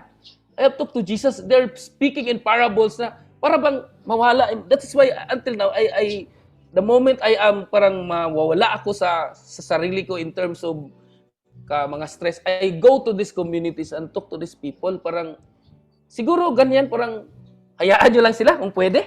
Hayaan nyo lang sila doon tapos hindi na lang natin i-impose yung concept of good natin dito, na yung good natin, the good life is like this, sabing Sir Jeffrey there, ang ganda ng ang ano niya, room, tapos ito yung good life, may sasakyan tayo, lahat-lahat, may money tayo. Sila parang dili good life. Ito lang siguro maano ko, Sir Vic, parang I'm still reflecting just like what also Dr. Jeffrey Okay was telling you. It's very difficult. Na before I tend to romanticize really, but this time facing this reality, parang kung pwede lang, hayaan na lang sila doon siguro. Kung pwede, tapos yung bababa, tanggapin na lang din dito sa baba. Yung doon sa bundok na doon sila magstay, tanggapin na lang din. Hindi lang natin pilitan na paaralin dito. Parang ano. Kasi yun lang sa akin siguro to. Si Sir Jeff Rio, sige katawa. Tama ba ko Sir Jeff? Pataka naman siguro niya akong answer, Sir Jeff. Yeah, honestly, ang hirap kasi ng tanong ni Sir Vic, it's really difficult. Just as my response to Sir Ryan, Christopher Ryan kanina, it's a very complex question, and yeah, it takes so many brilliant mind maybe to, or maybe Heidegger is right, only a God can save us. Ang hirap talaga, no? Because whether you like it or not, this is one of my takes as indigenous people, but we try to preserve and conserve their culture because we know that they have been penetrated and intruded by forces of globalization. But at the end of the day, no matter what we do, they will be included. They will be hooked up in the capitalist system. They will be globalized soon. I don't know how to I don't know how to address that one. Kaya nga, it's really hard to answer this question. I think the challenge is for them not to lose their identity and culture. To make sure that whatever that can be saved, whatever can be preserved, whatever can be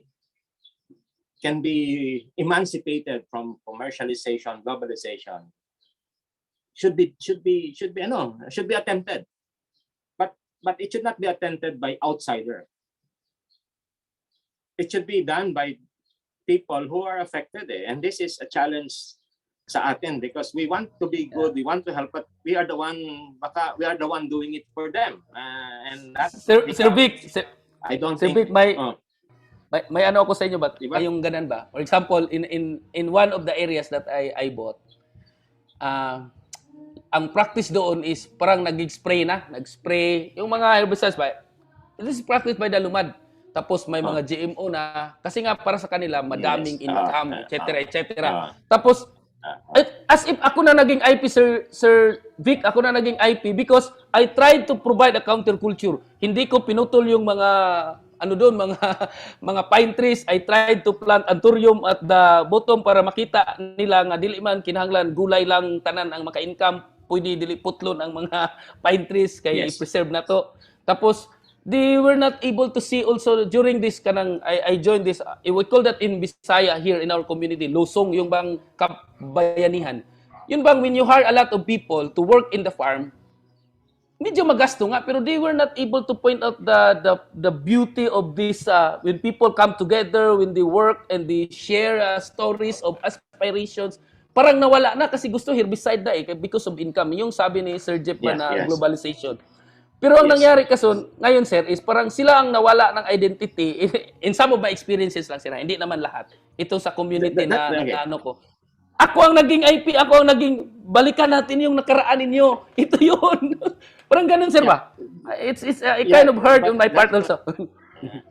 That's what I'm saying. What I have observed. Sorry. Okay. Yes. Yeah, Sir Jeff. Go ahead, Sir Jeff. Because Sir Vic, this is also part of my my humbling experience with the Mamanua and Manubo in Surigao. Part of the idea is, as much as possible, we have to preserve their culture, their cultural identity, because that's where they can draw strength and unity and things like that. But when I get there, they want the imported chocolates, they want Chivas Regal, they want the bridges, the roads, and everything that globalization or industrialization offers them. Yes. And talks about cultural identity. It's like it's not an issue to them, and so they want to send their children to schools. Some of them have been in UP already studying law, and yeah, they welcome all of these things. So yeah, I can relate with Sir Roger na parang tayo yung nagiging IP doon, but trying to promote for the preservation of their culture, things like that. But at the end of the day, kaya nga my point a while ago is maybe there is some kind of over romanticizing on this, but at the end of the day, again, I should make it a point that the indigenous peoples and the peasants and those in the periphery are the direct victims of globalization, are the direct victims of all forms of social injustice. So my position now is we should be there, trying to we should be there helping these people express themselves, lobby their demands for recognition maybe and things like that, because they are some of the most oppressed sectors in the community. Yeah. When I say preserve, I'm not saying to block change and transformation. What I'm saying is, but the globalization and the system that is swallowing up, commodifying, turning those indigenous culture, elements of indigenous culture into commodity is basically damaging and destroying. And what I'm suggesting is we need to preserve what can be preserved, what can be saved from this onslaught, from this development aggression. Okay, and it takes time. That how the indigenous themselves regain their sense of appreciation of their own culture, because that's part of how globalization, how capitalism destroy the weaker culture, erase and replace it with a more pliant culture so that they can become consumer of the capitalist goods. So that's really so mawala yung kanilang sense of value with their own indigenous culture. That's really part of shaping and even our history now. When American came and after Spain, they immediately turn us into Filipino American. Same with globalization, what they're doing with the indigenous community, making them as consumerists. I think, and the challenge then is how we can actually protect, preserve the remaining the culture that can be preserved, and continue and maybe nurture the desire in the next generation to value what they have, and not to So what you said, Rod, is really a challenge, but you can serve as a light and a light to the other members of the IT, and eventually they would not forget na ito pala yung ginagawa namin, this is how we plant, this is how we sing, this is how we dance. But iba kasi when corporation take over, they will remove that from their own from their identity, turn that into a commodity.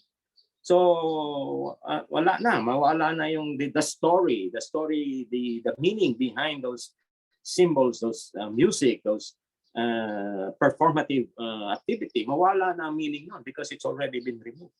But if that can be preserved and somehow transmitted and retold to the next generation, so we cannot avoid hybridity. Hybridity will always come. Di natin yan, and there should be appreciation that would always be, but it's going to be, I don't know, sabi suntok sa buwan ba, because my experience with Amangyan, my experience with some other, sad to say, it's going to be it's an uphill battle because we cannot, Pero Sir Vic, may mga naman sir, may mga signs of hope man din, in terms of that, hybridity. There's still remaining some of their very identity and cultural practices. May mga the role of civil society organizations, also the well-meaning organizations that come and protect them. They're also doing a lot. No, there are cases now in Tibuli, in Lake Cebu. We have this school in some other communities. But the problem in some areas, while there is really this very evident preservation of identity, and ang problema na nangyari sa my experience lang, I don't know with others, yung mga too much na din yung naging antagonistic yung grupo with the government. Sayang yung mga schools like Alcadeb and some other schools na naging na-dismantle because of that reason ba nga. Kasi nga they are really identified na doon sa kabila ba. Sayang nga, that was one of my criticism with the president actually, no, na parang nasayangan ako sa mga schools doon. But it's also true. May mga doon na really aligned, no, because I've been there, I live there. Totoo naman talaga, but siguro parang hindi siguro parang damayin lahat ba. Sayang yung mission ng mga schools, ng mga missionaries doon sa bundok na naging identified sila because of the left, na nawala yung mga But there are remaining, no. Because kung I don't know, kasi galing sa government kasi magiging agents of assimilation lang ang mangyari doon sa mga schools ba. Parang normalization. Pero sa sa missionaries kasi, NGOs, and even those who are connected to the left, I've been to many of this. They're okay lamang talaga yung mga programa, pero naging extreme yun ang iba ba. Kaya nga parang the reactionary government that we have, naging extreme din yung approach niya. Kaya nga yun ang naging problema. That's my another point, Sir Roger and Sir Vic, and for the rest. I think speaking of NCEA and NCIP, kaya nga one of the reasons why I was driven towards Habermas or that discussion, that dialogue is being a senior fellow of the Philippine Public Safety College, DILG. I've been giving lectures and attending lectures sa DILG. And then the police force have very nice programs of governments. We have to acknowledge that one. On the other hand, mali din yung tingin nila sa IEP, for example, sa Surigao. That is why I was there sharing my insight as well. Because I told them na, kasi yung tingin nila sa mga IEP doon, mga pay agad or blah, blah, blah, or na indoctrinize and things like that. And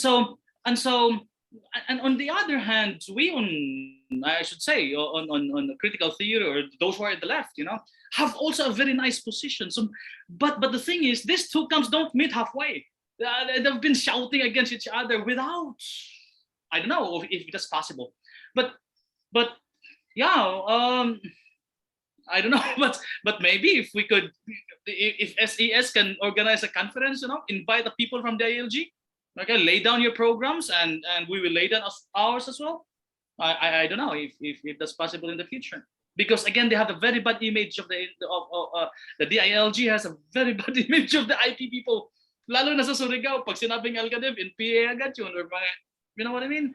But yeah, and I think if we got to be heard, then we have to establish the platform, and yes, could be, instrument for that. Thank you so much. Maraming salamat. I think it's already 5:30, no? Ang ganda, no?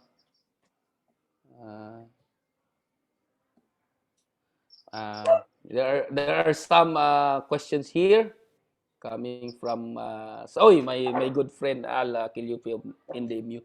Dr. Roger, do we also have issues on the conflict between the way the government choose the IPMR and the way the IPs choose? Yes, that's the problem really. Really, Sir Al. Yun ang problema ba?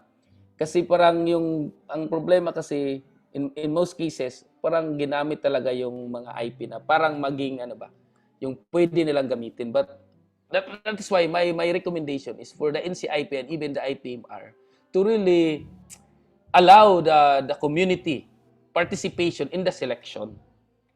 Ang nangyari kasi sa appointment I went to a new community now kasi nga yung cousin ko parang may daw doon, printa daw na mga coconut.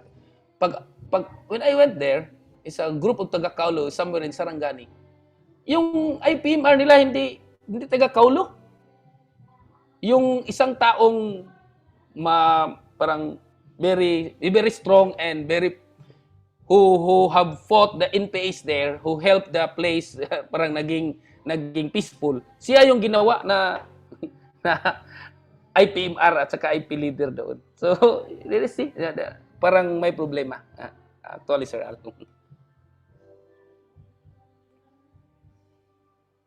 Maybe you have also some experience. We can hear from you. We miss you, Sir Al. Maybe we can hear from you as the last parting words for the day. So we can also see you and hear from you, Doc Al. Can you do the honor?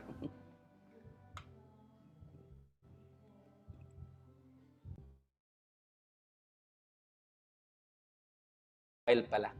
Okay, sige. Anyway, maybe was just a sort of a kind of closing message. Can I ask the thoughts of Father Dexter, who is working now up there in Marilog with the IPs? Father Dex, so happy to have you here. If you're still with us here, can you share your last thoughts so we can also end the conference for the day? What can I say? I heard a lot of wise thoughts from the three of you and from other participants. So it is the battle between what is real and what is somehow ideal. But who are we to decide really, as Dr. Jeff would say? In my experience here, and I think also with your experience, if we are really sincere in this journey, after all, we belong to one roof, one home, as Pope Francis would say, and the others would say, well, the dialogue of life and the dialogue of experience, I think it's very important, and that's what I learned from my training with living with the Islams and the Protestants when I was in Silsila in Zamboanga. We don't have really to assert what is good, because that is subjective, but we learn really to dialogue with each other, and I think that's a concrete mission framework. And I think also that's true to the Lord Jesus. We don't have to change the other, but rather show what we can, how we can help each other. I think that's my way, that's my method. I am not there to change or to antagonize other, but to show my way. If they adapt it, well, it's okay. And many times also I learn from these people, from any other. For me, dialogical is the best way for me to how we can really journey together in this short life.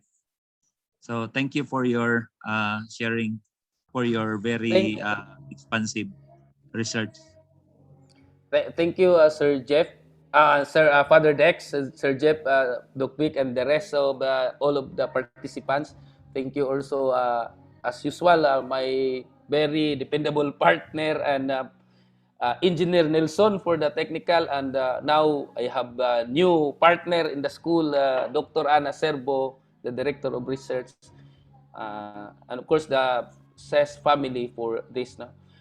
It's good to end this with a kind of question, so we will be keep coming back tomorrow for more discovery of questions rather than answers. So I would say thank you, and let us end this conference for today, and see you again tomorrow.